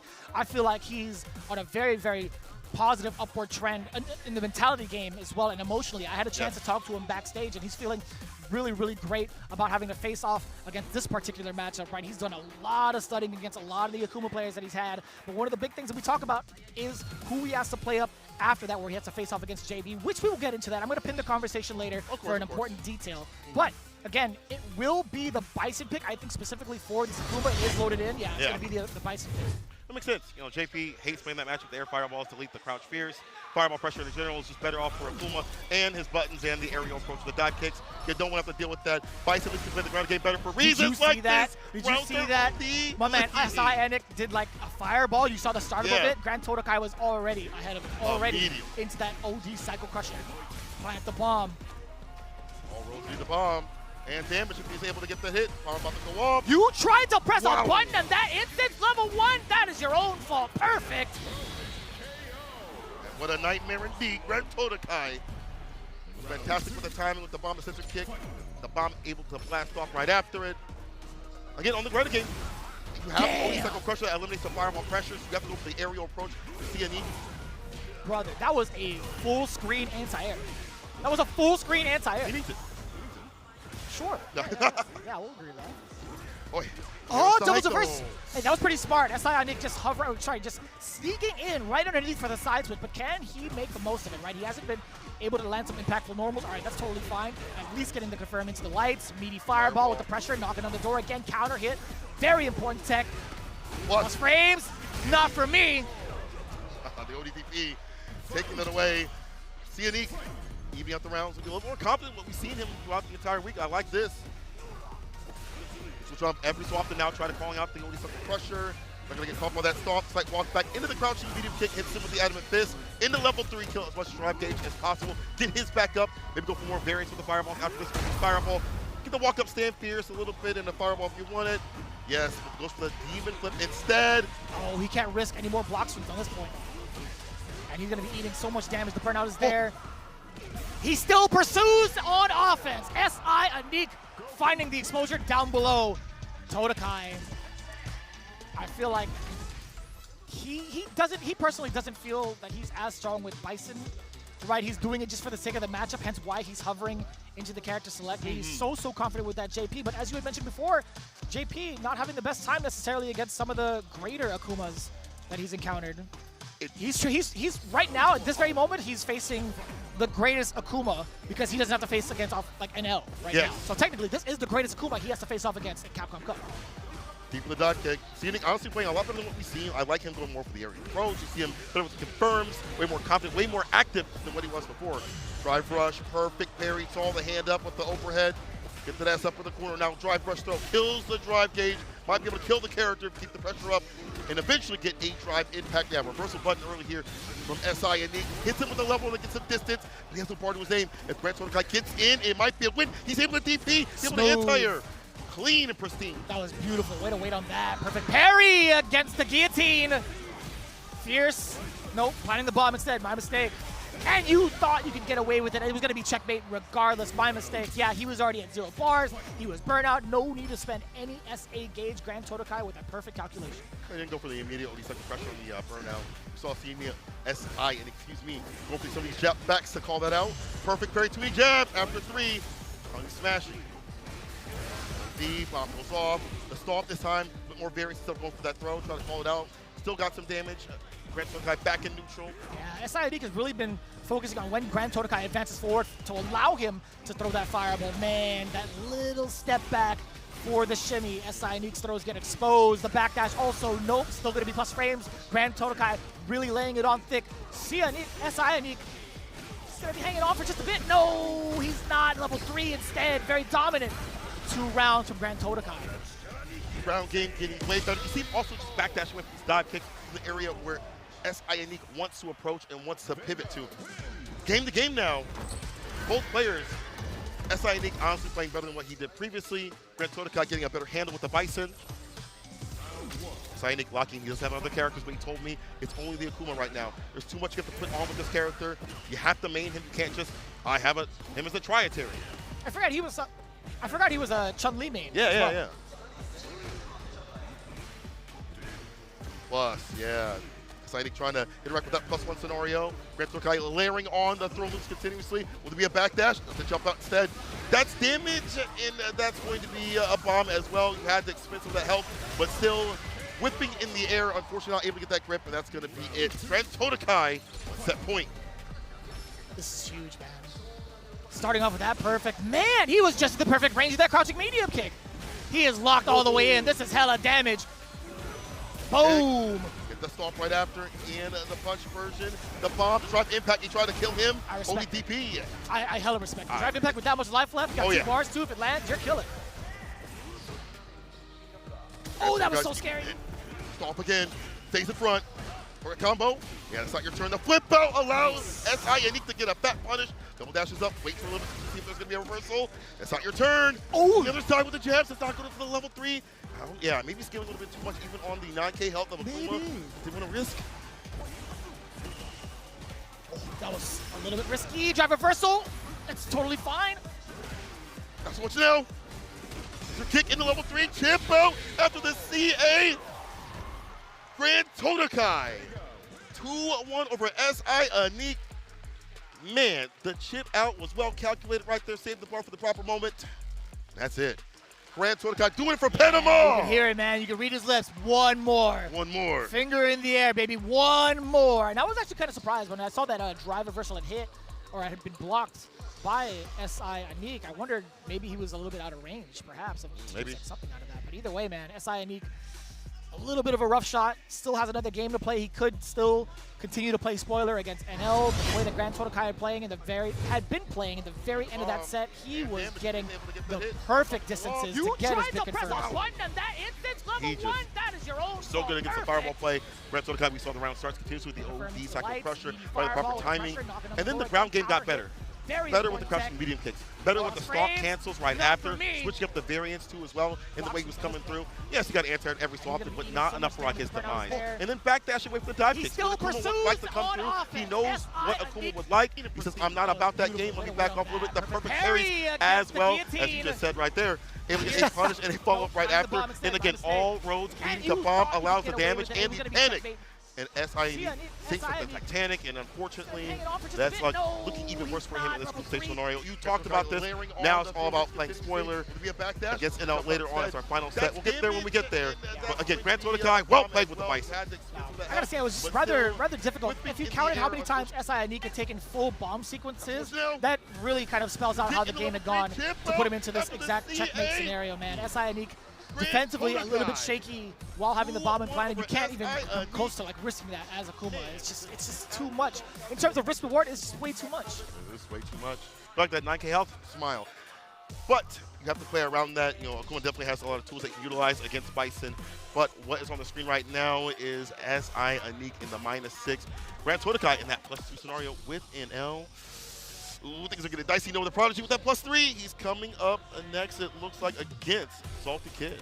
Oh, and this is a matchup that he has been grinding. That is for sure. And he also has the luxury of being able to play off against the other Kimberly players here. We know we have one of the SFL teams, obviously FlyQuest, having Psycho, having Shine. They're both here, being able to possibly play against Noah the Prodigy. I don't know if Punk would let that happen, but either way, I mean, like for the benefit of everybody here, I'd imagine, you know, the country's got to unify at this point, right? Yeah. Noah the Prodigy, let's see how he does. But Salty Kid, looking at his current record, being at 2-2, right? He needs to win 2-0. And he needs to, I feel like, it's hard to say right now, actually, because of the fact that Todokai had won his first game. He was banking on Todokai to pretty much lose it all, but as it stands right now, Noah the Prodigy, if he wins this, he just might be that shoe-in to the playoffs. Top 16 waiting for him. Salty Kid looking to ruin that and get his own game going. The Sodium Sun lands the punish on the slide. You get way more off the slide this season. The bomb about to land, and he doesn't get the explosion. And at least you see Salty Kid going in right for the dash up, drive rush, arc stop, drive reverse the bomb. You see Salty Kid has been going for that continuously. Yesterday, I should say, constant with the bomb pressure, leads to explosion, disrupting Noah's rhythm, and it's neutral. Send him off with the super. Not enough. It's not enough. He didn't have the bomb follow-up, but that's fine. No, he didn't have a can. Oh, he you're used two fire. But either way, I mean, being in burnout, I don't think there was a lot that Salty Kid would be worried about, right? So. True. Punish counter. Just placing that slide. So difficult too because Noah's been rather active in regards to closing the gap, so it's very difficult for Salty Kid to even gauge that slide tactic. At level 1, he's not going to be spending here, I don't think, right? It doesn't make sense to you. Okay, well, I lied to you. It does create a lot more space though when you see the bounce back off of the body, so my mistake. Gets out the corner as much as possible against Noah. Locking defense that she has. Salty Kid also has been going for more reversal super now in this day than he did yesterday. Didn't really go for the bust out. Don't believe that level 3 slowly but surely. Finds a jab, ends it right now, wants to kill as much drive gauge as possible, get the lead. He will expend that level 3 at any point, any round. Don't take the other person down as much as possible. Yeah, a couple of those slides have been doing more harm for Salty Kid than good, to be honest with you, but he does have drive gauge. He can work with it. Noah the Prodigy now. Okay, well, we do have a slide opener. Noah the Prodigy, nice and healthy yet again. Okay! Yeah, the OD would have been enough. Salty Kid still alive. Now with any bar to his name, the drive gauge is gone. He sets the pressure with the throw. The Sodium Sun, can he finish the job? Stamina kick able to get the hit. No. Oh, that counter. Back-to-back blocks on the overhead. That's not going to be enough for Chip. Noah the Prodigy striving while in burnout. The defense was immaculate. Had me clinched. All right, Salty Kid still in this though. Going with the tick throw. Drive rush, with the throw again. Salty Kid with the tech. Pushing up the defense a little bit, waits for him to come down. That's fine here for Noah the Prodigy. He'll take that drive gauge as much as possible and still able to recover to get that DP off. Drive rush throw again. Be a low, will be a throw. It's a crouching light to open him up. Man, defensively, Salty Kid has not found the right options. He does have a way out, but at the cost of a little bit of life, back to the corner you go, and it's a punish counter against the parry. Knock him down one more time, a throw will do it. And he tries a big medium kick against medium kick. Noah the Prodigy with a trade. The greatest trade for him, 1 game up over Salty Kid. Typical thing for Noah. After the knockdown, jump back into something. OD fireball we saw, and then see stand medium kick. Noah on the first game, both whipping the knife, but Noah recovers first, gets his jab off, and a throw right after, not where you want to be as Kimberly. She does not have that defense, it's only innate defense like perfect parry and such. Ooh, corner, the slide, no punish counter. Trying to harass, dude. He cannot open up Noah the Prodigy. The defensive aspect right now from this kid is just too remarkable. It's been too frustrating now for Salty Kid as well. He's got the perfect parry in that sequence. Run cancel in the throw. Real for this character this season, overall. Yeah, that crouch fears. Getting into him, even worse. Nice! Vanessa Blast, that stand fears at the proper distance. Hold the Azuna drop. The bomb doesn't get the throw after DP Noah. Uh-oh. And he's healthy. One more sequence, he could build a level 3 if he gets that hit. Knocking on the door, Salty Kid now rebuttaling with the counter punch of his own.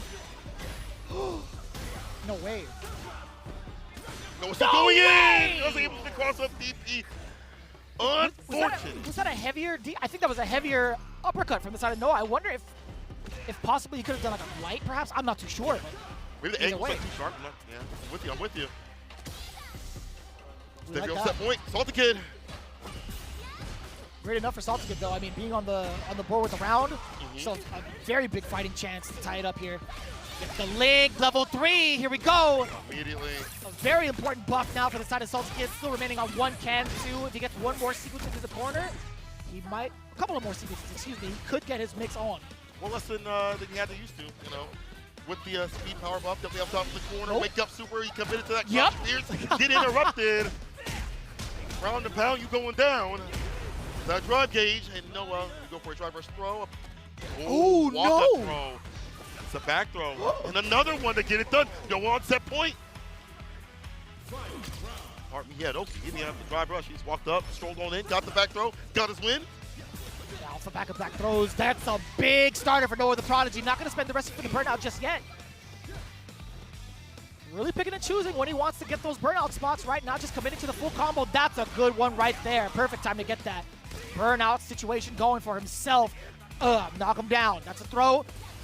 Again! Still stopping the drive rush yet again. Salty Kid getting absolutely smoked out the corner. Unfortunate, but Noah the Prodigy. 2-0. He's got to be making it from the winner's side. There it is. From the trenches, from the mud. Noah the Prodigy, top 16, staring in his face. And well done. Again, that strategy that he has of knocking down and jumping back. So hype me up. He said, light me up, hype me up. My man giving up his whole address when it comes to the pop-offs on Twitter. He's like, I'm coming from Lompoc. I'm from Right J here. Street. I'm coming in from J Street. I'm like, man. Here's the zip code. Yeah. Oh, my God. Hey, man. I feel like if he wins the Millie, Oh, God. he's got to be changing zip codes, right? 100%. Well, not in California. It's rather expensive. Who knows? Okay. Either way, taking a look at the replay, we talked about like the calculations in regards to like what Saltikid was trying to do. He had it pretty well thought out. He was cutting the needle in regards to this offense against Noah the Prodigy while he was in burnout. But there was some, man, amazing decisions and reactions from the side of Noah the Prodigy. I gotta say, once again, Noah getting that knockdown and he's waiting for them to wake up with something like aggressive. He has a jump back, medium kick this time. Later on, it's a jump back, heavy kick to finish everything. It's those moments where you think you try to route things back with like drive rush back throw or whatever it may be. That intention is all snuffed out. It's sniffed out by Noah the Prodigy. Unfortunate that DP didn't hit, but again, the corner pressure too much, and Kim already suffers there, right? And Saltikid, at the very least, was busting out a lot more with the supers. We didn't see that yesterday. That was leading to his demise against JB. Now, this time he tried to get more active, but Noah was too ready and steady, and that's like a dive kick. That makes it even worse to have to try to leave. Foot dive. My man's got a backwards move and dive kick. That thing is far. That hitbox is mad far. Good. Real That good. is So is Noah. insane. Doing that continuously and blowing up the intentions of trying to leave the corner. Noah with that big resounding win. Let's look at the scoreboard. Oh my God, plus 5. Yeah, that's got to be it right there, man. But who knows? I mean, we'll see. I mean, no, what am I saying? That's got to be it. He wins out. Yeah, 4-1. He's already in the winner's side. Hello. Okay. But we still have plenty more matches to determine who's going to be on the loser's side, right? Up next. This is going to be so difficult to call, man. Grand Totokai versus JB. If Grand Totokai gets this big W in convincing fashion, he just might be the candidate to move on in there. But we'll see, man. If JB can dampen his momentum, it's going to be that much closer. If there ever is a tiebreaker scenario, I don't know if you guys had heard this prior, but if there is a very close tiebreaker between some of the players here to get into the loser side, they will be playing a 1-to-1 off stream. Just a heads up. So heavy implications here. Grand Totokai versus JB. Now JB, right, he needs to beat Totokai and hope everybody else outside of Noah evens out in their matches. So that includes NL specifically. This is all a dangerous thing to have to think about. How well you do is great, but you have to think about what other people are doing and hope that they lose or win. Not in your hands fully, but that's group stage play. Maybe if you're not the top spot, you're going to drop out. I'm wondering what Grand Totokai will go for. It looks like it's going to be the JP. He does have the Bison. I think Bison is absolutely fine in this matchup, but maybe it's not the full effect that he wants it to be. He's going with Mr. Just Perry himself. Okay. Now, I did pin the conversation from what we were talking about earlier. Grand Totokai talked to me backstage. He's like, you know what? I'm tempted to go for the Bison matchup because I kind of do like that for Rashid. Like, I know like some of the tech behind it, but I'm just not too comfortable. I'm just not comfortable enough. I would rather go and play my best character, which is exactly why he's gone for the JP pick. That's smart. Go what you're comfortable with. Even if the matchup is bad or good, whatever it may be, you'll be ready in these scenarios where it's a little bit scrambling. Just like right now, reversal button with the crouching light punch, not anything significant. Does get the crouching medium punch though. Beautiful. Back to full screen. The Pierce departure, lock him down. You're not cleared for flight. Cannot take off from that corner at all. OD to lock him down continuously. And in all these scenarios, you see as much as you can, the departure is trying to come through. But JP able to thread the needle through the miasma and plasma and end it with the eagle spike. I like that too. That was a relatively early medium pick coming out from the side of JB. That is a long-reaching normal too. On counter hit while in drive rush, you are getting hella extra frames. Grand Totokai had tried to counterpunch with the crouching medium, but now he's gonna have to get locked down. Yup, I was gonna say that attempt to go for the spikes like that. Oh, he ate so much. That was almost level 3 damage, man. Might as well be. Heavy mixer right there to anti-air. Can't leave the corner. Show no bail. The drive impact after the crouching medium kick. For medium punch. OD finishes the job with the spinning mixer. JB was the first game on the board with pure dominance and also defense to get through all the departures, the pierces, patience until he had the right time to drive rush medium kick, as you mentioned. Oof. Yeah, we've had this kind of comparison a couple of times over watching Dual Kevin face off against some of the JPs in his group, right? I feel like JB is like one in that same tree. I feel like he's relied so much on movement and reading Grand Totokai over committing to some of the spikes and some of the departures from further out. I feel like if Grand Totokai maybe kind of shows off that, you know, that attempt to even try to check the movement with the medium spike or the light spike, excuse me, the close or the medium one, I feel like that might dampen JB, but as of right now, Grand Todokai is keeping it pretty close up until this point. Yeah, full screen pressure incoming from the departure. Again, heavy spike. JB definitely relying on that move and making those reads. True. Perfect parry is here. Eagle spike. A lot of okay incoming. Take that trade to keep continuing the pressure. The pushback too much. The stand fierce right after Grand Todokai recognized. Was not able to get that drive impact right back though. Unfortunate. Charge up fireball. Mix up. Jump heavy kick. It's all harassing the drive gauge, and Grand Todokai will get hella burnt out. No answer. He committed to the stand fierce. No, I have a feeling that it was possibly an attempt to heavy mixer? Maybe heavy mixer, like autocorrect heavy mixer.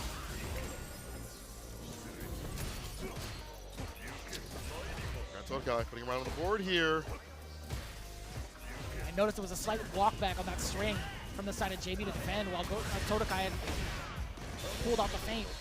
We'll talk about that in a bit though. Lavushka coming in, not going to be the biggest threat. Okay, or so I thought. The final ghost coming in clutch. What was the last one, man? What you least expect? Really Anti-air, like that, yeah. sharp. Fireball to lock him down. Careful now. Don't do one with too much recovery. That missile kick, as Steve would say, will come into play. He's looking for it. Could have got a throw, but maybe didn't want to go for it. Didn't score out. Medium mixer level 2. My win condition. Still pretty healthy on the drive gauge. Willing to take all that chip. Oh boy. The classic. Into the low. Not getting the one framer. Still maintaining the pressure is ever so important. Crouching medium punch on the other side. Grand Todokai setting up double departure. On the way out is JB. Still not able to track him down. JB with the momentum to his side now.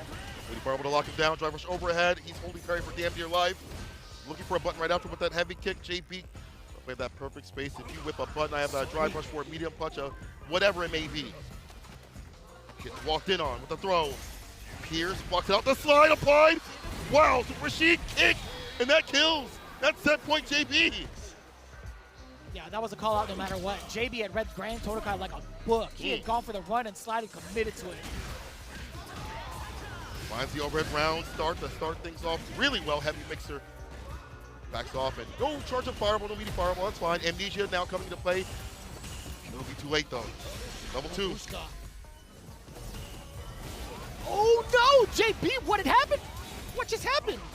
He had parried initially. Maybe he was in fear of the throw, punish counter. It would have caused like even bigger damage, so possibly. Still stuck. Heavy mixer, yeah, able to answer. As soon as you see the king spin, that's when you know the teleport's coming through. Perfect parry. Side switch as well. Yeah, forward heavy kick. That is beautiful. Keep trapped up in the corner as much as possible. Grand Todokai's trying to finish this. Drive reversal. Drive rush forward, heavy kick to keep the plus frames on. Another level 2 coming for you. Push back with the level, or no! Baits out the drive reversal. JB has him cut up in the corner. He's only got level 1 to his name. He also has amnesia too. The drive, oh no! No way! So, 2 things here. I couldn't tell if he recovered and whiffed, or if the throw was fast enough to grab the overhead animation. Because again, although it is an overhead, animation-wise, you see the character up in the air, the character is indeed still grounded. I didn't see if it was counter hit or not. I really couldn't. I had missed it. But either way, Grand Todokai, a very, very fortunate series of events there, tying it up 1-1. His defense in the corner has gotten better and better. Reward, obviously, all these level 2s up in the corner, setting the OD departures, but now he's the one in the corner. Holding parry against the drive impact. Not a second time. Take up with the fireball. Drive rush jab a little bit too fast on the draw. Yeah, going for the option select against the Fates is so smart from the side of JB. Grand Todokai a little bit too slow to react, getting slowly pushed into the corner, or so I thought. That cane is just too far. When you hear that smack for the punish counter, bow. Man, that's demoralizing. Oh yeah. Oh. My man said, hiya! Perfect parry, like crouching my kick drive rush. Well done on defense once again. The teleport, perfect parry right back at him. Both turn and blue out here. Knockdown to level 2. I like this. Using the Eagle Spike to get a maximum amount of advantage you'd like to without them waking up, hitting a button. Drive impact will get the splat. And that's going to be a wrap. JB using that not for damage, but for that positional advantage and to get him towards the corner for that DI to hit. That's been rough. I feel like in terms of all the drive impacts that JB had used against Todokai, I think 3 out of 4 may have landed thus far.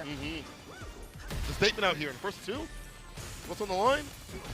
Ooh, that was a... Oh, no! Not what he wanted at all. Yeah. Kill that drive gauge, a level 2, a side switch, anything. He's the one once again in the corner. Defense a little more active with drive rush, crouching, medium punch, OD fireball.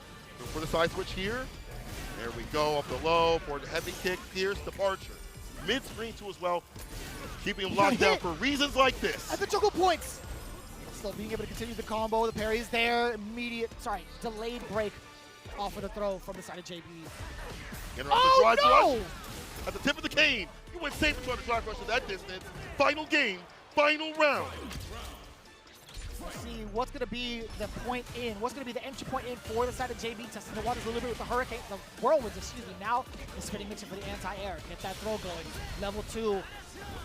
Great Desert Storm coming in. That's fine. I'll give you more of that bar. Got the enhancement. Another drive reversal. This one puts him in burnout.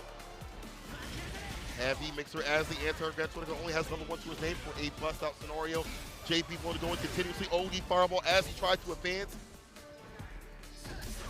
Again, it was a matter of time, St. Cola. I was waiting for that. JP was not going to shy away from that exact strategy because of the health he has left. SRK, and it is the perfect. I didn't think it was going to be enough damage. JB getting the most mileage out of drive impacts all week long. What a risk at a first or two with $1 million staring at you and you DIing. And honestly, we saw the bite back from a little bit from Grand Todokai, and JP did not shy away from that tactic at all. Obviously, sometimes in burnout, sometimes not, but the ones that not especially got me absolutely tripping. Dog, out here to DI these top-level players, but using that stress of being on the stage, I think working around that is why that works out maybe more than people would think. I mean, if it works, it works. Yeah, keep it going. You want to keep testing him out and see if he's going to react to it.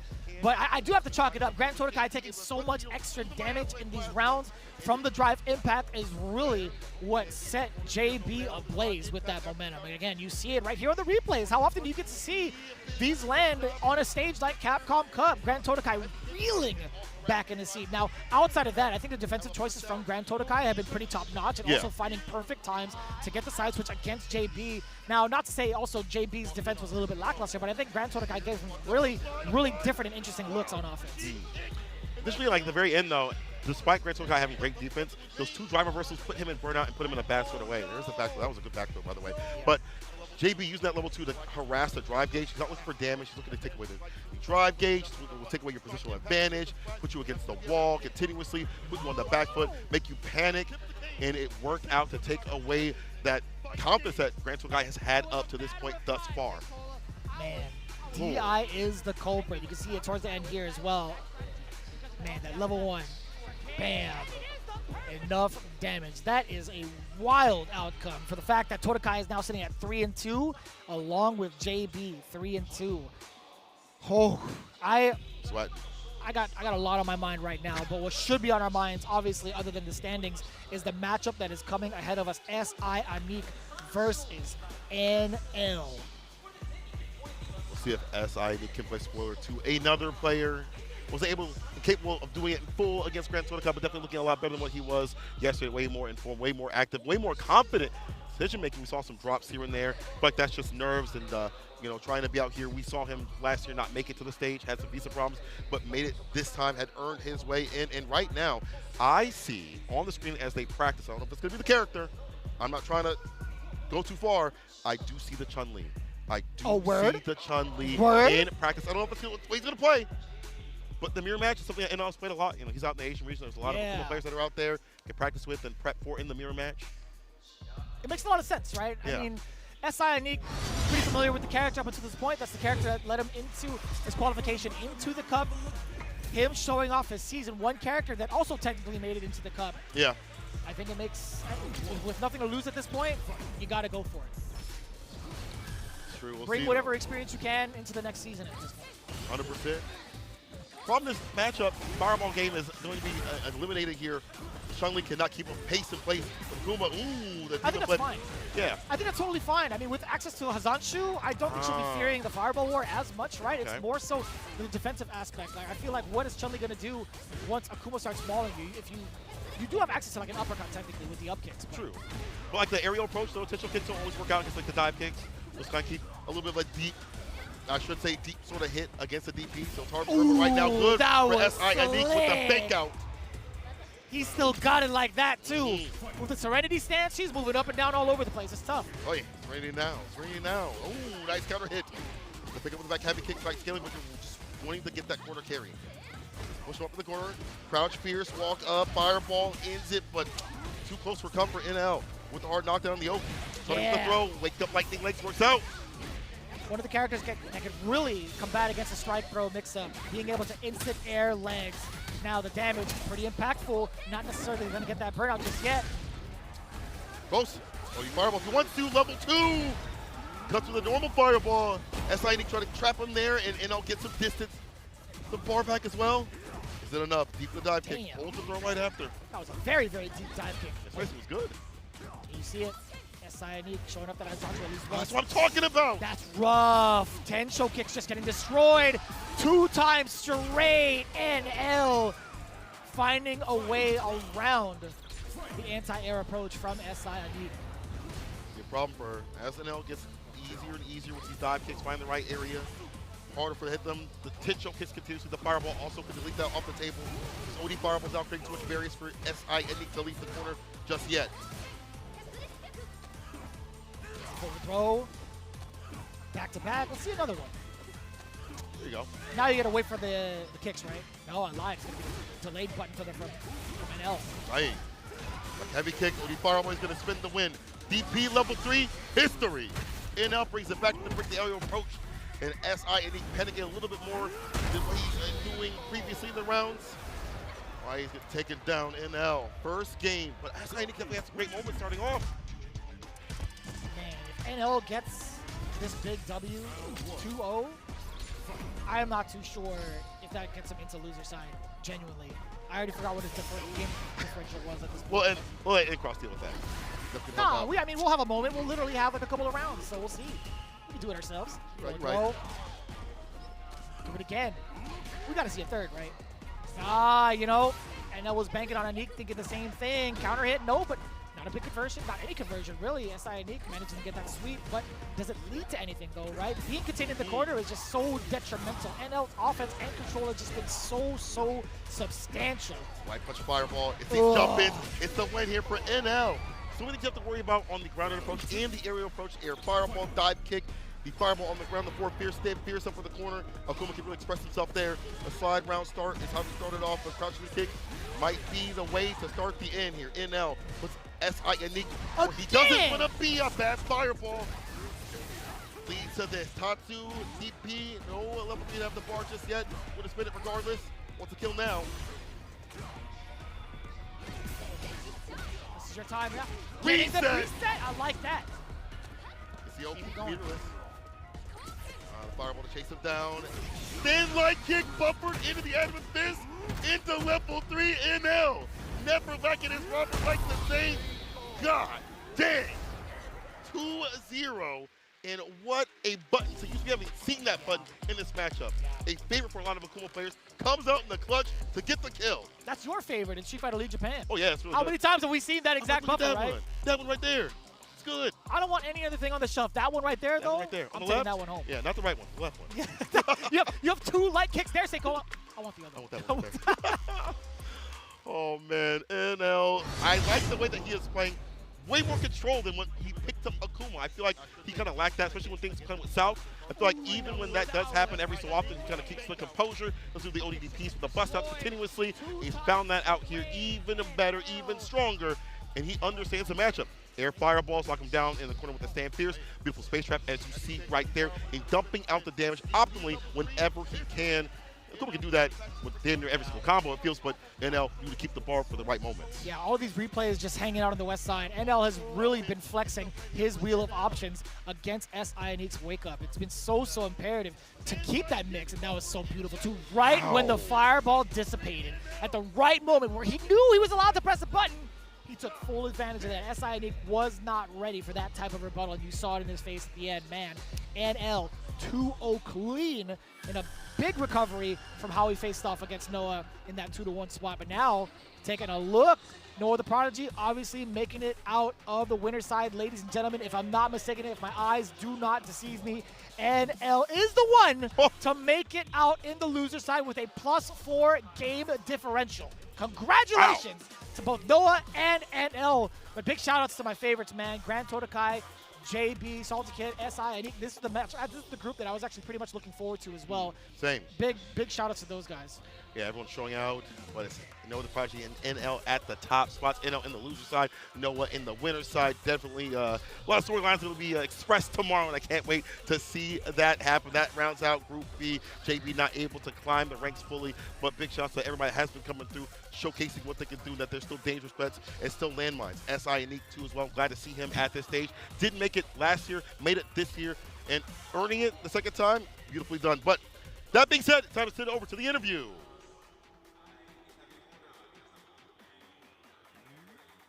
そうですね、ノーアザプロロジー1でNL 選手2で、はい、試合が終わった後の感想とこれからの意気込みについて聞きたいです。Noah, amazing performance, 4 wins, 1 loss, phenomenal stuff. Man, talk me through your feelings right now. Good, I'm happy, I'm excited, I'm ready to cook up, I'm ready to kill everyone. I'm ready, I'm good, let's get it. とりあえず今グループ1から抜けてとてもいい感じでいい気持ちでこれからも頑張っていきたいところです。で、for the fans here, everyone watching on, you know, people supporting you back home, do you have any words to share? Shout out the Hood, shout out Slack, Quincy, Gifted, Tony, Reggie, my dad, my mom. Hey Twitter, what happened to all that talk y'all were talking? What happened? Y'all quiet now. Let's get it. Noah the Prodigy. What happened to all that talk y'all were talking? Let's get it. Twitch, what happened? Y'all did all that talking on Twitter. What happened? Y'all post my Street Fighter League record now. Post my Street Fighter League record now. Post my Street Fighter League record now. まあとりあえずTwitter でいろいろ言ってた皆様今どうですかみたいななんか今になって1になったじゃんみたいなどう思うみたいな感じで言ってて、まあとりあえずすごい幸せ気分でまあそのノリでちょっといろいろ言ってるんですけど、はいNL 選手の方はいお願いします。So, rough day one for you, and then a brilliant recovery yesterday, and then of course today delivering the final blow that's qualified you for the top 16. How are you feeling right now? This is not the best result, I hope, but today Noah played so well, so he deserved it. But even loser side, I qualify. I'm so happy.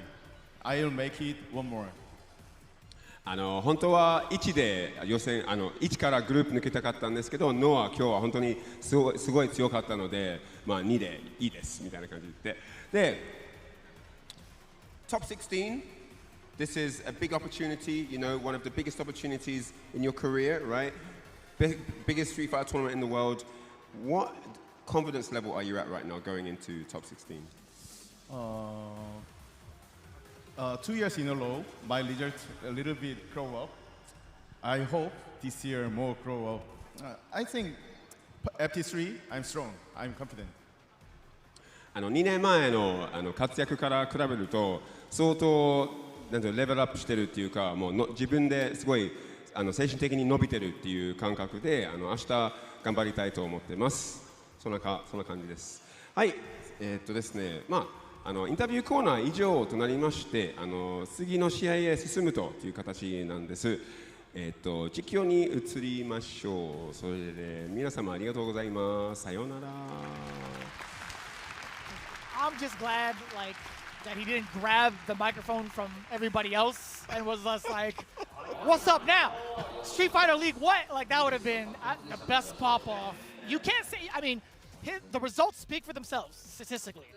The results speak for themselves. At the end of the day, he's having the rookie year of his life. I mean, that's how it works when you're a rookie and then you move on. That's how it goes. But either way, man, Noah the Prodigy and NL, congrats to them making it through. And of course, as we continue along with the groups, we have to give a big shout out to the sponsors that have been supporting us here in our journey at Capcom Cup 11. The Red Bull BC1 World Finals is returning to Tokyo for the first time in 9 years. It's the biggest global one-on-one break dancing competition where thousands of B-boys and B-girls from all across the world compete in from over 30 countries. That is crazy. Every single year for a chance to represent at the World Final. This November, Red Bull BC1 World Final Tokyo 2025 is bringing something extra special through an epic collab with Street Fighter 6, starting with a video showcase released just last year featuring Japan's own B-Girl Ami and B-Boy Shigeki X, and a few of your other favorite Street Fighter 6 characters, including Jamie. That's pretty cool. Stay tuned for more exclusive content from this power collab. The American-born culture of breaking will take center stage at the Ryogoku Kokugikan, the iconic home of the sumo wrestling arena, on Sunday, November 9th. Don't miss your chance to witness history in the making. Head over to redbull.com for more information about this event. Beautiful stuff right there. Definitely take a look at that and take a look at this quick break, because after we come back, it's going to be an absolute banger with Group C. We'll see you in a second.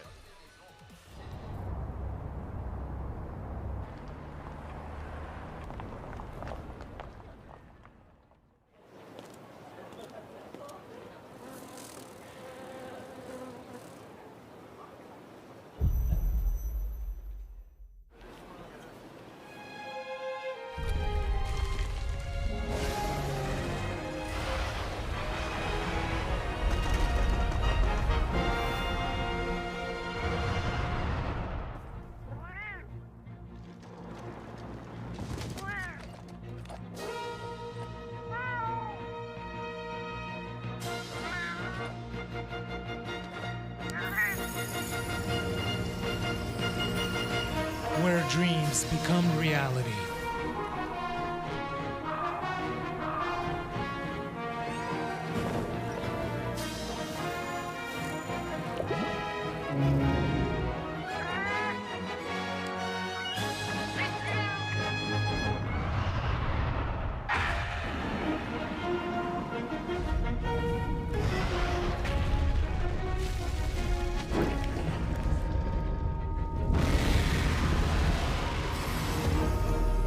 Monster Hunter Bridge.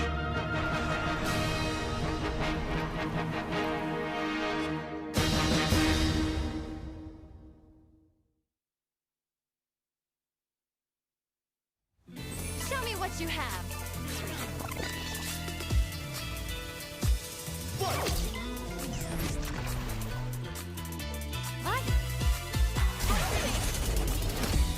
How silly.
カプコンカップ11、続いてはグループ C の模様をお届けしてまいります。 Next up at Capcom Cup 11, it's time to introduce Group C. それではグループ C プレイヤー入場です。 And now, let's get ready for the Group C player entrances. 鉄血の古豪 GG ハリベー All the way from Frankfurt, Germany, it's the cold-blooded veteran GG Hannibal. So I'ma tell the truth, I get my grind on. You know the pressure make all of these diamonds. I tell them get back, step back. 南アフリカ共和国の英雄ジャービーハム He is the African hero, defeating Tokido not once, but twice. It's Jab Team! Perfect Party Prince! Kakeru! Next up, from Japan, the perfect parry prince, Kakeru!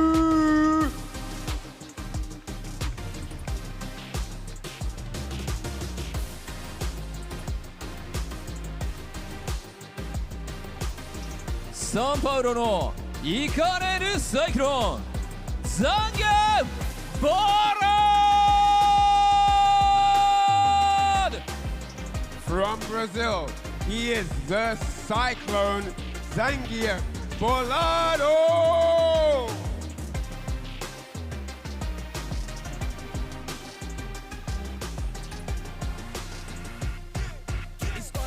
With marvelous tornado, dear Kevin! Next up, it's the Tornado, Jewel Kevin!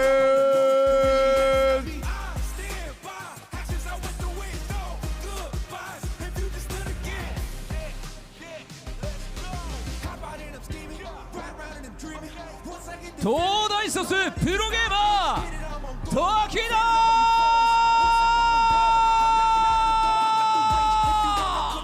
Here he is, one of the greatest fighting game players of all time. It's the FG Scout, Tokido!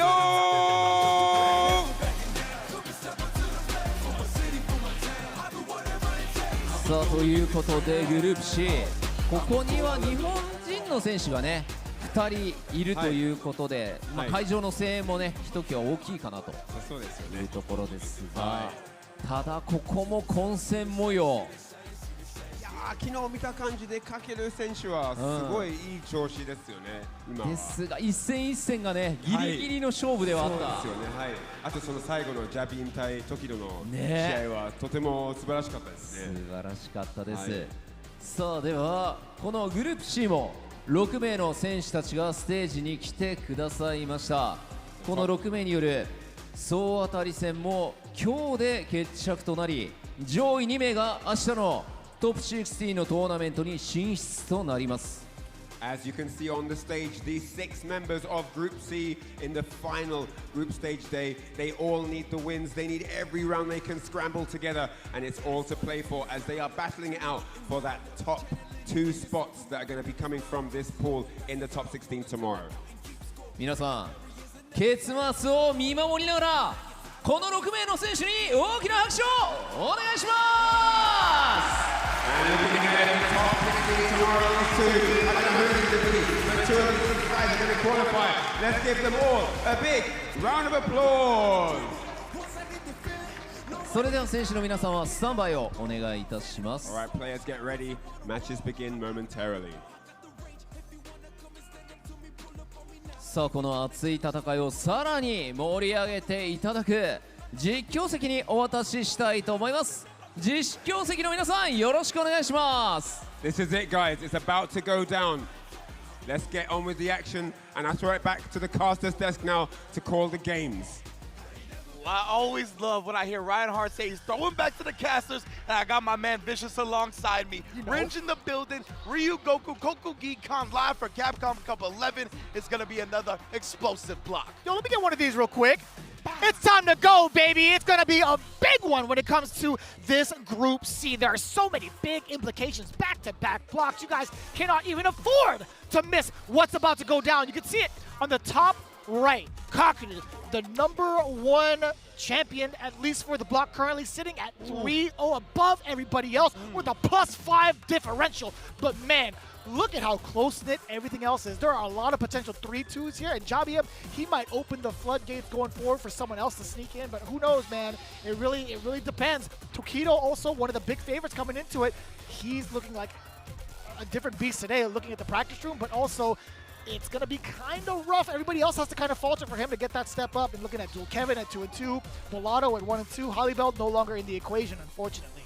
Yeah, absolutely, right. And I mean, Tokido's got an extremely tough start to this group as well. Going up against Abushijin Kakadu, obviously #1 coming into this day with a +5 point differential, as you said. So he's most likely going to make it out. I doubt we see anybody knock him off, whether it be in winners or losers. And Tokido, remember, he needs to up that game differential as well, right? So at -2, he can't even afford to start dropping these games because of people like Jabiem that is in a better position. He needs to dominate set after set, and doing that up against Kakadu, I don't know, bruh. It is kind of rough. It is kind of rough. I mean, specifically, all the cats over at the Homebrew that have been streaming alongside, shout-outs to the boys back home. Yes, sir. They've been saying specifically Tokido needs to win 2-0 in both of his matches for a chance to succeed.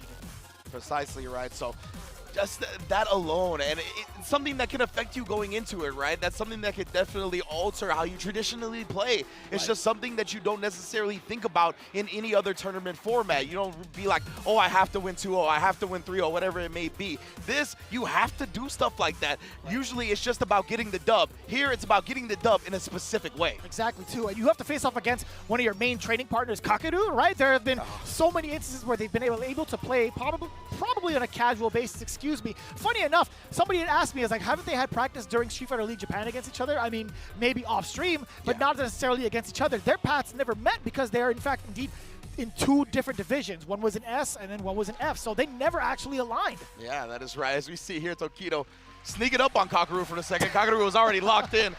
Did realize it. You can see him breathing out. He knows he's dealing with a legend himself. Kakaru never going to take Tokido lightly, despite Tokido obviously being towards the bottom of the group right now. But we said, of course, he is still within striking distance. He just needs a vintage dominating Tokido performance that we've seen year after year after year. Man, that being in the helm right now for Kakadu, though, I mean, we talk about dominance. I don't think, I mean, with the way he's been playing all week long, we might potentially see a 5-0. Yeah. We might potentially see a 5-0. I don't even think it's been done yet. That's what I was going to say. I feel like I don't even know if it's possible to happen. I feel like almost everybody has dropped a game at this point, but maybe I am mistaken on that one. Kakadu looking to really send a message from the group stage, and he has Ryu Goku Geekon is already making some noise for the dual Japanese battle, 2 of the finest in Street Fighter 6. Let's get it. Oh, man. Oh my goodness, walked he the bottom walked like up that. with confidence. I was gonna say, are we seeing another button check? But no, this is real. I thought the same exact thing. I'm like, he's gonna walk up to him like that? Is there something wrong? And no, Kakadu here just looking to impose his presence early. I like that. I like that a lot. You see Tokido is already even willing to fish for parry and neutral, something that you have to do up against JP to protect your bar. We got the OD Amnesia to thwart the safe jump, but a perfect parry into DP. Get that out of here. And we've definitely seen that before as a round ender, a game ender for the side of Tokido. It's not the first time he's flexed that exact strategy against Kakadu, trying to move on out of the corner. The departure keeping Tokido locked down, though very close to burnout. That counter hit's going to do pretty good damage, but the parry just coming in from Tokido to keep his drive gauge alive. Kakadu, he might be a little bit ashy, just a bit. It's looking good right now. Did perfect parry, but Tokido able to stuff that gap. And now he's built some bar back, especially with that absorption of the crouch medium kick. Slowly but surely, the drive rush, excuse me, bringing out. Catches the perfect parry, Prince slipping. Yes, indeed. The run stop from Tokido. Starting to switch up his rhythm a bit. Tried the jump in. Spike, Kakaru doesn't have much health to work with now, though. Both players extremely low on drive. He's willing to risk the OD and burn himself out. Ooh, this is going to be a huge change. Or so I thought. Tokido navigating his way past the Lavushka with the roundhouse. Kakaru suffering defeat from a max range normal. Huge back-to-back risk that actually put Kakaru in the hole in round 2, right? He burnt himself out and then used the level 2. Nothing was available, so now Tokido looking in prime position in round 2. Yeah, man, so much damage can be inflicted with just one launch of that SA3, but we'll see if it happens. A couple of throws here, a counter hit as well, not able to link up anything after that. At least it was too far. But there's just so much control. Tokido has been looking so confident up until this point. Wow, I can't believe the Jinrai whiffed. I wonder if Kakaru knew, like, if he stood up, that it would whiff, right? If he stayed crouching, I think that actually would have connected, which is a bold move because that does hit low. That was, like, extreme matchup knowledge from Kakaru. But the step kick through the ghost, Tokido already letting them know, I'm coming for those donuts. I love donuts, man. I love donuts. He's Especially trying on to the make all screen. his opponents hold the donuts. You know what I'm saying? Definitely voodoo donuts right there. The ghosts don't scare him. He's a witch doctor with the way he's been playing right now, at least against the king of the group. Tokido has been doing so well against the Lavushka activations. And I just love this high-level Street Fighter 6 play because Tokido won, but the thing I still was most impressed with was Kakaru standing up to avoid the Jinrai follow-up on a low hit. Like, that was just something so sick. And yeah, for those that are unaware, your hurt box is wider when you're crouching in this game. That's why when he stood up right there, the follow-up Jinrai completely whiffed. Very well done, but Tokido managed to take the first dub anyway.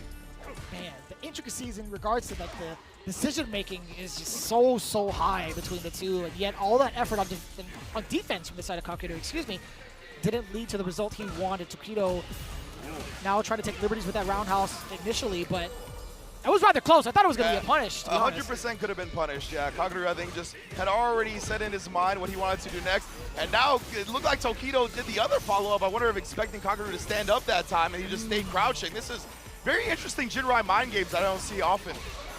Damn, that's a conversion and a half. He had plenty of time to sense when that departure was going to activate visually. So Kakaru on the board with that first round.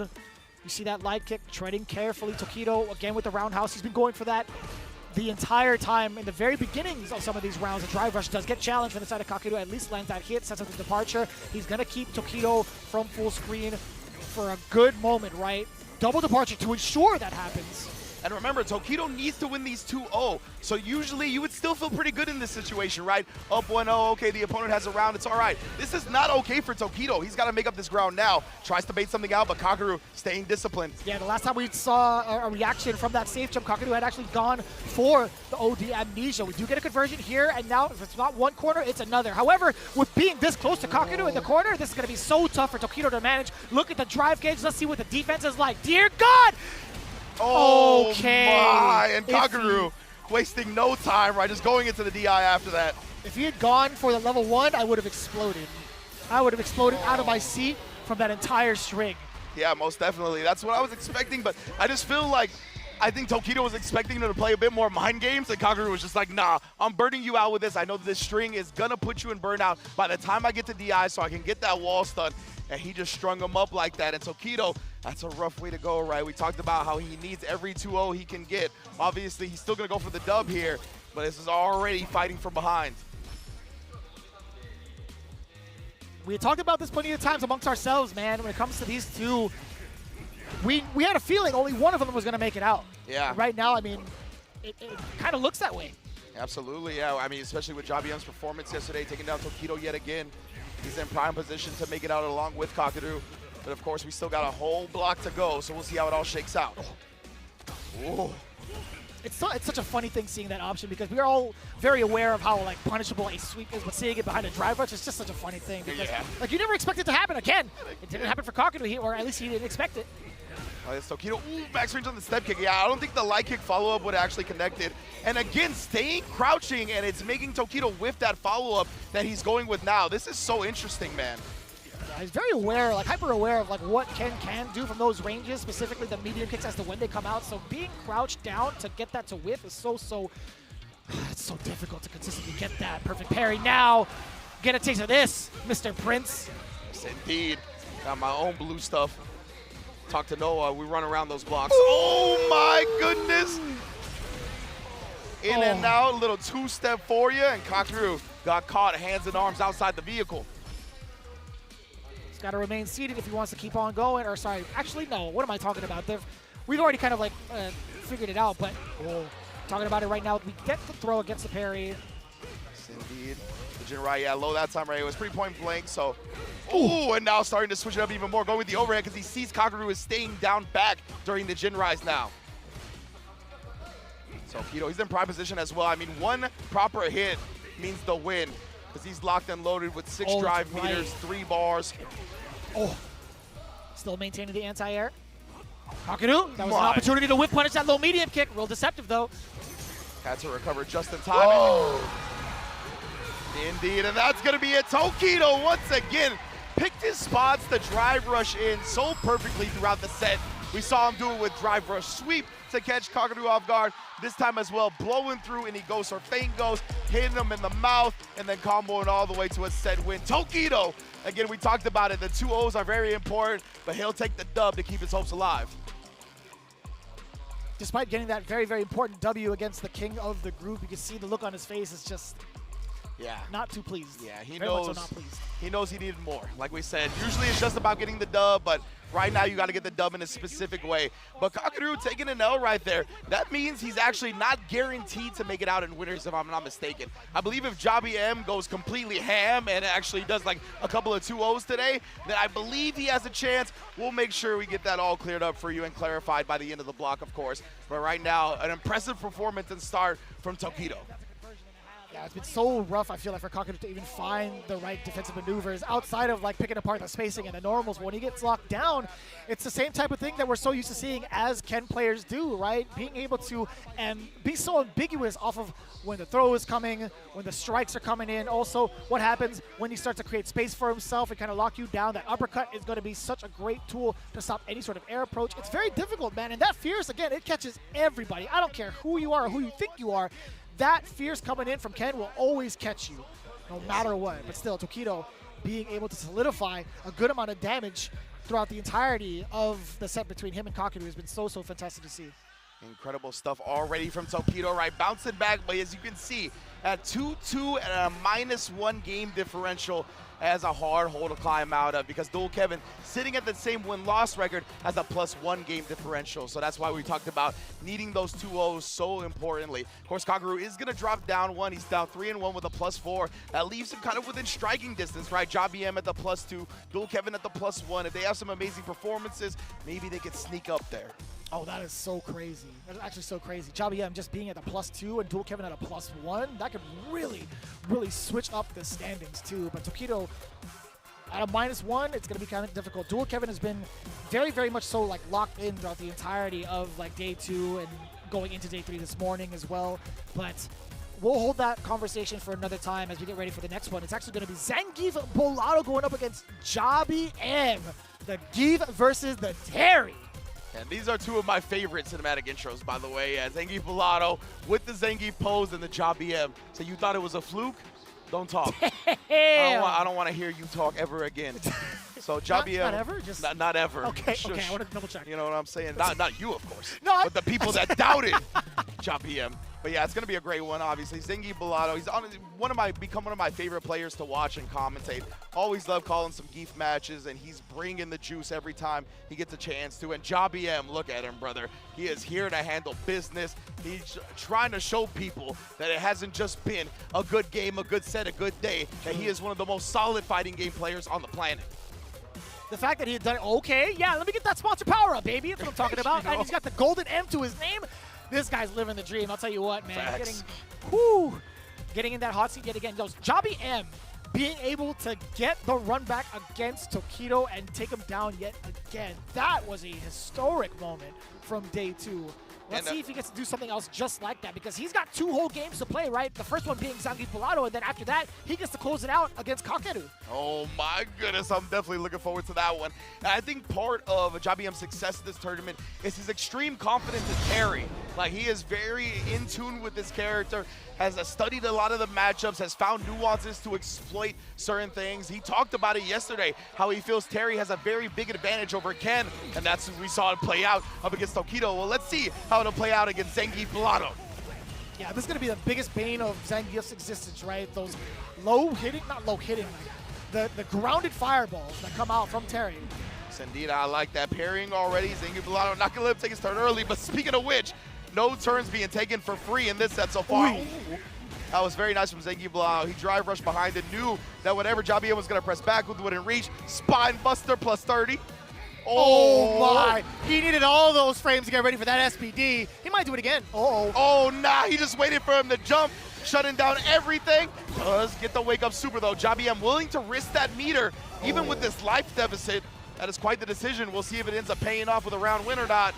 Oh, pops off again. Nice block on the overhead. That honestly would have been the round. And Zangief Bellato hits him with the fierce to end it. I like that with life to spare. Taking the risk with the armor. He will totally take that. Zangief Bellato trying to shake the hands. Not today, though. Oh, slight mishap. Jabiem taking a deep breath after that one. SPD coming your way. Drive reversal. Try to keep the containment from the big fella. Trying to get locked down in this corner, but man, the heavy kicks, they've just been outside of the range that he's been looking for. That time, though, gets the punish counter off of it. That looks so clean, too, animation-wise, man. The roundhouse just swinging for the fences into the burn knuckle. And again, chopping away, trying to reintroduce the medium punches against Jabiem now that he has drive gauge and knowing Jabiem is going to play passive until he gets his drive gauge back. Beautiful machine gun chop. Shout out to Eddie Kingston. Ooh, and then check-in. Any type of approach. Oh, who's next? You next. Zangief Bellato, 1-0. A very, very impressive start. 2 rounds straight. The meter management was there. The awareness of when to go in against Jabiem, depending on his drive gauge, was there. His mixes have been so difficult to call out as well. You saw Jabiem kind of slipping and slacking when it came to the defensive decision-making in that corner, right? You saw Zangief Bellato have options for everything that Jabi's thrown his way. Love seeing the Vamos Bellato sign. Yeah. I was sitting behind Frida during the Kaba Knuckle Dude match, and he was like, Vamos Kaba, and I was like, yeah, I love it. I love hearing it out here. Zangief Bellato already off to a hot start, and we talked about it, right? These game differentials are so important. So Jabiem already holding an L. He's going to try to bounce back to give himself a net +1 by the end of this, but if he starts falling, man, that opens the door for Dual Kevin, as we said, who is just 1 point behind him. Yeah, man. Every one of these games count specifically for Jabiem. Zangief Bellato, though, I mean, he's here to crash some parties. He's not technically out.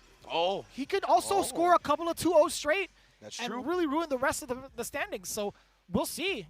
Especially against someone like Jabiem, that could really change the game. We talked about it before with the implications. There are a lot of potential 3-2s that could happen to boost one over the other. So we'll see.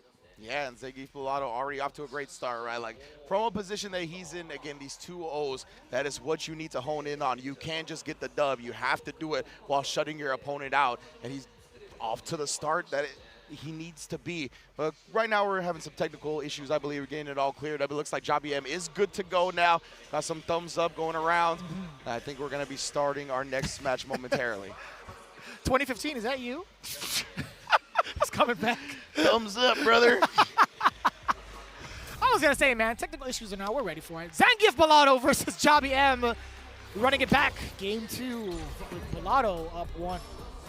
Oh, and Jabiem already striking first blood. Maybe it was one of those, right? Maybe he was trying to break up the momentum a little bit, saying like, hey, my stick's a little funky. Wait, maybe it works after all. Oh my goodness, into the leg crouch. Medium punch, open it up. Zangief pressing buttons. Damn, that is so much. And 80 seconds left on the clock as well. Just one more hit. Gotta be, I was about to say, it's gotta be a throw bait, right? Yeah. The crack kick, the crack shoot, whatever they call it in this version. Yeah, crack shoot indeed. Shoot for that life bar. That's what happened with Bellato, right? It's such an active move that he'll even catch a backdash like that. And Jabiem, I mean, I don't know if it was the plan to break up the momentum, but it's been successful until now. Bellato has the corner, gives him some room to jump out of it. Oh, no. Boris Dynamite. Damn, what is that, almost 45? Wow. And Jabiem's so confident, waking up with crouch medium, not even a light bud. Did check Zangief's drive rush, I believe, forward knee. And now he's going to burn him out and open the door big time for himself. Not too bad for Bellato, though, being mid-screen. Also, he just needs to find a way to get past all of these frame traps, right? If the DI does come out, he still has meter for himself. Jabiem's delays, man, they've been so good. And that's the thing, he's been delaying a lot of the strings, so he's not going to get caught by something that's a wake-up super. beautiful stuff from Jobby M right there. One up just like that. Damn, the immediate fire off into the rematch. These guys are heated. Drive reversal, get off of me. Jobby M getting swung back. Velato is just trying to reset the momentum, right? He has to get past the fireballs, but it's only a matter of time before Terry turns green. Yes, indeed. Gonna force the issue. The burn knuckle also something that's forcing the issue. And he had been popping off with that a lot, right? The OD rising tackle on these block strings. Velato doing a great job banging it out that time and getting a huge reward. I wonder if that's going to be the same case if Velato happens to get him in a sequence where a headbutt is involved. Will Jobby M be mashing out for that OD uppercut? But we'll see. So far, yeah, that was an excellent choice. Jobby M making the right read against the SPD after that whiff throw. I really like Velato going with that SPD. Ooh, super. That's because Jobby M couldn't drive rush into punish it, right? Because he was in burnout. So good decision making on both sides, honestly. Yeah, nice and healthy yet again. Drive rush has been so adamant for Jobby M's strategies thus far. Jobby M is indeed, or excuse me, Terry is indeed an overhead merchant. Oh my God. Man, great days. Oh. Yeah, very well spaced burn knuckle. You can see Jobby just take it to the skies as soon as those burn knuckles connect. Oh no, that could have been a big whip punish. No way. Yes, that's one of the things with Jobby, right? He's got that super R frame data burned into his mind. All the things that can be punished by it, he will exploit it. At 7 frames, you better be memorizing that frame data. Taking turns when he feels like it, Jobby M. I'm loving it, man. I'm loving it. He's always playing against expectation. Always knows when his opponent is looking to start their offense. Never gives it to him for free. Nah. That is big risky. The back guy to avoid the throw. He's onto him a little bit, Range. He's starting to sense when Jobby M gets frantic. The stand jab, again with the confidence upon wake up. Drive impact, bullying Jobby M into the corner. We got the OD lariat. Drive impact no longer on the table, though, from the side of Velato. It's unfortunate. Oh, just reacts to that. Blows up the armor. That's another thing. Your stand fierce will not save you from the supers. No rising tackle. Velato sends it to a final round. That was the opportunity to get that uppercut, that prime time to stop Velato from advancing. That anti-air would have been so critical towards Jobby M's success, but still, Velato getting the SPD at the end of the day. Ooh. Oh, yeah.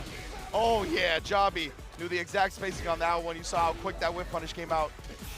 Man, these guys are not afraid to press buttons. Jobby M changing up the strategies now. He just wants to clear the space if he has that time. Precisely, right? We saw the rising tackle before, then he just jumps out. Velato still finds an SPD regardless. Be careful, brother. He's got 3 bars. He's got 3 bars. Yeah, he's going to chase him down. Oh, and again, though, he's not going to let him reset with the headbutt.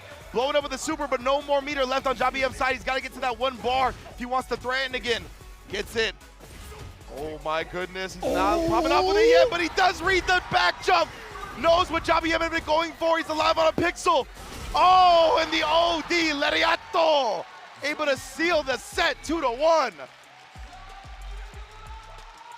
A very huge shakeup coming in from the human Cyclone. Zangief Velato, 2-1 over Jobby M, making the right calls. You know, it's a lot of hard work playing this character. Yeah. No doubt about it. Everybody in the world would agree with that. Yep. But making the right reads against somebody's defensive decision making, right? He had a lot of data throughout that set and implemented the correct adaptations perfectly. That's one of the things with Geef, right, is that because he has a bit more health, you have a little bit more time to gather some intel, and you can eat an extra OD DP or something, or an OD rising tackle in this instance. And that's exactly what happened. Zangief Velato, as you can see, ate a whole lot of OD rising tackles at first, but as soon as he blocked one, that made Jobby M start switching it up to the jump backs, and in the clutchest moment, Zangief Velato made him pay for that with that anti-air level 1. Yeah, I will say this, though. Jobby M was looking rather shaky in the first game, as if he weren't playing the way he wanted to play, or at least initiate some of the strategies he had in mind for Zangief Velato, but he had a really big change-up offensively. He was so much more aggressive with his decision-making towards the end of Game 2. Now, I gotta say, too, making the right reads, you know, kind of to sum it up, to see how the adaptations were made in Game 3. This was so important, too. Oh, man. Oh, I can't believe you get that whip punish. Bow! Love seeing that the Jobby M punishes with that super, man. That is one of his primary go-tos. Once again, it's so sick, dude. Man, calling it out. If he doesn't have that meter, he will definitely be willing to spend that bar, but it led to nothing. I mean, again, they were pretty much almost tied at health if the uppercut, the rising tackle, and connected from the side of JBM, but he didn't even attempt to go for it. Yeah, he just had gotten his meter back, so I don't think he could have inputted the OD one in time. Maybe that's kind of what dissuaded him from trying to do that, right? He really wanted to make sure he had the OD rising tackle for it for whatever reason, but that's the past, and we continue to move along with this group. That's already been some hot matches to start off. You can see the way it's shaking all out, right? Kakadu is still firmly in that lead, but now JBM getting defeated 2-1. He's dropped down from +2 to +1, tying with Dual Kevin with that exact record. 2-2 +1 differential. That is kind of rough too. That's kind of rough. I'm thinking about it right now, like Dual Kevin, like the matches he has to play later on. That's gonna be kind of rough, but we'll talk about that later. Tokido versus GG Halibel is what you can expect, the Ken mirror match. How often have we had that throughout the week? I don't really recall the Ken mirror match. Yeah, actually. right. Yeah, so rare nowadays. But yeah, we'll take that. We'll take that. Well, most definitely, I'm looking forward to this one. GG Halibel and Reject Roto Z's Tokido, and of course, I want to put on for Salt Mine League in front of Halibel's name as well. One of the mainstays of that tournament series. Shout out to Ritas, as always, one of the hardest working men in the business. Right now, we're gonna see who's the finest Ken on this any given fighting game day. Tokido always rocking the custom. Oh, I forgot. Yeah, both of these guys like the alternate outfit. Yeah. We're gonna get into it real quick. Stylish. Like the biker jeans. A little runway 1v1. You know, Ritas is in the arena. I feel like at any given moment he's gonna come in, and there you have it. Yeah. Tokido taking down Halibel for Salt Mine League number 58. I don't know, whatever number. Hey, much love, Ritas. I appreciate your work, brother, man. Most definitely. Now let's get into it. Tokido and Halibel in this Ken mirror match. Yeah, we've seen the kind of patience that has been exuded from GG Halibel to get the best of, I do believe, Zangief Bolado. Obviously, we had seen Bolado take down Tokido 2-1, but then Halibel giving a whole different look. We'll see what kind of gameplay he's going to be going towards. I mean, like, if he gets the offensive procedures, you know it's going to be standard, right? He's going to be going for the strike-throw mix game. And Halibel's first two open-ups have been off perfect parries, right? He's setting Tokido up for those. Oh, kind of funky. Just letting him out for free. Now he has to face the repercussions. Now you're in the corner to get your own dose of your own medicine. Indeed, they just immediateness on that stand fierce, but it's okay. Halibel, once again, finding the proper timings with some reversal crouch medium kicks. That time he waited a bit, right? Even Tokido, you saw some hesitation.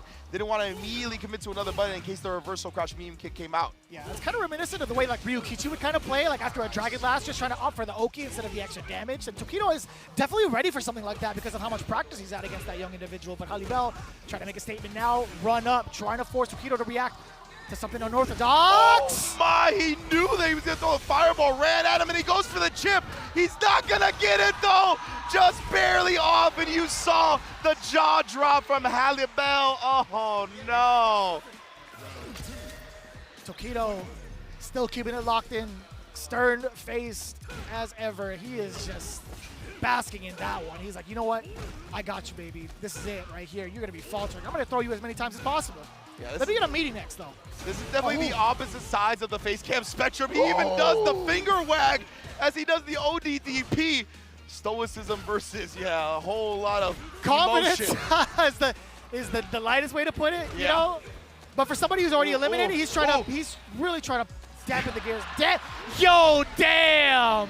My man scratched his chin first. Tokido was like, I'm gonna stay outside the range. I know you finna do something. He's looking at him down. He's staring him down too, giving a little smile back. Tokido been around the block. He's a showman himself, even if he remains very locked in during the match. Don't get up on that stage, man. Yeah. If Tokido were still playing Akuma, you best believe he would still show off that back. And Halibel, I mean, he's been in a position like this before at Capcom Cup. Yeah, he's teasing the Manon. That's what we saw last year. It actually ruined some people's Capcom Cups when he busted out the Manon and was able to take a dub. That was last year. This is a brand new tournament. We're live at Ryugoku. We'll see what he's doing. He's thinking deeply about the situation. No way. No way. Oh, man. Yeah, for those at home, you cannot see, but he's currently hovering over Guile, and he's still doing it. You're going to see if the contemplation ends up concluding in this pick, and it does. He locks in with the Guile. Tokido obviously sticking with the Ken, and Halibel, he's going to do his best to bring Guile into this and try something here. I know some Ken players that think Ken is honestly just fine in this matchup. including, I believe, Shoyu Sengon. Always big shout-outs to Shoyu Sengon. Big fan. So I don't know if this is going to be what he's looking for to bring him back, but it's a start. And let's talk about it, right? I feel like there's going to be a lot more control. The mid-range game, there's going to be a lot of sonic booms that can dampen Tokido from advancing, but I also like the counterpoke strategies that Guile can implement because of the way his normals are structured. And just with how much respect Tokido was showing in that first game and how slow he was playing, I kind of like the Guile in that instance as well, right? You're going to have plenty of times to establish sonic booms, establish this game that's going to make... How often do you get to say that? For real, though. It's going to be one of those things, right? And that's one of the advantages I feel like JBM has here. Terry still being relatively new, that a lot of the time he's going to have the more matchup experience against the characters rather than his opponents having matchup experience against Terry. This is it right here. The final matchup in Group C. JBM, will he survive the onslaught against the perfect parry prince that is Kakeru? Shall see, already established in the OD Fireball just to get close to him. We want to get that CQC. As much as possible, that is for damn sure. Drown him out with your own offense. Burn knuckle right to the chin. Amnesia, you forgot. He ain't falling for that. Already baited out, JBM. Looking like a monster. And I like that. He saw the air reset, backed away just a bit. Kakeru still trying to scrap his way out. The screen was shaking. He was positive. That's at least one of the perfect parries we're expecting from the side of Kakeru. But you can't deter JBM. He just walked on in there and then drive rushed. Indeed. JBM here, he's keeping a little bit steady because he knows he's very low on drive meter. But the dash up and punish again. How does he do it every time? One more throw. Not just yet, though. Ooh! Dash up trade, that's all he needed. Went with the light button to make sure it'd be as quick as possible. JBM off to the races. Yeah, Kakeru, I think him being active or more active to take initiative here against JBM might be the key. Yeah, it's already looking like it, right? He's starting to establish the projectiles at a much more frequent pace. Perfect parry print showing off. A lot more active again with some of these normals trying to swing twins. Oh, man. I thought that trade was going to be much bigger, but either way. Yeah, it was lucky that it was a trade, right? If JBM got his jump and be clean by that, it was going to be so much damage. Right. Double departure, check. Ah, he tried to press a button in between. You saw the counter hit. Kakeru could let it rip with the rest of his drive gauge, which he does on the board. Now sitting at 3 bars as well on the side of JBM's 2, the super art department. Again, just both players here knowing what stake is on the line. Nobody's trying to overcommit early, but he does manage to get the punish counter on the recovery from the parry. Okay. Oh. Finds his way in for a quick punish here, JBM. As long as he's got a bar on deck, it's like one in the chamber. You got to respect it.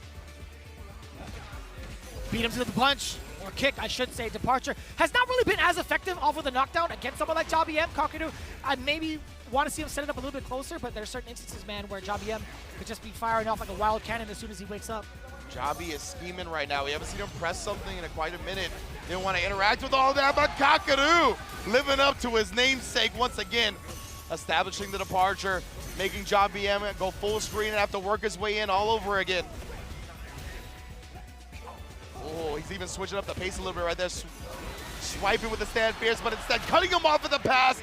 And Kakeru able to seal the first game. And man, Japan loves that. Tokido rubbing his hands together like Birdman. A lot of the fans out here really, really just taking it in. With all the Japanese players really representing for their hometown. Kakeru, again, being king of this group, leading 1 game over JBM. JBM not going to take it idly, though, or at least so I thought. Perfect parry now coming in. Kakeru keeping it alive. A slight drop. Yeah, spike. Rare drop from him. OD departure in the nooch. You already know how JP gets down. Oh, this is huge. Fireball. He's starting to catch on to the rhythm of when JBM likes to throw it. Driver herself smart, spin the meter, get out of this situation. Just throws him out of that though. Slight execution error from the side of JBM. You saw him look down at his controller. He's going to be taking a lot of chip. It's going to be game over, at least within that round. Man, he even also had the rest of the animation fly through because you know that spike was going to come in through for the chip just in case. Low medium to start it off. Ah, baiting in the throw, and I like that too from the drive rush medium. Kakeru slowly picking apart JBM. Most definitely. And stuffed that time. The projectile was there. And Kaguru here, so much control. Level 3 also on the side. This is going to be it. Ladies and gentlemen, that's all she wrote. Kaguru, we dropped it. What? Johnny M wasn't paying attention. He wasn't paying attention at all. Kaguru had dropped the level 3 activation, but Johnny M was already deflated. Wow, yeah, I don't blame him. I started looking towards the crowd, but when you're on the sticks, you gotta stay locked in until it says KO. Unfortunate, you can see Jabi M frustrated with himself, not being prepared for that moment. But Kaguru, definitely well done, picking up what he dropped. 5-second rule, made sure he ate it anyway. And you see Tokido jumping for joy because Kaguru, his country mate, was able to take down Jabi M 2-0, which, if I'm not mistaken, considering that reaction, means Tokido also advances in the top 16. You know, commentator's curse is real. I don't give a damn what anybody says. We were definitely like, yeah, only one of them is going to make it out of here. But, man, Jabi M was just looking so strong, man. He was just looking so confident, too, throughout the entirety of day 2, starting off with day 3 also. But Kaguru, different beast, man. It was bound to happen. We were thinking about it, like, how is he going to face off against Kaguru, who's been just absolutely strong throughout the entirety of the set. Yeah, absolutely. Kaguru has just looked so in control in so much of his games throughout Capcom Cup so far, right? His JP has been legendary. Gamers A champion, after all. It's really where I think he first bursted onto the scene to let everybody know he is going to be a person to contend with for the foreseeable future. And now, you know, JP got some love again. Kaguru has been grinding the game nonstop since launch and seeing it pay off here. And of course, securing the dub, the 2-0 dub, most importantly for his country mate Tokido to also advance in the top 16. Man, there was so many different things that needed to happen for Tokido to make it through in regards to how it spread. You could see it. Look at it. Look at it. +6 for Kaguru and nobody else with a positive game differential besides Tokido somehow, some way will advance with his brethren. Damn. And it could have been Zangief Bellotto as well. It could have been, had it not been for Jabi M taking at least that one game within the set, because Zangief Bellotto got 2-1, and then he also got 2-0 over Kevin. I was going to say, Zangief Bellotto should not pay for another meal while in Japan. You know what I mean? Like, he should be treated by the entirety of the Japanese community. Whatever he wants. Izakaya, Kikombo, whatever it may be. Who knows, man? I mean, I feel like there's going to be a lot of waters and snacks for them for sure. Either way, let's take a look. We have the interview coming up real soon with the 2 Japanese prime players, Kaguru and Tokido. It's going to be very exciting to see what Reinhardt has to ask for these 2 individuals, as again, Tokido barely made it in with that +1 differential. Absolutely insane turnout. If you were to tell me right now that these 2 would have made it, I would have been like, you know what? Yeah, you got it. You got it. Yeah. Because I honestly thought there could have been a chance for Kevin and possibly someone else. But either way, let's take it away with the interview with Reinhardt standing by. かける選手と時野選手と一緒にいまして、試合終わった後の感想とこれからの意気込みについて聞きたいのです。まずはかける選手、おめでとうございます。ありがとうございます。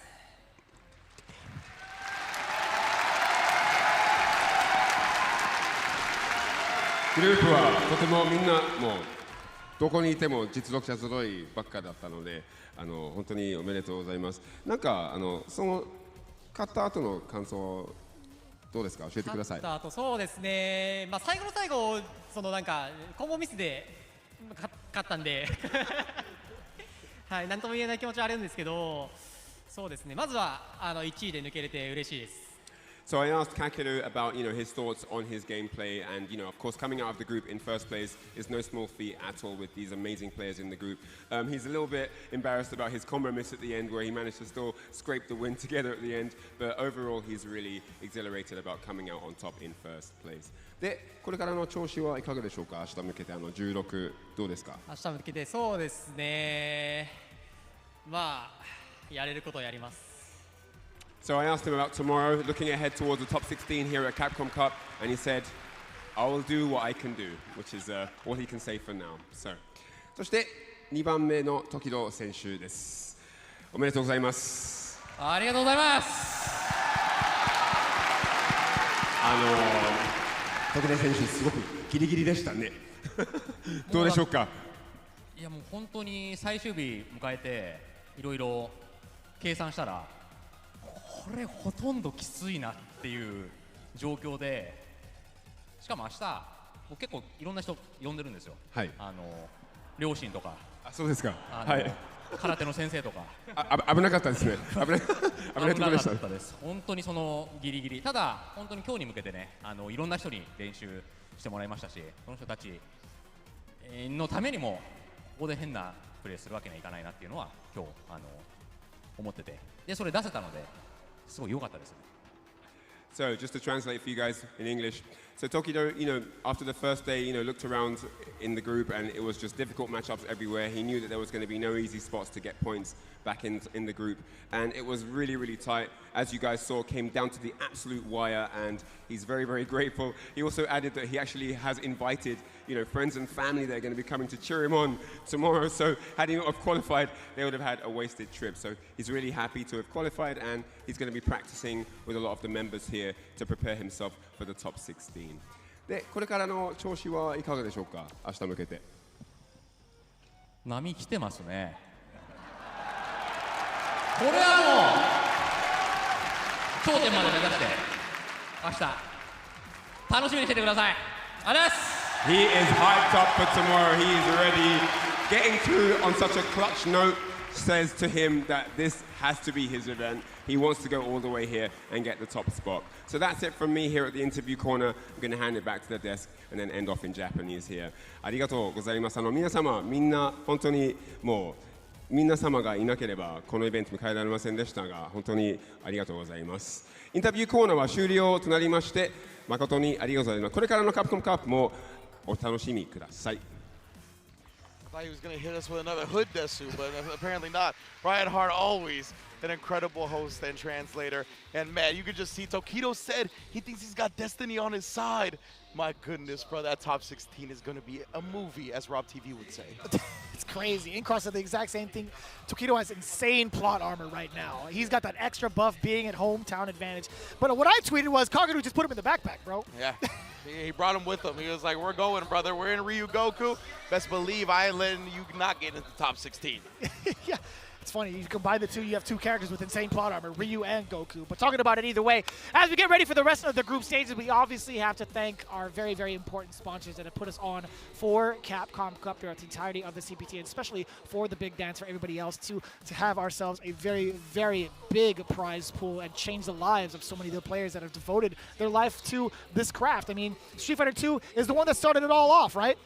Yes, indeed. And Merchant Ambassador is bringing us some Street Fighter 2 themed beautiful merchandise, including the Arcade Pro Pinball in 3 different sizes and the Arcade Air Hockey in 3 different sizes as well. As we can see here, they're bringing you the legendary fighting game series to life with this iconic tabletop experience, including the pinball and air hockey that you see in front of you now. Our products capture the essence of Street Fighter 2, enabling fans to relive the excitement of classic arcade battles at home. These games will be sold through leading retailers and distributors worldwide. And guess what? If you don't want to beat your friends up in some of these, well, we got that extra just in case to get you introduced to the rest of the Street Fighter gang. And on top of other games as well, you can pick out the Capcom Arcade Classics and Fighters pack. If you want to use the Shoryuken, heck, you could use the Tatsumaki Senpuku. I'll definitely put that in there as well. Dive into the robust collection of Street Fighter titles, including Street Fighter V Championship Edition and Street Fighter 30th Anniversary Collection, as well as the fantastic arcade titles like Mega Man and Final Fight, 2 of my personal favorites, honestly. Get hyped for tournament season, test your skills, and of course, the most important thing in my opinion, help support the Children's Miracle Network hospitals with your purchase. Again, it's been so fun to be here with you all. It's such an absolute pleasure, but guess what? We got to change it up in just a little bit, and we got more games coming right at you. We'll see you real soon.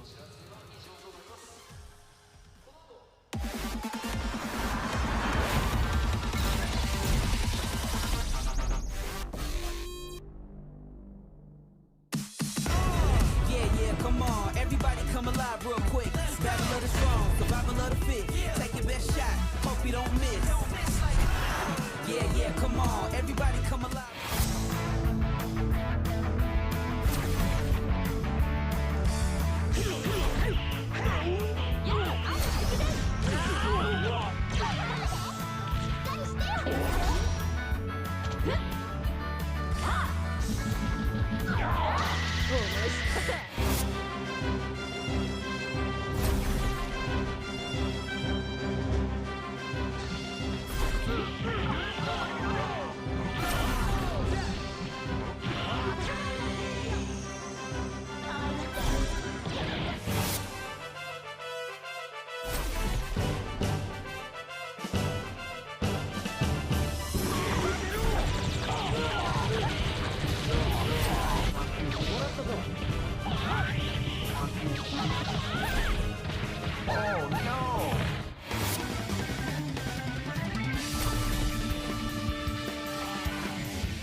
destination is Osaka.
カプコンカップ11、続いてはグループ D の模様をお届けしてまいります。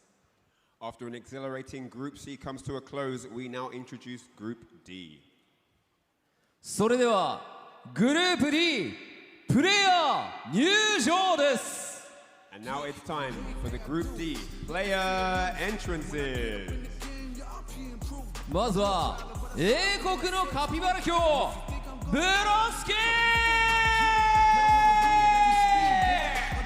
Repping the UK man then, it's the great Capybara Broski! My pride is off the roof, I get that grind in. So I'ma tell the truth, I get my grind on. You know the pressure. 勇猛果敢なる獅子ブレイブ Next up from Singapore, it's the dauntless Bravery!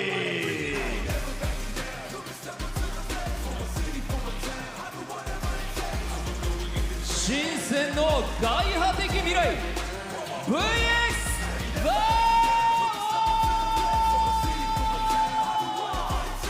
Next up, it's the futuristic supremacy, VX Bow!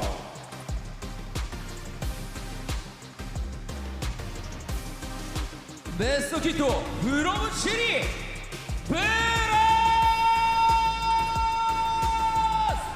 This man does not have fear in his vocabulary. At 15 years of age, he walks the red carpet of Capcom Cup. It's the young karate master, Blast!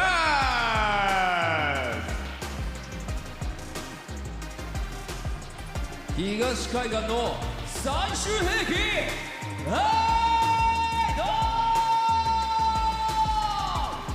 Next up, it's the Capcom Cup 2019 champion, the lethal weapon, Idol!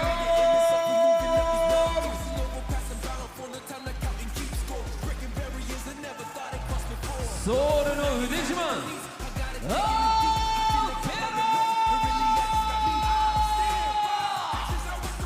The kings of the world champion from South Korea, the confidence incarnate, Emperor!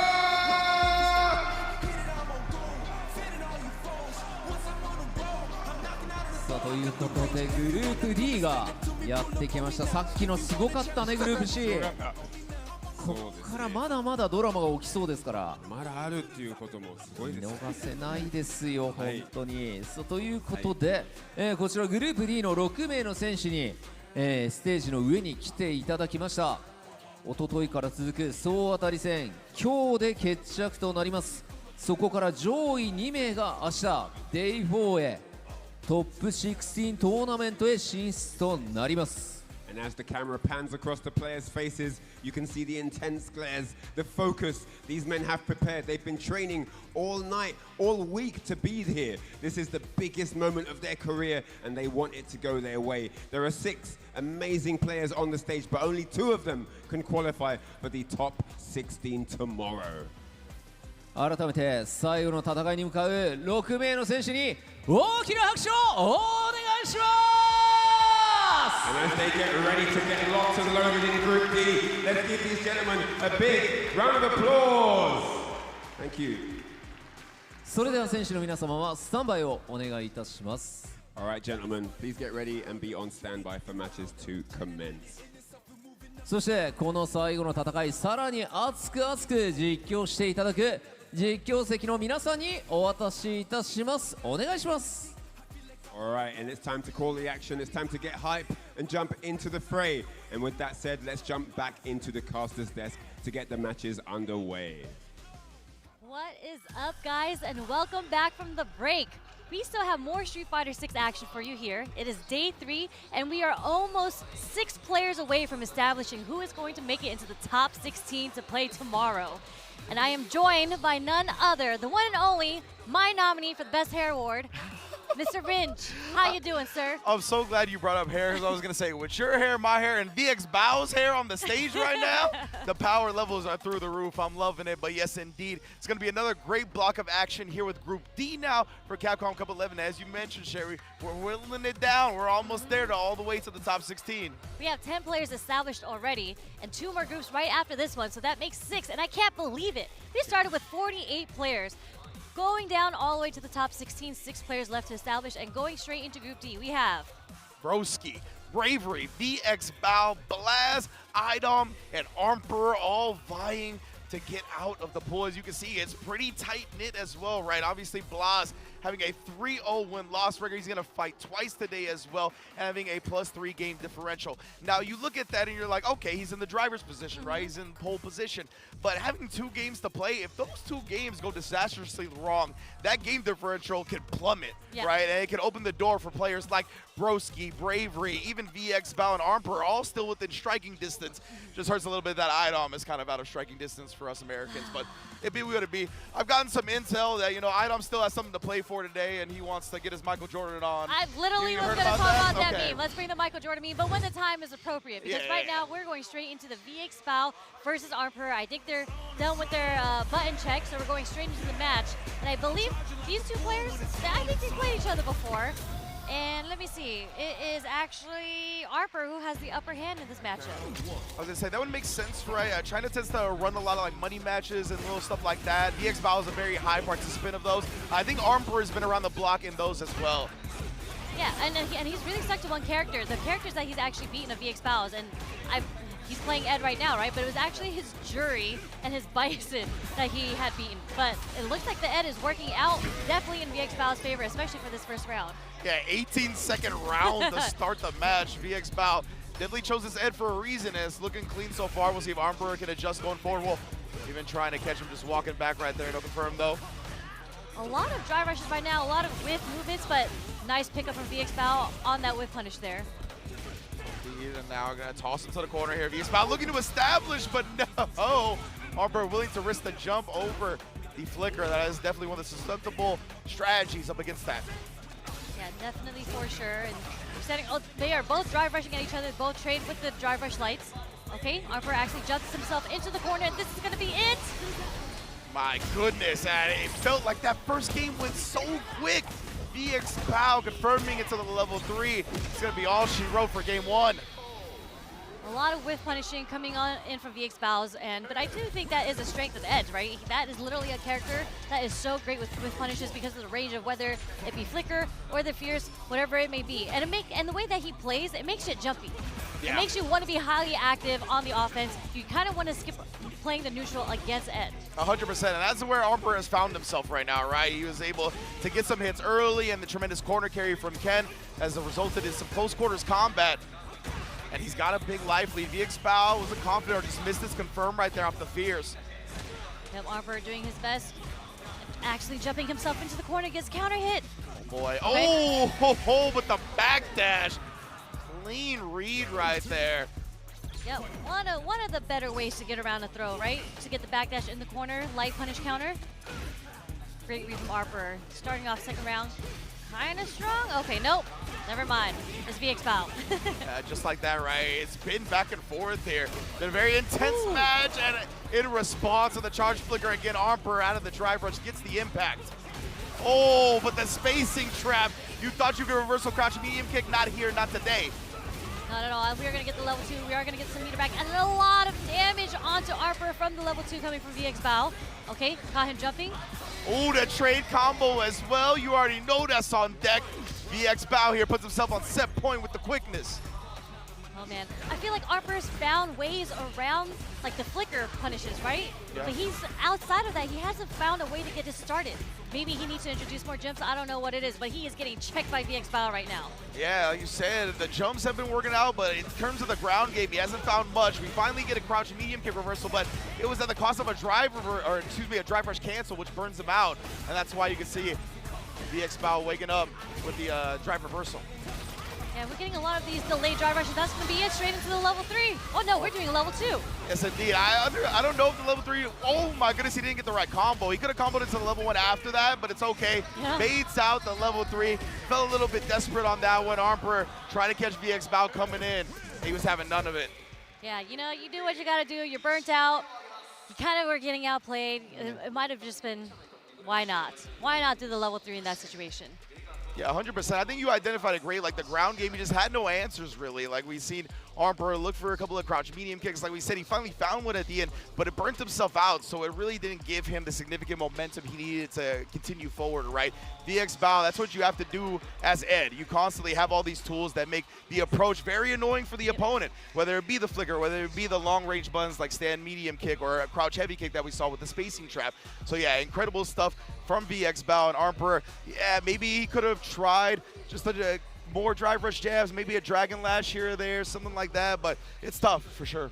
That's true. We didn't see any introduction of the Dragon Lash, but we did see a lot of trades. I think they were both trying to figure out the timing of how they wanted to establish Drive Rush in the neutral, but unfortunately VX Bow just always did it just ever so slightly quicker, and it was always in his favor. They would do a lot of trades also, so I think with Arper, he just played a little bit impatient. It was kind of a slugfest. Yeah, and right there specifically, right, I really love the way VX Bow kind of waited for the button, the counter poke space. Ken's love pressing that crouch medium punch and little scrambles like that. It's got a disjointed hitbox, 6 frames. You could obviously buffer the drive rush cancel behind it. So the fact that VX Bow was waiting for moments like that, it feels like he's really locked in on the habits of Ken players.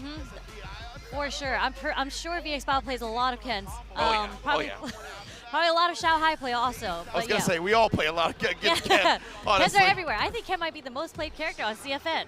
Right? He's usually up there, and in this game, with how strong he is, I have to imagine that he's in the top percentile. But we can see the way the results are shaking up right now. Blas still sitting perfectly at the 3-0, but with that victory, that 2-0 victory from VX Bow, he's gotten into the positives on the game differential. He's now +1, tied with Bravery and Broski. Now, Bravery, he's got one less game played, right? So again, that could be a real benefit, or it could be a real detriment. We'll see how it plays out.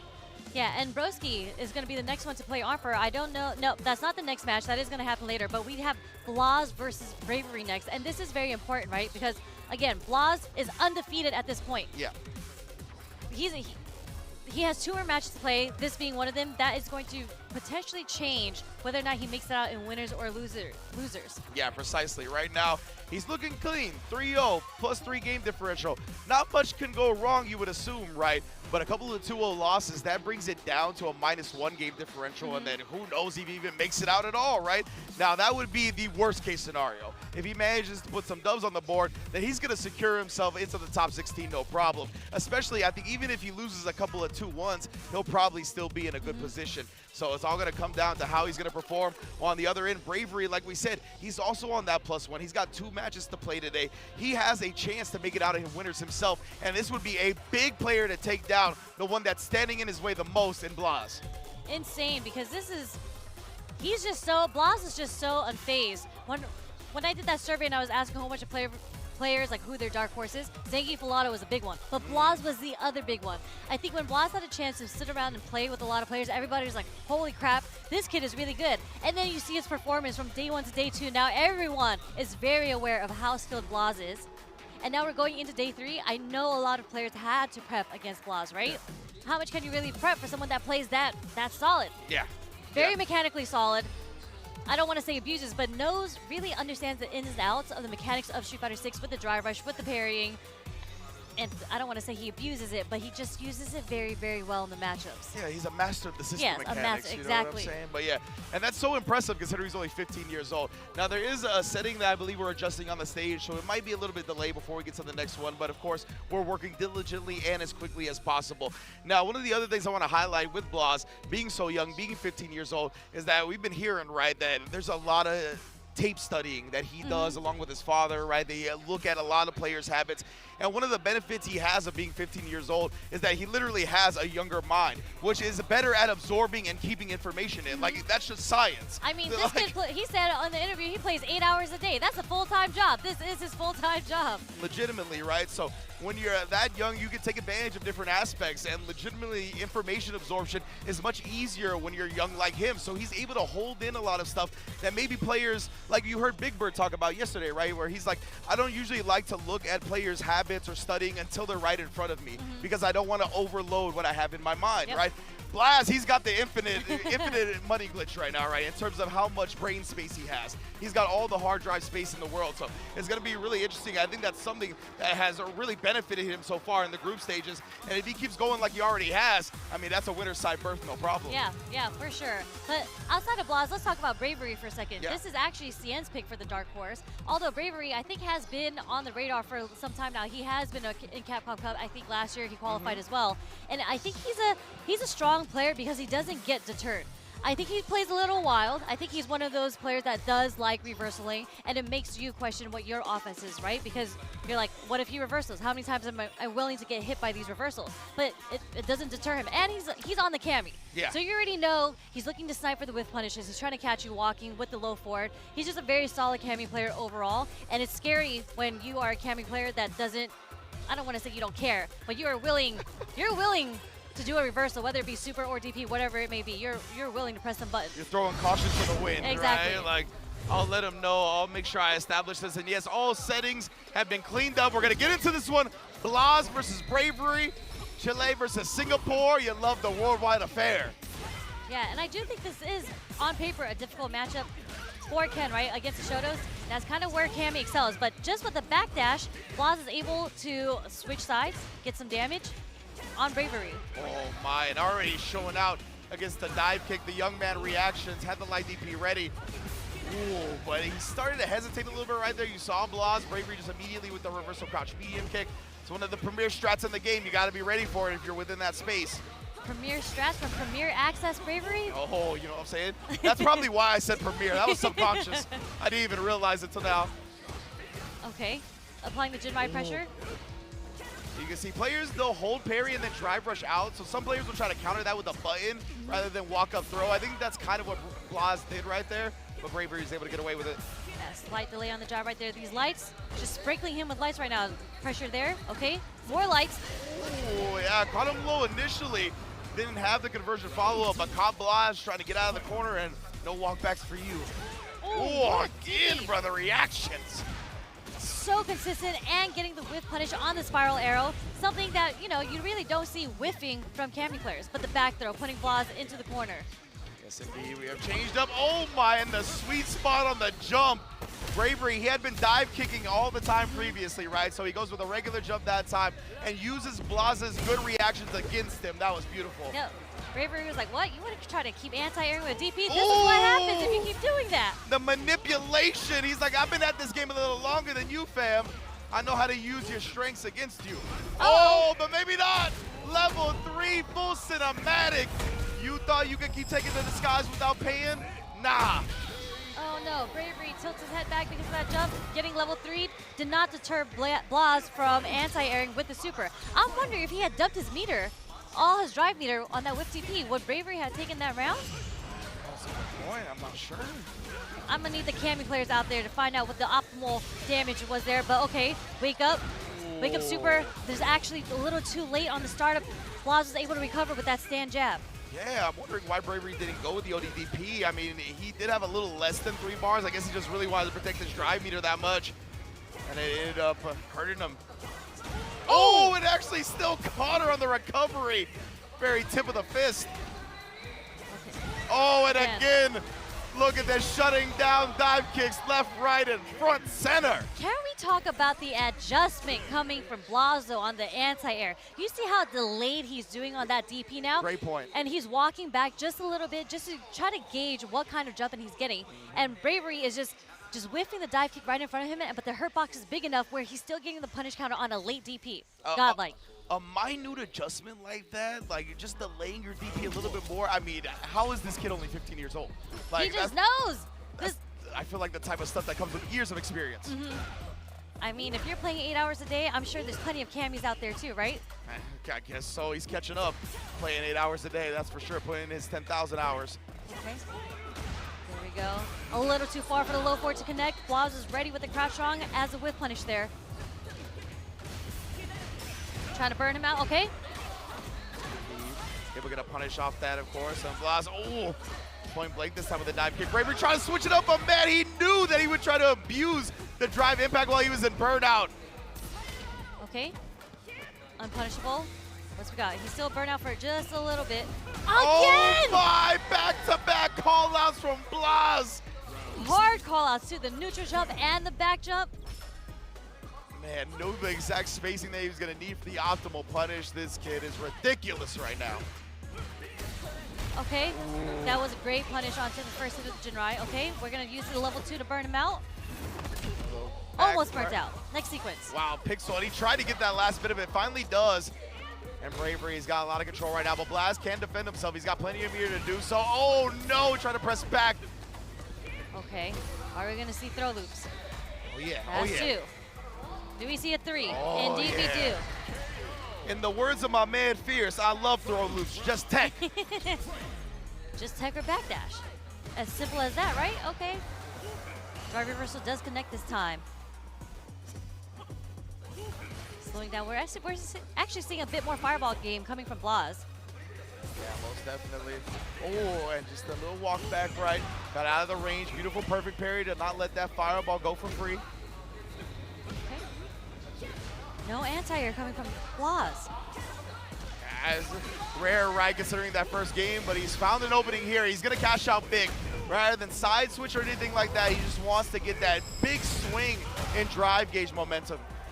Is he willing to spin to get the... Yes! Yeah, baited him out right there, recognized it, and then gets the throw bait on top of it. Blaz! The ridiculous play continues. Incredible, and I think this secures Blaz for sure to make it out into the top 16, and I think in winners. I don't think anybody else can catch it. I think everyone else is trying to fight for the loser spot now. Yeah. Because he's now 4-0. Indeed, right? I think that's What if like he goes 5-0? We've seen 0-5s. We haven't seen anyone go 5-0 yet, and I think he's the only one left in the remaining groups that can possibly make a 5-0 happen. Yeah, I was wondering about that in the previous block with Kakaru, because Kakaru went into it 4-0, but then he did lose his first match. So I think Blaz now, yeah, he might be the only one. Can you imagine Blaz out of Chile being the one to go 5-0, the only one in group stages? Man, Capcom Cup's pretty sick. What a performance. First time at Capcom Cup, you're 5-0ing people in groups. Insane. Well, you know, we're not there yet. We'll see what happens when we get there, but there's a chance. Getting a little ahead of ourselves, but we like talking about history around here, you know what I'm saying? And Blaz, he's looking for a chance to make it himself. Great anti-airs throughout the set. Nice adjustments that you talked about as well. The delaying of the DP a little bit later on. And then even after that, he kind of holstered the DP for certain instances, really tried to prioritize attacking in other ways. We saw the big drive gauge shift at the end as well. I mean, the kid, like we said, he can just hold so much in his mind right now. You could see he's considering so many options against his opponent. I mean, yeah, Bravery really did kind of get greedy with those DIs just because he was burnt out. Yeah. And Blauz was able to recognize that because he punished it, I think, 2 to 3 times. Yeah, and it was like at least 2 of those times were almost back to back where he was able to neutral jump, and that was the wild part too. I like that you pointed out it was 2 different jumps because it was 2 different block string spacings, right? So, and he recognized both where he would get the optimal punish for it. It's just, man, he takes every little thing into consideration. The situational awareness is Yeah. amazing on this kid. I kind of lied about the 3-0 though. It looks like there's actually multiple 3-0s, and the next 2 groups literally has Fudo sitting at 3-0 and Cien sitting at 3-0. So there are multiple chances for possible 5-0s. But talking specifically about this group, it is looking strong for Blauz right now, and then we have the last person he would have to play is Idom, which Yes, indeed. we'll see if Idom gets his mission off. Yeah. But before that, we're going to see Arper versus Broski. That is the next match coming up. All right, that's going to be another good one here. Both of these players, especially Broski, in that second place, right? He's looking to win out, try to control his own fate, and not leave it to the whims of the rest of the matches in the group. We'll see if he can do just that. And again, Broski's another one of those players on the Aki, and because of that, I tend to believe he's going to have more matchup experience than his opponent's going to have against him, right? Like, how many Akis in this world is really playing at a level that Broski is playing? Yeah, very, very few. So we'll see how he's going to deal with the Ken. Already checking his approach early. No punish on the neutral jump there. All good. We're going to get this anti-air punish. Okay. Leaping attack. Still poisoned on Arper. Forward roundhouse is going to connect, and we're going to get the full conversion off of it, leading into another poison setup. Yes, indeed. Setting up the puddle right here. Trying all kinds of things. Saw even a little tap parry for an instance right there, but Broski. Oh, just outside. Okay, drive rush sweep caught you standing. Yeah. Surprise, usually, oh my goodness, with the punish counter damage on that. You already know round 1 is in the books. I'm a little surprised Arper went with a sweep there because he was in range to do drive rush crouch medium kick. You usually see people like autopilot into the Jinrai after, but it'd be what it be. Interesting, yeah, interesting use of the sweep there. But moving on, we do have a nice clean jump roundhouse coming from Arper. That's a lot of meter spend. He is level 2, but look at the damage output. Honestly, well worth it. Okay, Broski, drive reversal, building up that space again. Using the drive rush to follow up the bubble. A nice jump in. Yeah, had the read on the fireball timing. Next strike, Oh my God. What a setup right there, but it might still not work out for Broski. Burnt out here, he's got CA on deck. Plenty to defend himself with, but Arper, he needs 1 drive rush cancel. That'll be the round. Oh, doesn't even need the drive rush cancel, just goes into the Jinrai. Broski tried to get that confirmed with the roundhouse into the level 3, I feel. Got a little too greedy with the 3rd one. Whiffing, no, can't do that. Was ready with the DI coming from Broski. Just gonna put Arper into the corner. Yeah, so much hit stop, it makes it the DI really easy to react to, absorbing the fireballs, the screen freeze from the drive rush. Now Broski is just going to work surgically. Look at the damage. Yeah, it's gonna be a lot, 100% here. Arper's not gonna have a lot of drive meter left to work with either. Looking tough, long for Mans in this round. Didn't bait the throw. Very nice. Okay, but gets this one. Oh, doesn't get the full conversion. Still alive with a pixel. The magic pixel. How much magic you got in this pixel, Arper? Watch the trade on the whiplash too. Ready with the anti-air this time, coming from Broski, taking the first game. Yes, indeed, and Broski is a bit of a rocky Capcom Cup so far, right? First day, really, really strong. Second day, held some L's. Right now, he's trying to finish it off on an extremely strong note. Yeah, I mean, we've seen Broski pull out some stuff, some combos, and the clutch. I still think he's been playing so on point. Again, situational awareness. Nice check with the stand light there. Yeah, he is looking clean today. You had to imagine he's been training up against Ken all day since his end of day 2. I would say even when Street Fighter 6 first started, all he got was Ken experience. Yeah. He's looking strong for it. Oh, and then Nice just jump jumps over. ODDP, my goodness. And just like that, Broski is on set point versus Arper. Arper's gonna have to find a new way to kind of approach this matchup. Yeah, he's really looked lost on the ground in the last couple of sets, right, against these characters that have so many ways to annoy your way in. The Cruel Fate, though, Broski, first time he pulled it out and actually got air to air. That was unfortunate. Yeah, Armor was actually ready with that with such an early jump too. And this is kind of where Ken shines, right? Because Aki doesn't have great versatile options outside of super, and this is where Ken shines. You are going to get sprinkled with heavies, with mediums into drive rush, applying that oppressive offense. And that's gonna be how he has to play if he wants to get this dub on Broski. Absolutely right. You got to suffocate the Aki because at range, and especially once Broski gets his own offense started, it's not going to be easy to come back from. Great block on the overhead. Okay, parry attempts on both sides. Now both players, ooh, actually confirms the target combo. Very well done. Tried the perfect parry back, jumps out, but gets no punish. A little stubby jump fierce, unfortunately does whiff on Broski. Yeah, great downwards hitbox, not a great horizontal hitbox. Broski does find the anti-air this time though, and oh my, I don't know if this combo's ending anytime soon. Level 3 here. It's gonna be a lot of hold on to damage. What? You think so? I think this is it. My channel points are no. Let me see what you got. Let's okay, go. You were right. Okay, slowly going down with the health, though still poisoned. Yes, indeed. It's gonna be a hell of a comeback you have to make. Now, how much magic you really got in this one, brother? It's literally 1 pixel of health. Uh-oh. Yeah, very well done right there. The overhead comes through, very minus, so he jabs him out of another button attempt. And Broski, he really raised his fist not only because of the dub, but the 2-0, right? The 2-0 is so important.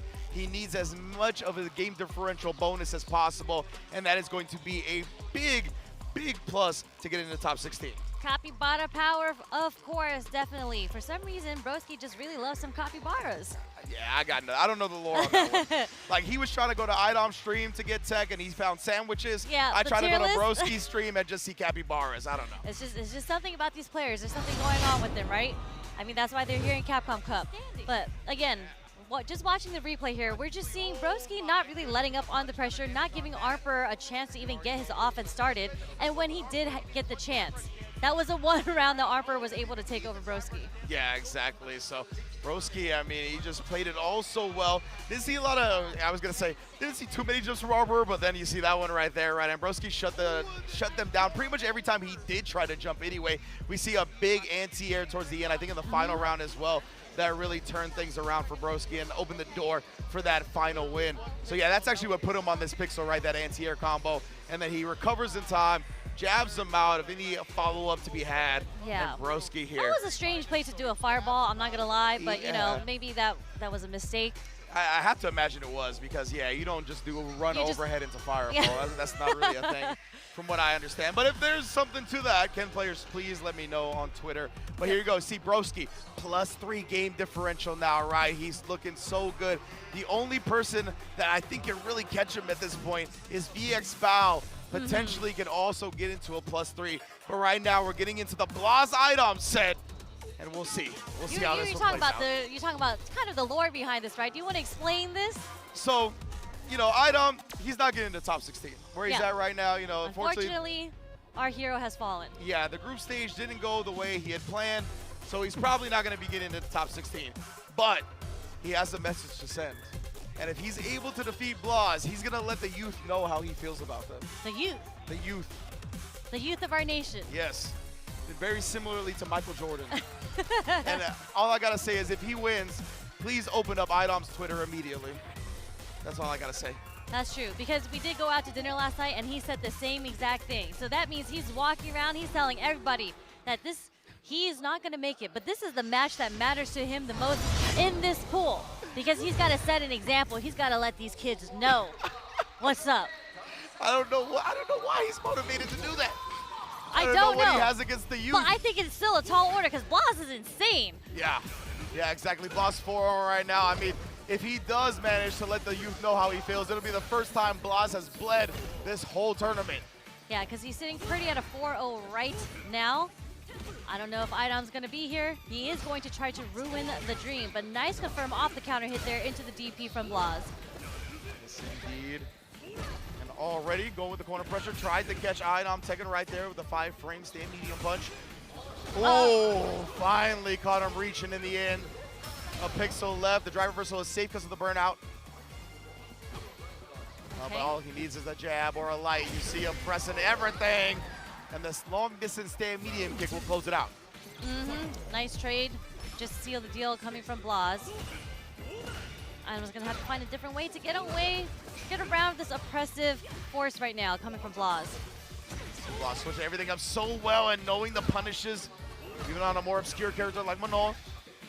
Yeah, Idom shaking his head. My man, just tech. You heard what Fierce said, bro? Love to throw loops. Okay. Nice. Getting the counter hit. Okay. Sweet. First command grab. 3 medals. Now, Idom, he's trying to pick a spot right with Blaz being burned out. Yeah, he wants to start abusing that stand medium punch. Wanted to see if Blaz is gonna. Oh, this is enough. He's not even gonna have to spend the super meter. That was so good. It was such a weird timing and rhythm to that DI. It was going to be very difficult to get a super off to counter it, especially when the jab got absorbed. It would have been immaculate if Blaz was able to defeat that. Yeah, DI came out a little late there with the timing. Wasn't able to get the cancel off the jab, but okay. One apiece. Nice check with the stand short from Idom. Okay, stand strong, connects, dumping into the level 3. I like that, right? It's going to put Blaz severely low on the drive gauge. Gonna give Idom a big opportunity to run his offense. Will Blaz bust out? Oh no, he just ends up getting burnt out by the heavy punch. But look at this, Blaz not deterred at all. Heavy kickers. Answers with his own cancel into the level 3 from the whip punish. Fierce. Man, yeah, that's such a good buffer, Ken, man, having these meterless conversions via the run off the crouch medium kick. You see how it's turned it around entirely for him. Oh, what? And we're getting a full punish with the Tatsu starter. My goodness, bro, this kid is optimal. What a read again. Backdashes right out of it into the run Tatsu. Yeah, Blaz was like, you thought you were going to command grab me? Absolutely not. He heard Idom talking last night all the way till today. How is he doing this, man? And again, trapped in the corner here. So strong. Ooh, just outside that range. That button is very manipulative of Manon. Like, it's got a weird hurt box. So sometimes when you throw it out like that, you can definitely dodge some buttons that you otherwise wouldn't. Look, those crouch shorts just chipping away at Blaz's health, but not enough. My man Idom is shaking his head every time he gets thrown. Every time. Okay, nice confirm, nice conversion off the counter hit. Okay. There's the he's actually giggling every single time he gets thrown. Okay. Bro, Idom, you die when you get thrown in Marvel 3. Why are you shaking your head when you get thrown in Street Fighter? I mean, did you see the tweet that they have posted? Whoever it was, Idom, had posted in Discord, I flew 14 hours just to get throw looped. You know, he is facing that reality right now. You can tell it's getting to him a little bit. Once again, rolling his eyes at this one. Not pleased whatsoever. No he wants to bite. send that message to the youth.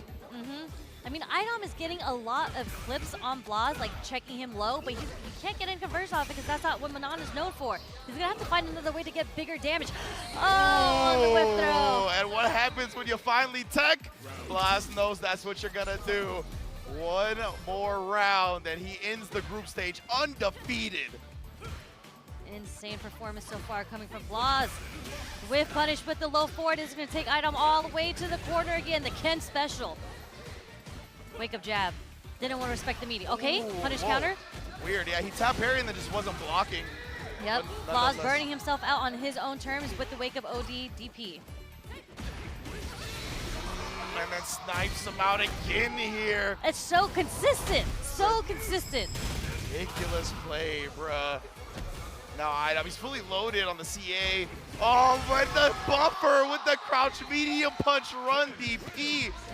Blaz, like, he's a sniper with these timings. Ridiculous. Yeah, it's kind of like to be blessed because he was playing Ryu earlier. Now you see him on Ken. I know he has an Ed too. So it's kind of so, not kind of, it is incredibly amazing to see this level of play with this many characters coming from being so young, and it is your first time here in Capcom Cup, and you just took out 2019's Capcom Cup champ. It's so impressive, too, that the stage hasn't gotten to him, right? Like, the atmosphere, the level of gameplay that he's been displaying, it feels like he might as well be back at home in Chile. It doesn't feel like the lights or the stream numbers, anything like that is getting to him. He's just very cool, calm, collected, and composed. Very well. And when he's in burnout, because IDOM, you know, that's the name of the game. You are trying to put people into burnout into this game because you have such an advantage. But Blas played like it did not affect him at all that he was in burnout. He was able to adjust. He was able to find the correct buffering into the run, into the DP many times that ended up going to the level 3 against IDOM. Yes, indeed. And yeah, Blas, look at that. Like, again, right? Like, he just stood there for a while, and the sniper timing on the buttons has just been ridiculous. Like, as soon as IDOM moves forward a little bit, just puts that out there, and like the bootleg drive rush cancel buffer, right, with the run from Ken. I mean, it's so Ken privileged. is blessed. That's the worst Shoto from what I've heard, but I think he's kind of blessed. Like, I like that you said blessed and I said privileged. Like, yeah, 100%. That is something that's a super strong thing about the character. 5-0 plus 7 game differential. Domination. Insane. From Blas. And we do have one more match. We do have Bravery versus VX Bao, right? But at this point, I think, again, they're fighting for the loser position, and it is actually... So this is only up to VX Bao, right? If VX Bao is able to take it 2-0, then he'll be able to tie Broski. If he loses one game, then Broski's in. That's right. The thing is, unfortunately, even if VX Bao takes it 2-0 over Bravery, they would tie in the point differential and the game differential.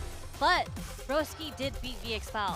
Oh, and they only do the first to one off stream if it's a 3-way tie, right? I believe we default to the head-to-head if it's a 2-way tie. Exactly, the head-to-head. So unfortunately, looking back on that, for that very quick second, unfortunately, I don't think VX Bao is going to make it out because Broski has the upper hand. So this is the play for Pride right now. And look at this.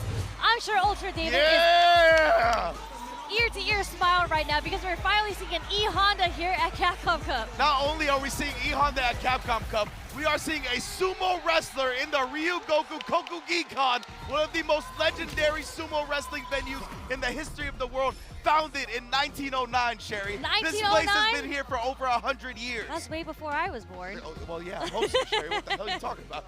But anyway, VX Bao and Bravery, we're going to see who shows out the most already with the sumo spirit. I love that. I love that VX Bao is giving us a bit more lore, a bit more history into this. So this win is more than just his placing. You're doing it for this wrestling arena. That's what I'm talking. Hey, that's my canon. That's my canon event. As a wrestling fan myself.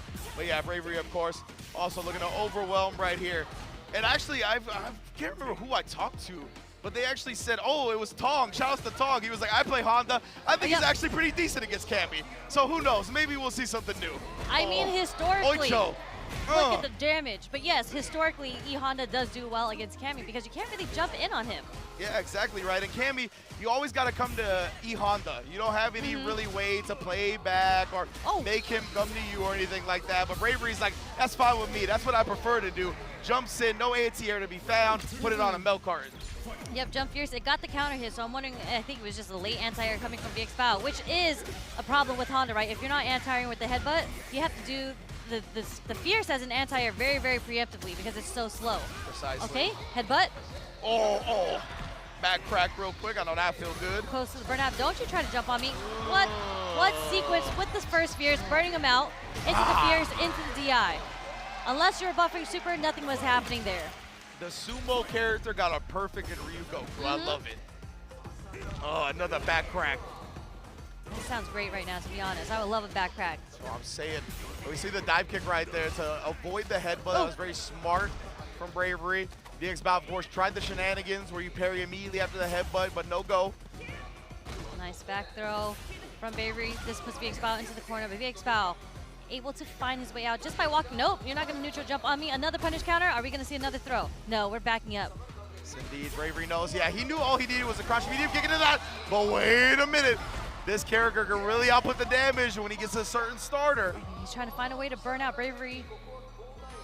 Don't get too greedy because next hit for each, if it's a strike, it's going to cancel into the critical art. That's dead, baby. Double drive rush cancel with the CA damage behind it. You got no chance. Circle it up. Circle it up. This is the real sumo ring now. Oh, no. You thought you weren't going to get out? You're going to get out. VX Bao 1-0. Do you think real sumo wrestlers do that? Do you think they have the capability of headbutting like that? Oh, I thought you meant like create a ring of fire with their foot. I mean, that would be so too. I'm sure they've done that before. Oh, okay. I gotta come to some sumo matches. Nice play, very strong play coming from VX Bao right now. kind of anti-air, so we do go for the parry. Neutral jump fierce, one of E-Honda's most annoying things to deal with. Ooh, some beautiful fierce right there from VXBow. I love seeing that button anti-air. And once again, double drive rush cancel. He's looking to close another round and does exactly that. VXBow, definitely much of the light of the crowd. They're loving the E-Honda. We are doing for the history right now. We are doing it for the lore. What a punish on the whiff throw. Oh, stomped out as well. Sumo Again. Spirit.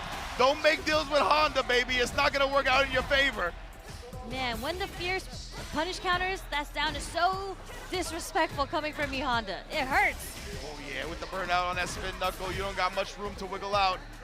Oh, but even after the backdash right there, DI immediately bravery knew what was coming. But VXBow knows even more. He's going to get the level 3 one more time to close it out with a 2-0. Sumo represent. Woo! The crowd is wild right now. That's what they wanted to see. Incredible stuff right there with the E-Honda. I love it.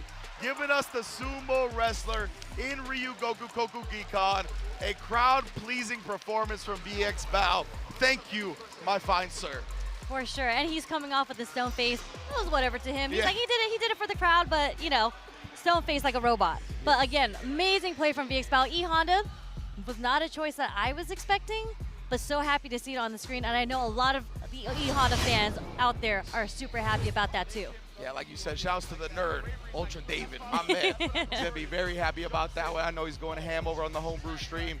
But yeah, VXBow, you can see, shutting it down with the fierce, making deals, right? Burning them out, draining the drive gauge, knocking down dive kicks, putting out the Oicho throws. This was just a clinical Honda performance. I mean, okay, that performance from the strong, but like the usage of fierce coming from VXBow was so, like, it's so diverse because he used it as a whiff punish, as an anti-air on the dive kick against Cammy, just, and all of that into the super, into the headbutt, whatever it may be. And then he was just a recognition on the end that you are not going to reset me. Yes, so good, right? Like you think just because I'm in burnout, you're gonna get this DI, because VXBow had a lot of health, right? He needed a DI reset in the middle of that combo to get the kill in that sequence, and VXBow was like, come on, bro. Yeah. I'm here for a reason. Don't test me. I Don't know. test me. I'm ready for the resets. That was so sick, man. Oh my goodness.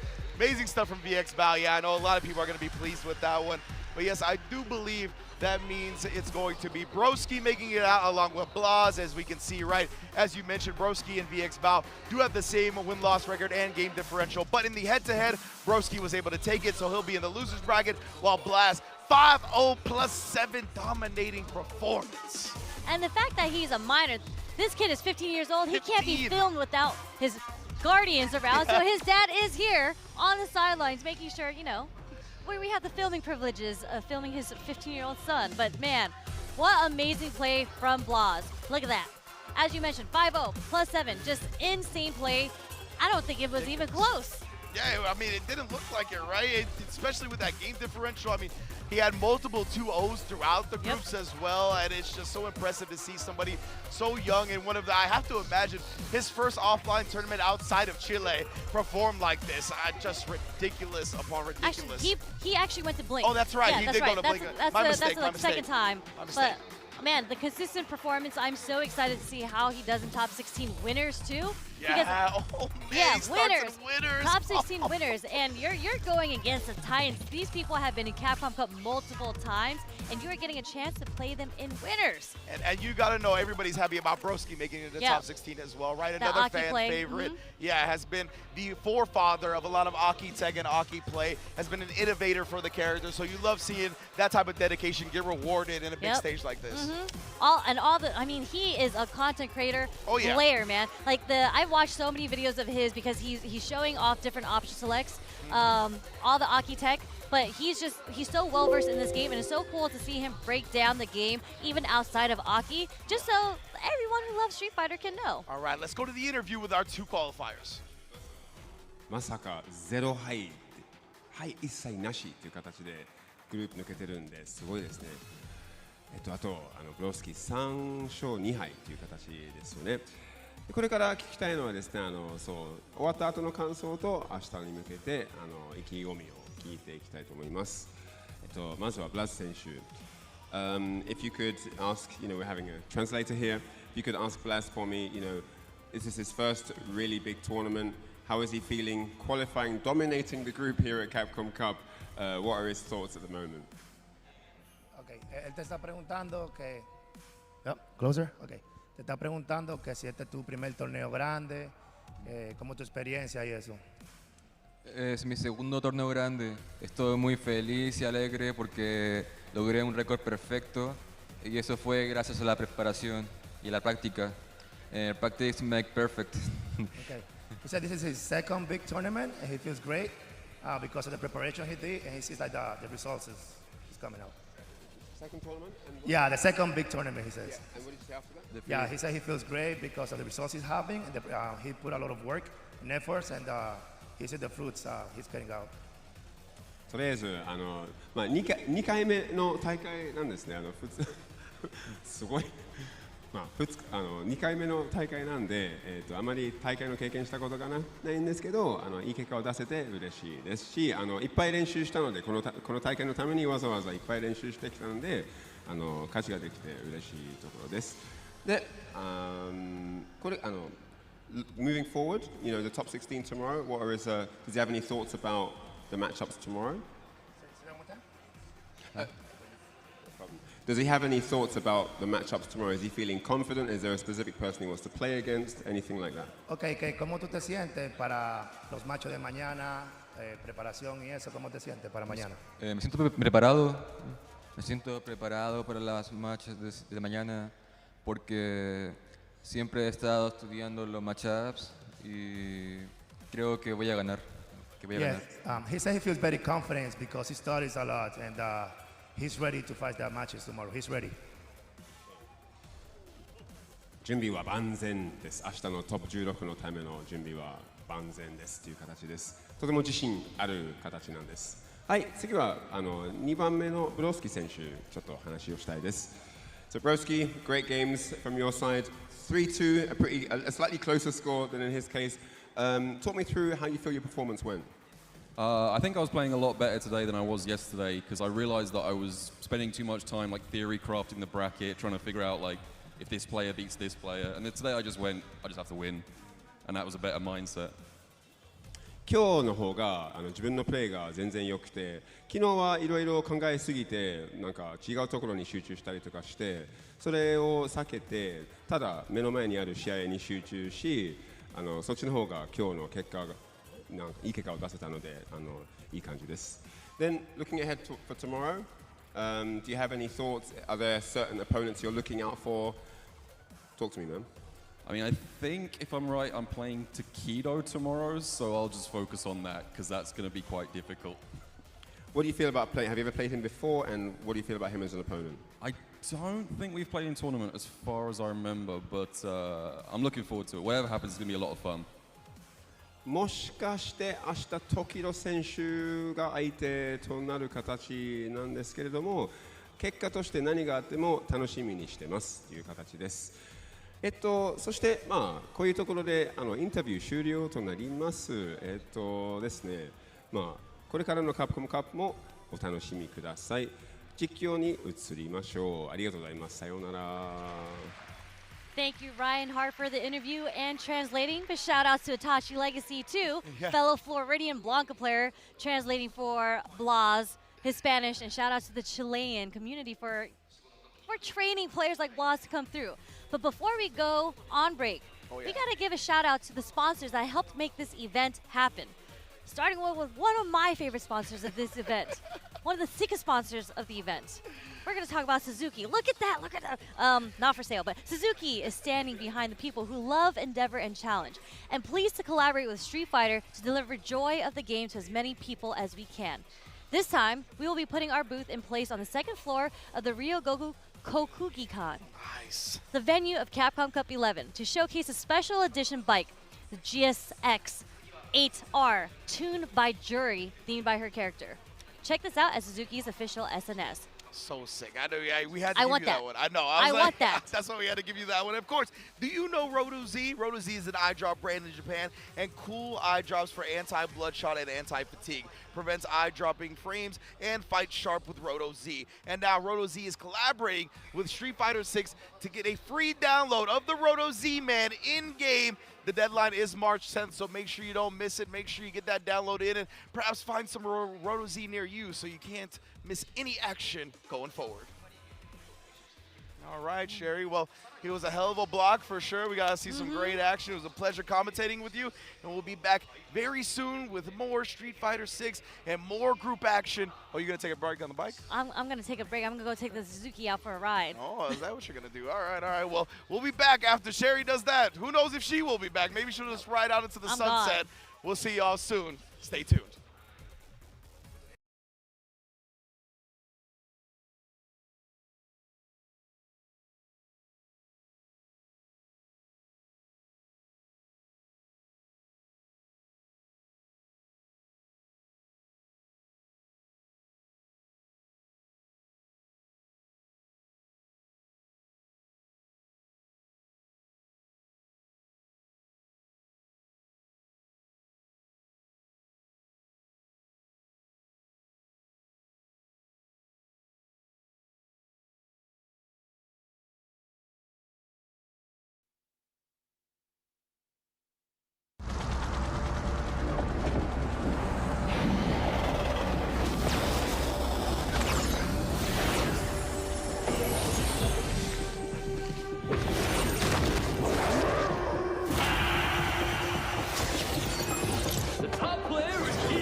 Where dreams become reality.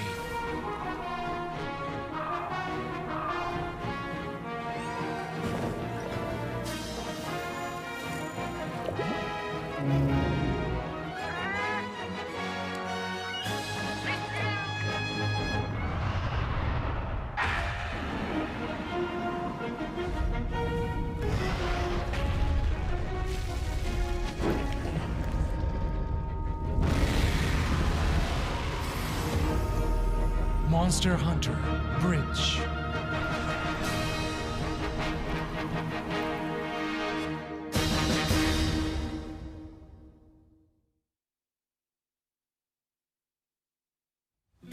Show me what you have. What?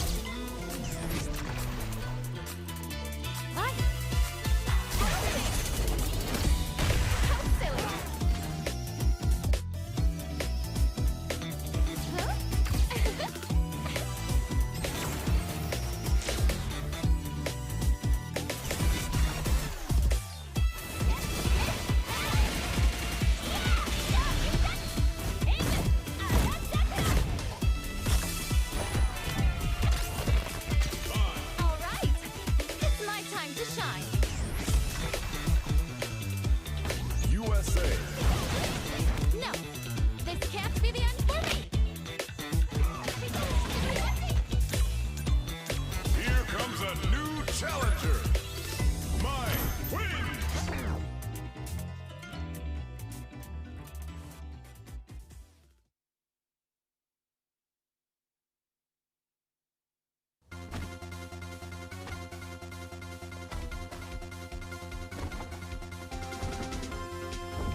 challenger.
カプコンカップ11、ここからはグループ E の模様をお届けしてまいります。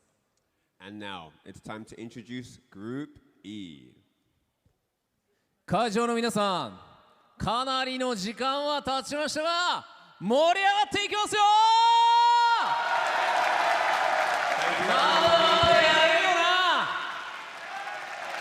Thank you everyone for being patient, and now it's time for the player entrances for Group E.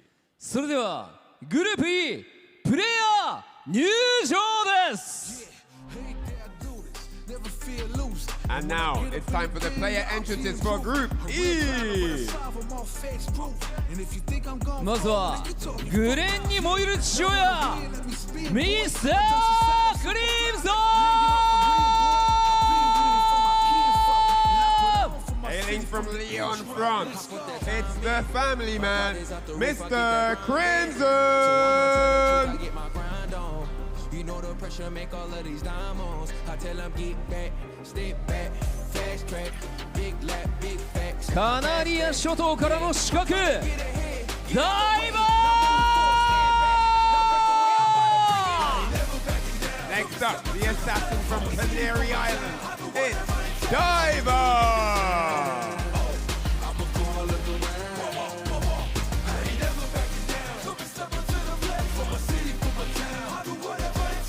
進撃の重戦車フード Another fan favorite here in the arena. It's the attack on heavy tank. It's Bruno.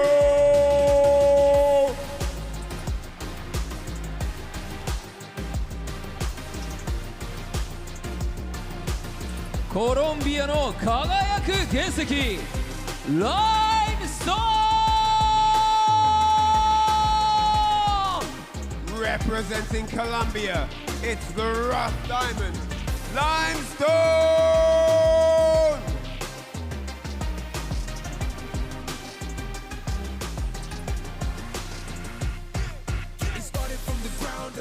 シアトルのクラッシュカウンターヒーロークリス・シーシー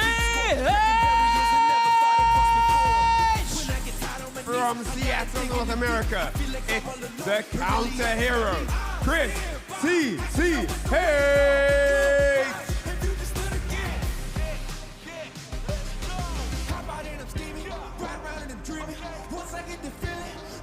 ザ・ストロンゲストブルメナ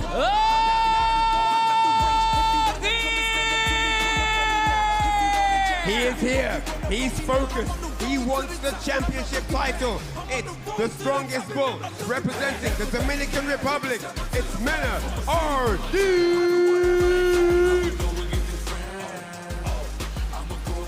さあグループ E もついに大詰め。誰が勝ちますかね、この中で。すごい会場の中でもファンが多いんですね。ねえ、もうね3日目なんで海外のね、選手の方にもねたくさんの声援を送られてね嬉しいですよね。そうですよね。間違いないです。さあメラン選手がステージに上がってこのグループ E6 名の選手出揃いました。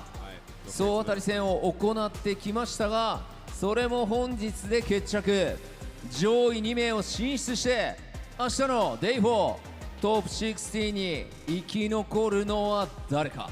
And as Mena RD takes the stage, he completes the lineup of the 6 chaps that are going to do battle here in Group E to decide which 2 of them will qualify for tomorrow's top 16. 最後の戦いを行う6名の選手に皆さん大きな拍手をお願いします。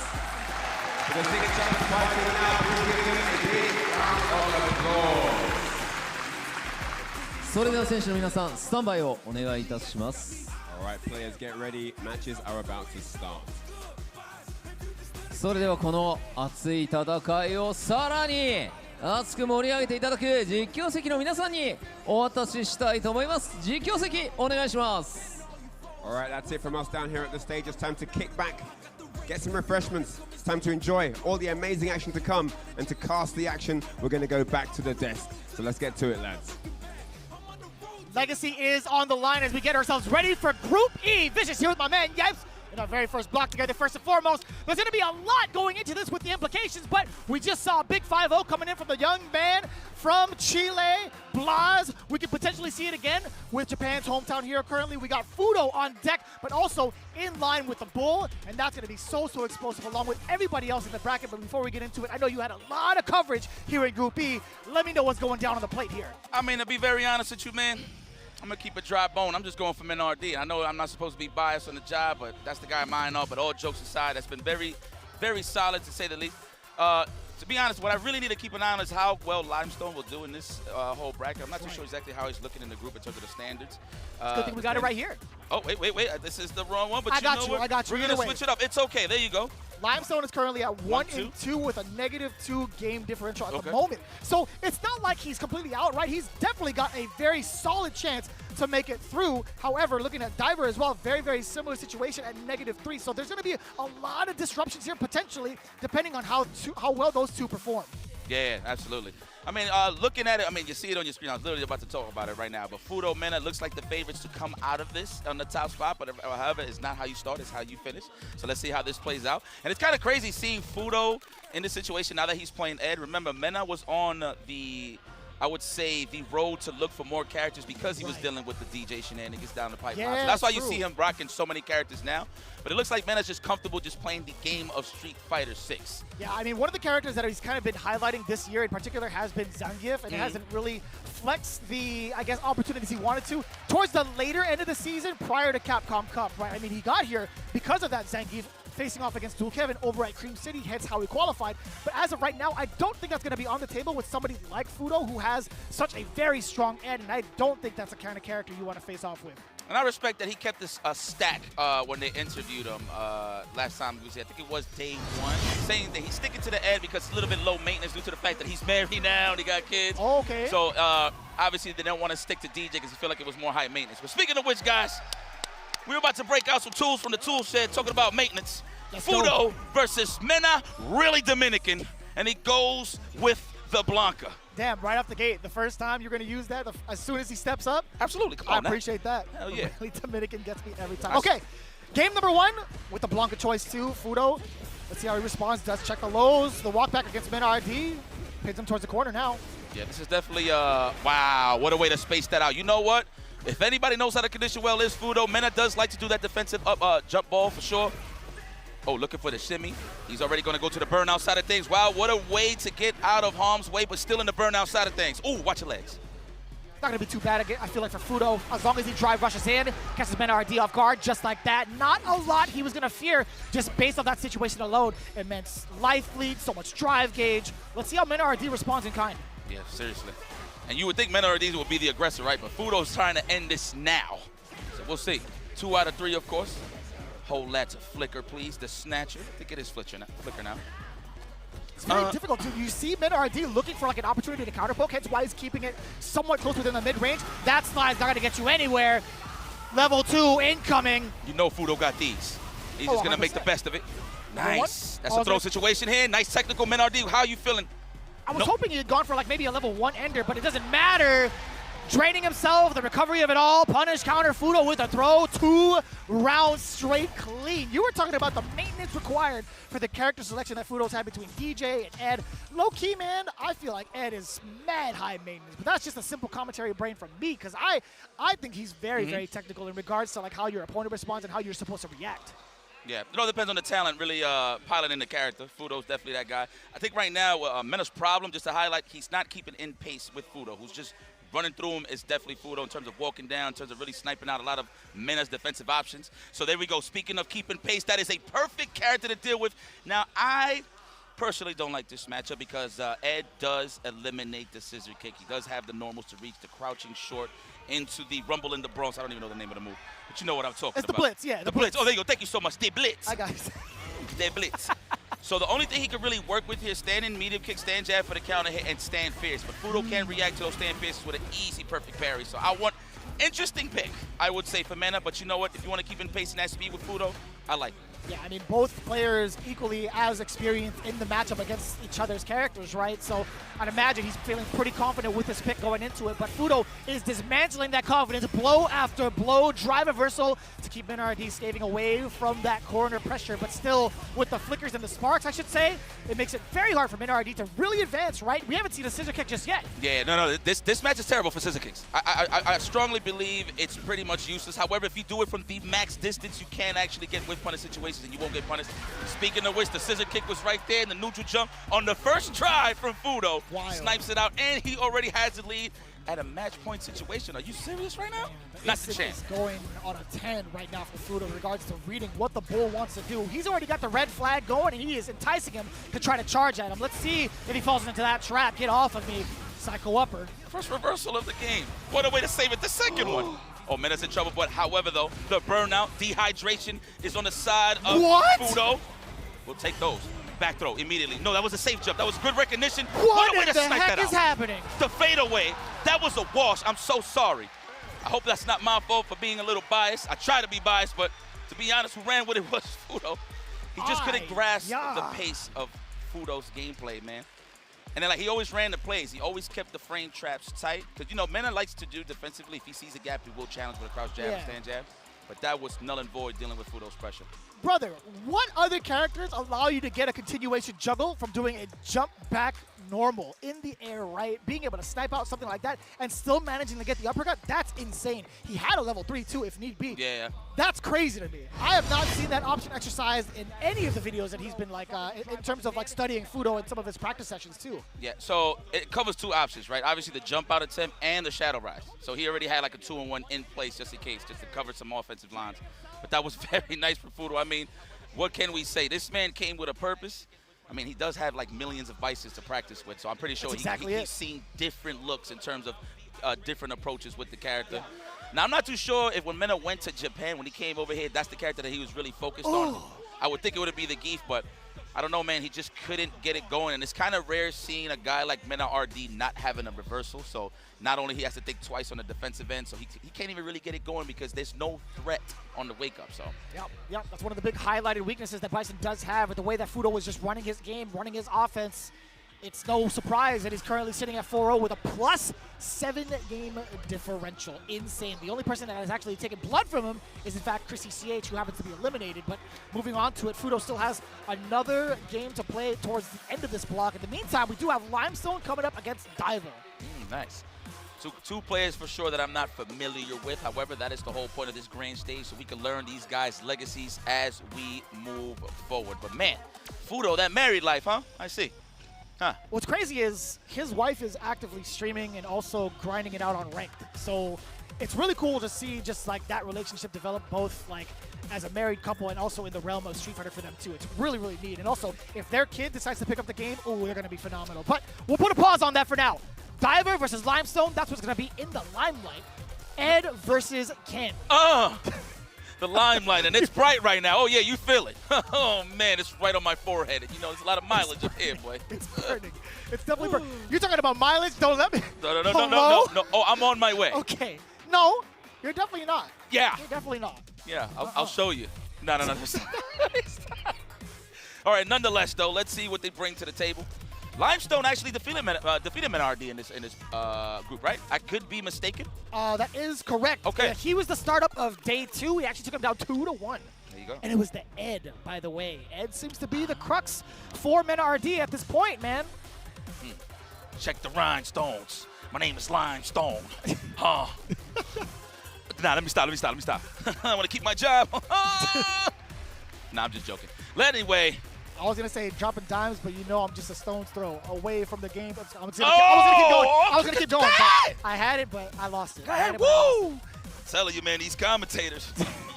What are they doing? That wordplay. I don't know. All right, all jokes aside, let's get into it. Ken versus Ed, Limestone versus Diver. A lot of implications. More so for the side. Actually, I think just about equal. Not too far away in terms of like the game difference. Oh, that's a fire taunt. That was part of the plan? For the people, like you a that. showman. I like that. I don't. What, did they both taunt? They did. Oh, they definitely did. I didn't even notice Ken's. Like I'm used to Ken's, but I never seen Ed, so makes sense. All right. I think Limestone cut his short because he was mashing on jab. That's the only reason why you didn't see the full animation. Anyways, here we go. Diver already with the corner oppression as expected. I would think he would bust out with an OD reversal, knowing that he's going to be close to the burnout. It's okay, though. Speaking of burnout, we hit while the trades will take that all day and still finds a way to manage to land a hit. Crushing all the ribs in that rib cage. Oh, I love that roundhouse spacing. Going for the Oki, I like that. Very Ryukitsu-esque. Yeah. Buy some time to let that drive gauge recover, plus some big damage. Wow, wasn't ready for that. Can I get a loop? Dude, what's up? I haven't seen that one Ken go for it. I understand there's a lot on the line. He definitely could have killed. I feel like we don't see it as much, but I definitely agree with you. Oh, you can't do it!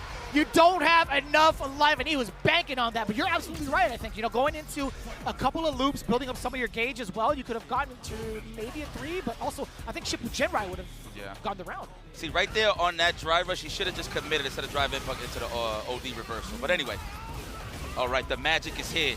The Hakeem Olajuwon halfway, though, before he got the championships. I like that. We're looking for that delayed tech here from Limestone. Diver, though. Oh. Getting scooped up. Unhand me. All right, we reset. And it's even Stevens right now in the life ball, so I can agree with this. Nice. I'm pretty sure he sniped out a standing jab attempt.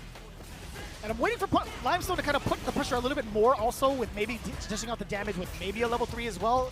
Spending it here now would be kind of detrimental going into the third round, so I understand, yeah, you apply the meaty pressure nice and easy, throw in the light as the meaty. Diver not going to be able to stop that because of the long startup of the OD uppercut.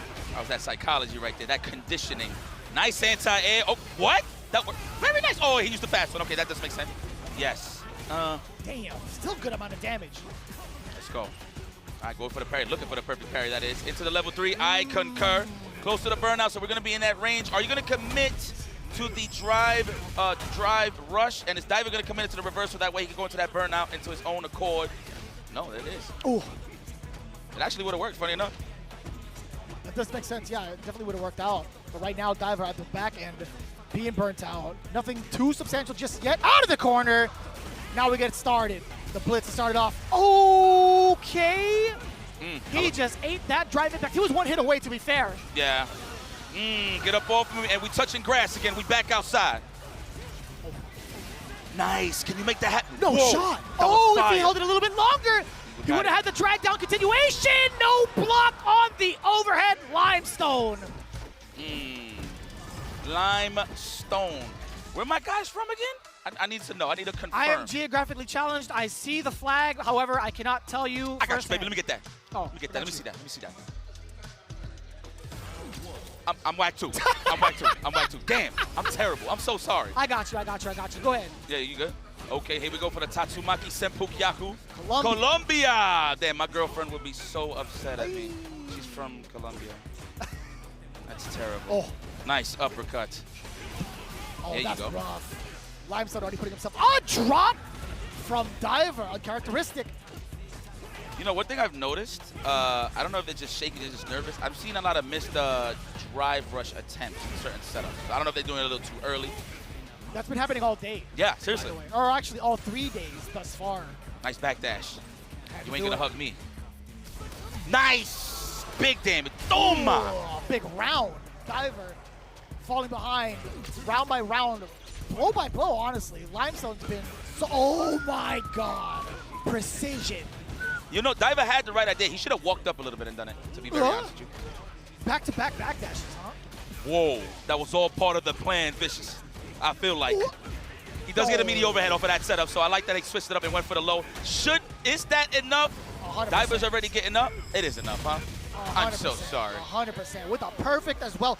Limestone could be disrupting the entryway into top 16 little by little. Looking at him, he needs as many 2-0s as possible, and he actually can control his fate towards the end of it because he has to face off against Fudo. He's the only man right now that's truly in his way, because if Fudo gives up some of those games, then he'll have a good shot. He'll have a very, very strong shot. Oh, we'll see. Well, let's take a look at some of those highlights here. I mean, that was a bit of a speed run. I like that Limestone didn't shy away from running his plays. A lot of people have been playing more of the wait for a wake up or like delay their buttons and stuff instead of just wash, rinse, and repeating their offense. But I get it though, man. At the grandest stage, you want to make sure everything is potent. This is right here where he should have done the OD reversal. He had enough cash for it. Oh, that is true. Yeah. Yeah, I was thinking about that. I got a little bit mixed up because of the character placement, but I mean, overall, I think there were a couple of options that left me kind of stunned from the side of Diver. I mean, that was something that he had to guess. I totally understand that with the Psycho Uppercut, but everything else, too, was slight couple of, I want to say, like, input errors, perhaps, if you had seen a little bit later on into the rest of the set. But he's been very keen on trying to sneak in some of these drive impacts. I feel like that kind of impact, getting that amount of damage really disrupted his mental. Now, notice that he did the back throw, right? And then immediately Diver reacted with a fireball. I could write this off and say, I think it was part of the plan. He set the blueprint for him to throw that fireball since he made him feel that comfortable getting thrown that far away.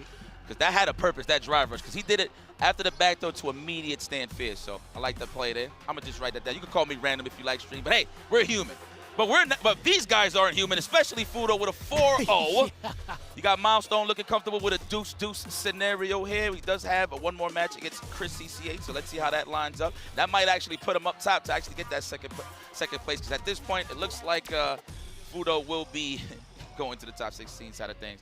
Now, this is what I want to see. And I'm just saying this not even on the bias side of things. I really love Crimson's gameplay, dude. One of the premier Dow Sims of the world. One of the best in the business. I don't even care about the results, to be very honest with you. We know that man is good.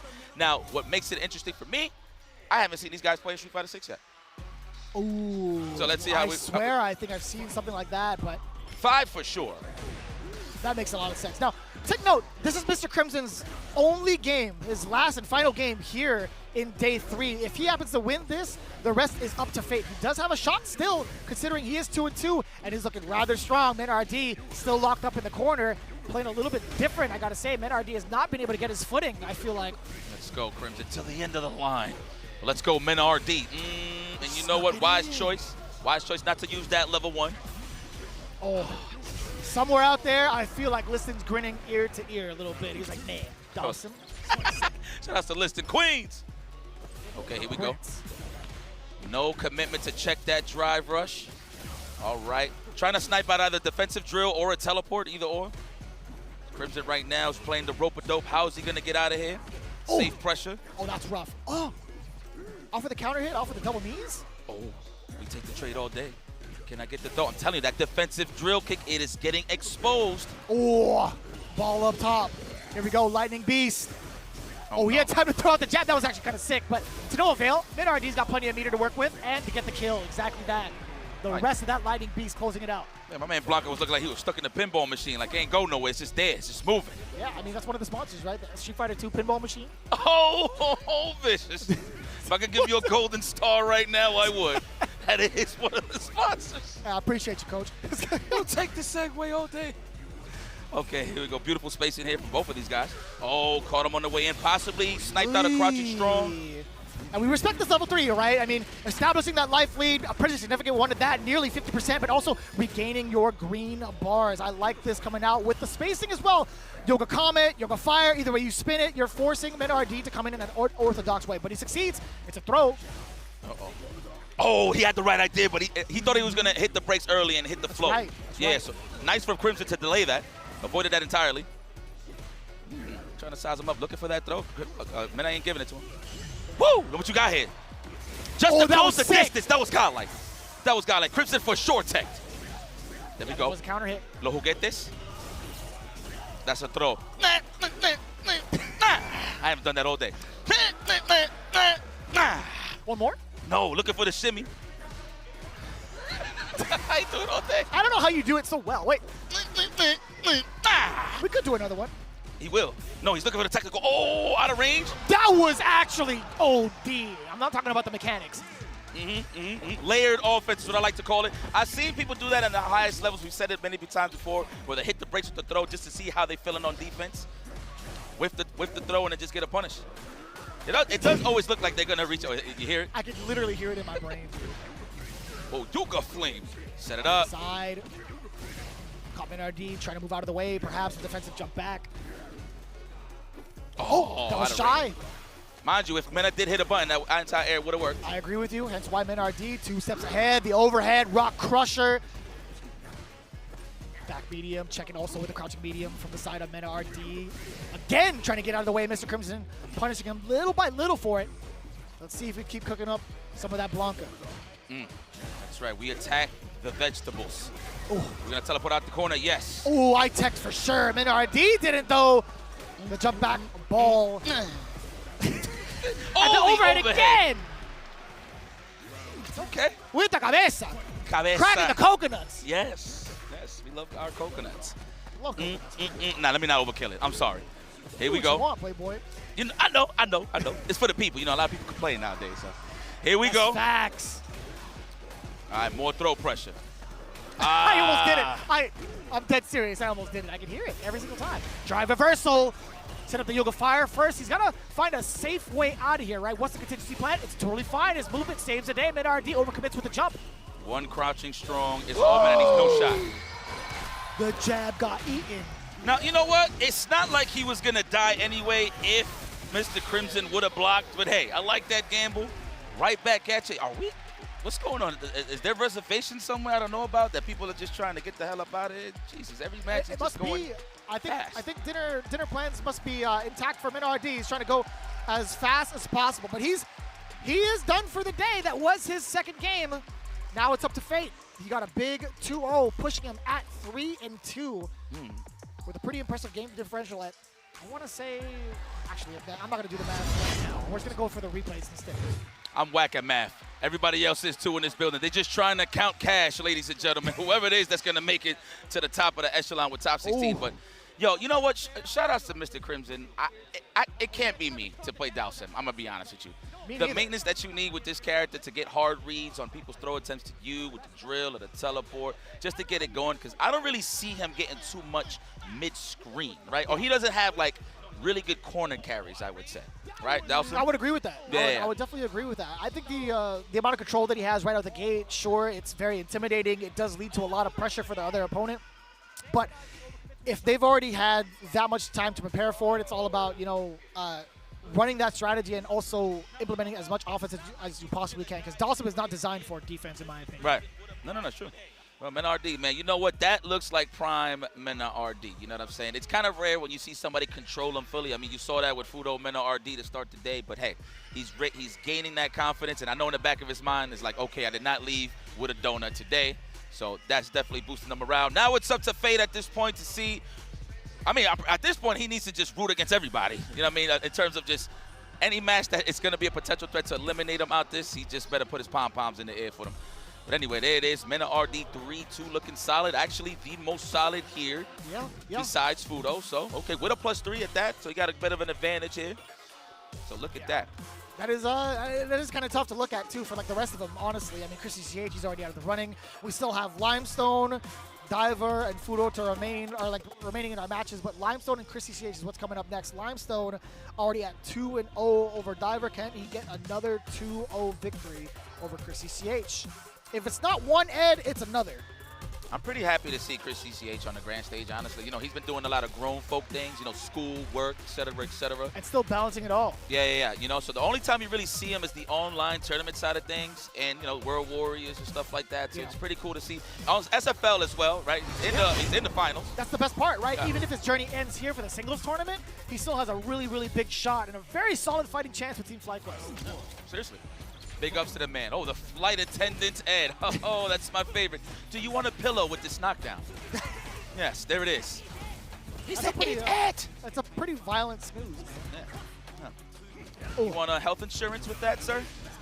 There we go. He definitely offers flight insurance for sure. I can see that. He's the kind of guy to kind of sell you on like the airline's credit card. Sometimes Extra it can mileage be fraudulent because I'm not going outside all the time. There we go. The throw. The patented throw that everybody has been talking about as of recent. Oh, that's been like the epitome of so many interactions on Twitter. But damn, so is that? Oh no! Reset. Miss input on the run uppercut. He would have got mad oaky and pretty decent damage off of it. I think, to be honest, looking at that scenario, he did run stop a bit. I think he was going to stop running and then backdash to get the shimmy, possibly. I see. So we'll see. Uh-oh, Chip City. Don't even spend that cash. You don't need it. You need it for the next round, my friend. Ow, guaranteed. And he wasn't even done yet. You had to hold the plus frames on that. Would have been kind of bonkers, too. And again, I don't think Limestone would have even tried to go for like a level 1, but damn, Chrissy CH already off to a quick start again on offense with the barrage. Kill rush forward, tapping a couple of the lights. Limestone backing away. He's looking for a spot to possibly whip punish, or he gets smoked instead. That was reactions. That was pure. That was pure. Ooh, speaking of pure, great starter for big damage. Whoa, a little shaky there on the execution side of things. Would have got the switch side with the Dragon Lash, but unfortunate drop. Oh. That's your last chance at life. You do have another lifeline, however, with the level 3, so let God be with you here. A lot of control from Chrissy CH. So much life to work with. He's still got at least 2 bars to him in the drive gauge. 1 hit. Woo! Wait Bow! a minute. What a way to condition. I love it. And Manji, he was trying to confirm the overhead all day, so good blocks for Chrissy CH on the 3rd run overhead, however. Oh, no! That was 2 counter hits, Chrissy CH! He got hit initially by the fireball. Tried to press a button in between. Limestone smacked him up outside the head with a fierce. My goodness. Oh, no. You know what? I wouldn't mind if a match drags out here, because I'm going to be honest, I think every match has been 2-0 so far. You're absolutely right. Looking for, but we got range. Oh, the privilege of Ed. Let's go. What are we going to do here? Jab, fireball, drive rush? Are we going to follow it? No. Actually, he's low on the drive gauge, so I can agree. Kind of tough, too. You do have the spark into the fireball. Level 1 now, Chrissy CH can implement that offense and force Limestone to make some really, okay, I was going to say big decisions with the OD, but no, the perfect parry comes in clutch for him. Chrissy CH trying to press the crouching normal. Don't do nothing too overzealous there. There you go, Chrissy CH. I wouldn't say he hung himself there in that situation, but he's confident in his defense and his reactions. He does have a level 1. Here we go. I mean, he stuffed that one. Oh, hold on. Spark? Yeah, it deters the drive rush. Oh my God, really? You put yourself in that scenario? You was healthy. You were very healthy. You just got to walk him down. That's what I was saying about like the full screen jab fireball. You don't necessarily have that guaranteed drive rush behind it because of Spark and the fireball to pursue afterwards. It gets rid of the fireball and it also backs up the approach from Ken. Gotcha. Oh, that long range. Acres of land covered. Damn! Off of the fadeaway. All right, let's get in there. Like that. Off of the kill rush. Nice technical. Rib crusher. Chin buster. Uh-huh. Ooh. I can agree with that trade. Ooh, actually, if he would have looked forward, it would have worked. He's almost home with the burnout. Are we going to get it? No, the check. Thank you for flying with Ed Airlines. Looks like it's going to lead into that. Chrissy CH looking focused. Do they fly out of JFK? I don't know. We don't got too many Eds. Maybe Shine, just about. That's about it. There we go. Okay, coast to coast, all the way from the east. Bring him back to LAX. Jesus! My man snoozing. Oh, safe jump. Good recognition that it was a safe jump. Limestone. Now got another chance of life here. Yeah, getting this change up is so significant. Get the roundhouse to start. Chrissy CH committing to something. I think it was maybe he thought he was within range to try to buffer something, but Limestone was still able to block that out. Chin buster. Man, smart for Chrissy CH. He does play Ken as well, so he does recognize these situations when it comes to the meaty overhead. So I like these reversals. Is this a checkmate? Yes. Ooh. Oh, that was sneaky. But Limestone's still pretty healthy. No! Everything. He's dead, 100%. Oh my God, he ran into that Mack truck of a standing Fierce. Unfortunate for Chrissy CH. No closeout yet. Limestone with another chance at life. Damn, do you see the sweat just coming off of Ed's face? It can't even catch up with the body as it falls. Crazy perspiration. That's right. Oh, nice. Wow, that reach. What did he check there? Stand jab or maybe a low forward? I think so. I didn't get to see like the startup animation, but I think it was a crouching one. This is my favorite cereal. I think this is everybody's favorite cereal. Ooh. Let's go in there. Oh, wow. Kill those frames. Nice hard read there on the parry. So nice throw, but gains control once again. Limestone double dash throw. Survey says yes. Damn. Goal. No shot. Yeah, you saw him commit normal into flicker is what it was. With the drive impact. A very impactful read, no pun intended. Limestone tying it up 1-1. That was very, very well calculated and educated. Yeah, I like that from any Ken player that lands a target combo into run Tatsu and they just they just give up some damage for just the actual Oki. No, for the Dragon Lash. I'm sorry. Okay. Finding a snipe out on the legs for the medium.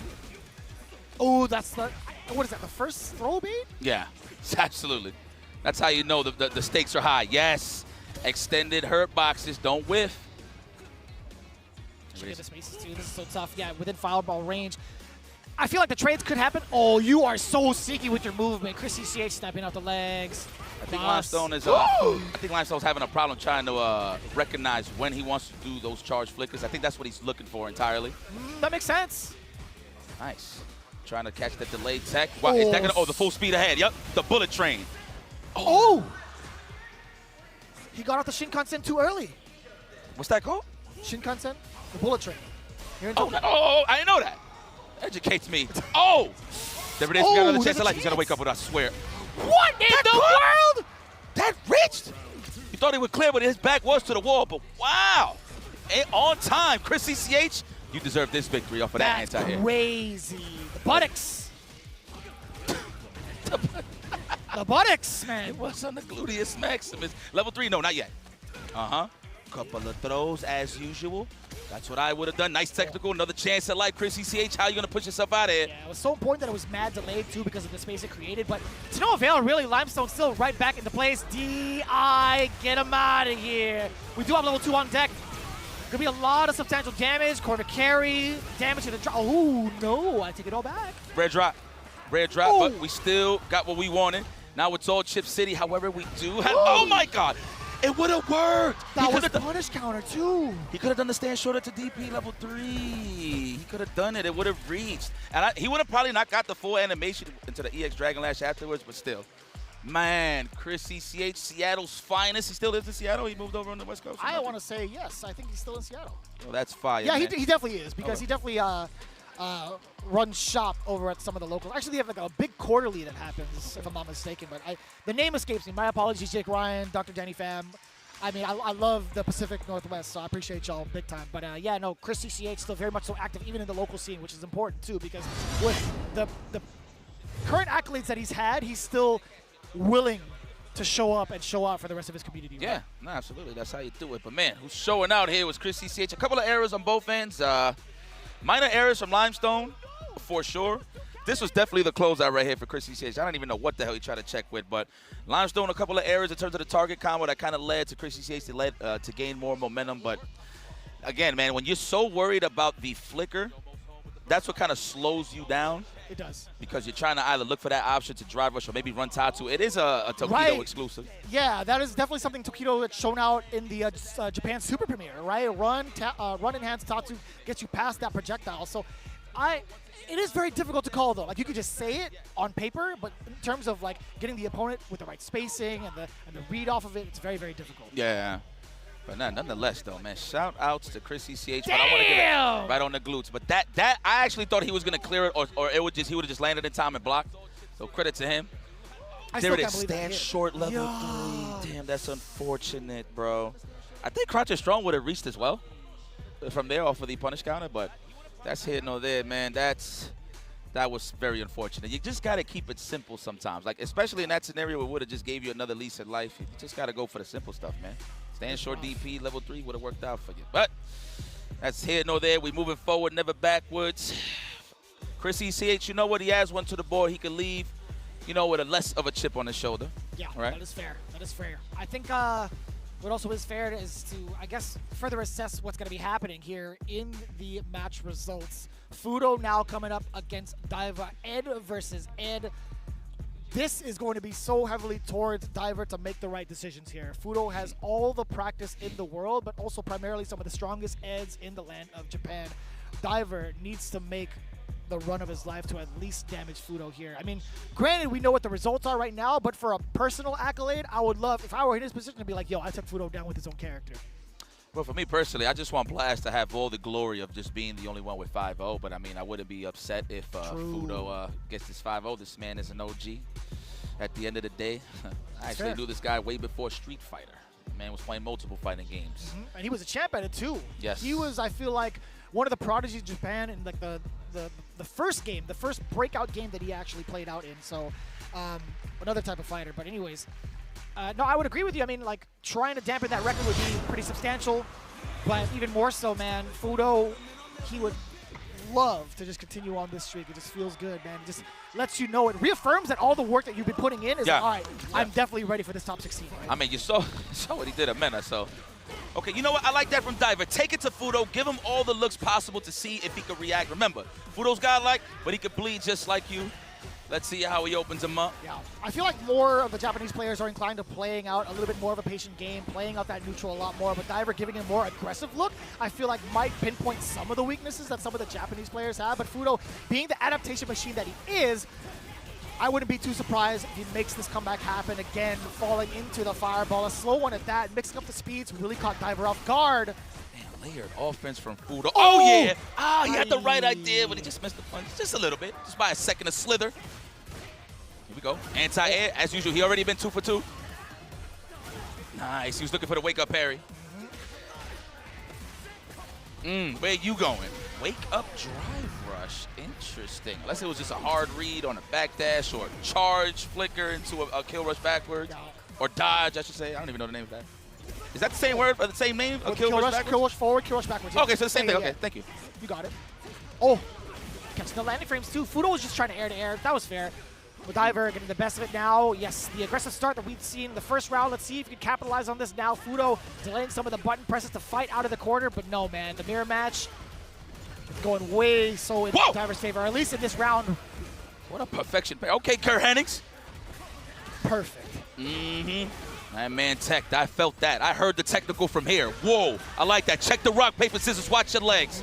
Looking for the croucher jab or the throw tech, either or, so I like that decision from Diver. Yes. No doubt, right? You're just as dangerous as he is upon wake up, right? So why not try to exercise that? Better that than a DP. Everything's staggered over here. See the legs. You see the legs. I gained some cash. Both of these guys well equipped. That was mad far. That was mad meter too. Oh, okay. Don't decide to burn it yet. Oh no, that he is going to make you pay immediately for the burnout. Forget the shenanigans. I don't want no dreams. I want it to be a reality here in terms of finishing the job. Here we go. Now we in that chip state. Unfortunate here for Diver, but you do have a level 3 available. Ooh, is it going to land? No. Oh, sorry, it's the spark. I meant to say it's a spark. My fault, but that was definitely a bait and feint coming in from Fudo. This is what we like to call a pela huela in my Pela huela. Pela belt. Gotcha, yes. gotcha. Yes. I always thought belt was cinturón. But I see. No, correa. Oh, okay. Correa. Sorry. But pela is like a ass whipping actually. Gotcha. Yeah, I saw with it. Yeah, okay. Yeah. Makes a lot of sense. Come on over here, man. I reached. Bad far. Throw everything. That was so. Oh my God! How did he even get the tippy toes on that? Diver. His wake-up decisions have been so on point against Fudo thus far, right? Definitely had time to check the tapes. Wow, what a check. The big button check, though? Oh, no. You need a drink. You know, everything is cheap out here in Japan. Oh, bit of failure, bit of success. Success indeed here. Fudo with a chance to just move on 5-0. You son of a gun. Let's go. It always throws me off. You got me in the first half, not gonna lie to you. 2 bars to Fudo's name. A single fierce that rings out if it lands, best believe. He's putting you to night-night. Okay, never mind. Kill rushes to get that meaty throw. The backdash, oh no, he caught that for sure. He knows. Did it again, double. He's done that twice over in both the sets he's played thus far. Why the double backdash? Why the double backdash? He's so dead. Wow, you got another meter already? Oh no, he had that level 3. I'm sorry. Here we go. For to open up the empty low, that is enough. And there you have it. Fudo moving forward. And that would be a stupid question to ask if he made the top 16. Yes, at the top of his group here in Group E. Fudo dominant. Nobody can penetrate the Kevlar on this man. It is Fudo. Legacy. Legendary. It is a possibility. We'll see how we move forward here once we're in the top 16. Now, we're at that point now where we see pretty much we got one more group left to decide who's in the top 16, but that's when you could really see and check who has the chance to win. And we have all the time in the world to really focus on the matches that matter, obviously. But that's when we change the stakes here. So I'm very excited to see this moving forward. This is any fighting game fan's dream, really, being able to finally see the conclusion of everybody's hard work year after year, which also came with some very significant changes to the roster, right? The devs have been very much so paying attention character by character, too, so I love the way that it's kind of like spanned out. See, we're starting to see a lot of the regions also leveling up thoroughly. Like Diver, he was putting Fudo on the ropes a good majority of the first half of these rounds, right? Yeah, good adaptation for Fudo, recognizing Diver's wake-up options after a while. So he definitely got comfortable in terms of spacing out and just opening you up. Man. It definitely felt that way too, man. Fudo's damage dump options too have just been so substantial. Diver felt like, you know what, maybe I'll take another risk because he's not going to be able to do something like that again, but just outclassed him in the very end. I mean, it's not to disrespect Diver, but Fudo again with the immense life lead towards that end, there's no other way to kind of say it. But I am very much so looking forward to seeing Diver's progression going forward, right? Him coming into the cup with a lot on his shoulders in this group. I feel like he still manages himself well by playing this end. He literally just lost one game, and that was the Cree CCH. You highlighted that earlier. You know, yo, Fudo's looking good, man. +9. I don't know if that's the best record thus far, but it's been confirmed, ladies and gentlemen. Guess what? Minardi gets to also continue on into the top 16 with a loser's bracket run. We had seen him in that position before, but Fudo sitting at 5-0, that is a real pretty number. Yo, shout out to Limestone, Chrissy CH, Mr. Crimson, and Diver for putting on a show for the year. Heads up, gentlemen, you guys are doing just fine. We'll see y'all in Season 3. Well, let's check our winners here of Group E. It looks like we're going to take it over to Reinhardt in a moment, but you know what? I just want to have this moment to send it over to Reinhardt. Once again, to check our champion. 今まで見たことないスコアなんですけれども、すごいですね。おめでとうございます。ありがとうございます。今までの勝った後の感想とこれからの意気込みについて聞きたいのです。どうでしょうか。そうですね、やっぱ事前に対戦相手が分かってたので、その宿題みたいな動きがすごくはまったからこの結果が出たのかなと思うんですけど、逆に次ね、誰が来るか分からない状態で戦うのが決勝トーナメントなんで、また違う強さが求められる、まあ不安だなと思ってます。はい。で、次の明日のトップ16を見てて、どんな気持ちなのでしょうか。自信はどうでしょうか。そうですね、まあ9位であと3回勝てばいいとか4回勝てばいいとかなんで。はい。全然いけるんじゃないかなと思います。はい、いけます。はい。So the groups for Fudo, having time to prepare for each opponent was really helpful. Obviously, he could look at what was going to happen. He knew who was going to be in his group, and he could see how things were going to play out based on his plans with his characters. And then looking forward for tomorrow, the top 16. Obviously, he knows that he's only a few matches away from getting to that finals, and that's his goal. Just looking forward one match at a time and taking it step by step. そして2番目のメナ・アルディ選手とちょっと話をしたいのです。Congratulations, Mena, on the second place in the group. Tough group as well. I saw matches that could have gone either way on many of those games, and you pulled through. Amazing, amazing performance. Tell me, how are you feeling after qualifying for top 16? Well, I have to say that I think from the moment I use Fukushu instead of Revenji, I think my fortune turned really bad, and I promise I will be more careful with my use of kanji next time.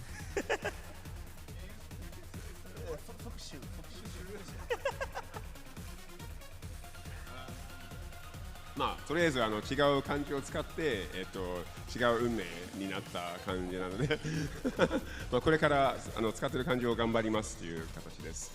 で、top 16 tomorrow. You're going to be starting on the loser side. A little bit more of a difficult climb, but nothing you haven't done before. How are your thoughts about top 16 tomorrow? Honestly, I'm really confident about my gameplay. The matches that I have prepared for, I couldn't actually implement my strategy as I wanted, but I was able to pull through with my quality of gameplay. So I'm very confident in matches that I haven't prepared for, and it's just a matter of Fudo played so strong, and Limestone, you know, also made really good decisions. But I'm very confident, and I think I will have a good result tomorrow. その大会前にちゃんと準備はしてたんですけれども、作戦通りにはいけなかったのに勝つことができたから、それですごい自信が上がって明日向けてすごい頑張りたいと思っているところです。フード選手はとりあえず強すぎて、あとライムストーンもすごい強かったので、まあそういうことで。で2番目でブロック抜けて明日16頑張りたいと思っています。フード選手、一言皆様になんかいいですか？そうですね、やっぱ日本開催っていうので、もう完全になんかそのホームの力が自分の中で宿ってるなっていうのはやっぱ感じてますね。なんかやっぱ動きもすごい冷静にできてるし、本当にみんなのおかげで今日の結果が出たと思うんで、明日最高の形で盛り上げたいなと思います。So it's a really special feeling to have everything happen in the home country of Japan. Of course, here at the Ryogoku Kokuryukan, it's a really special feeling. It's an amazing time for everyone to come together and be a part of this special extravaganza.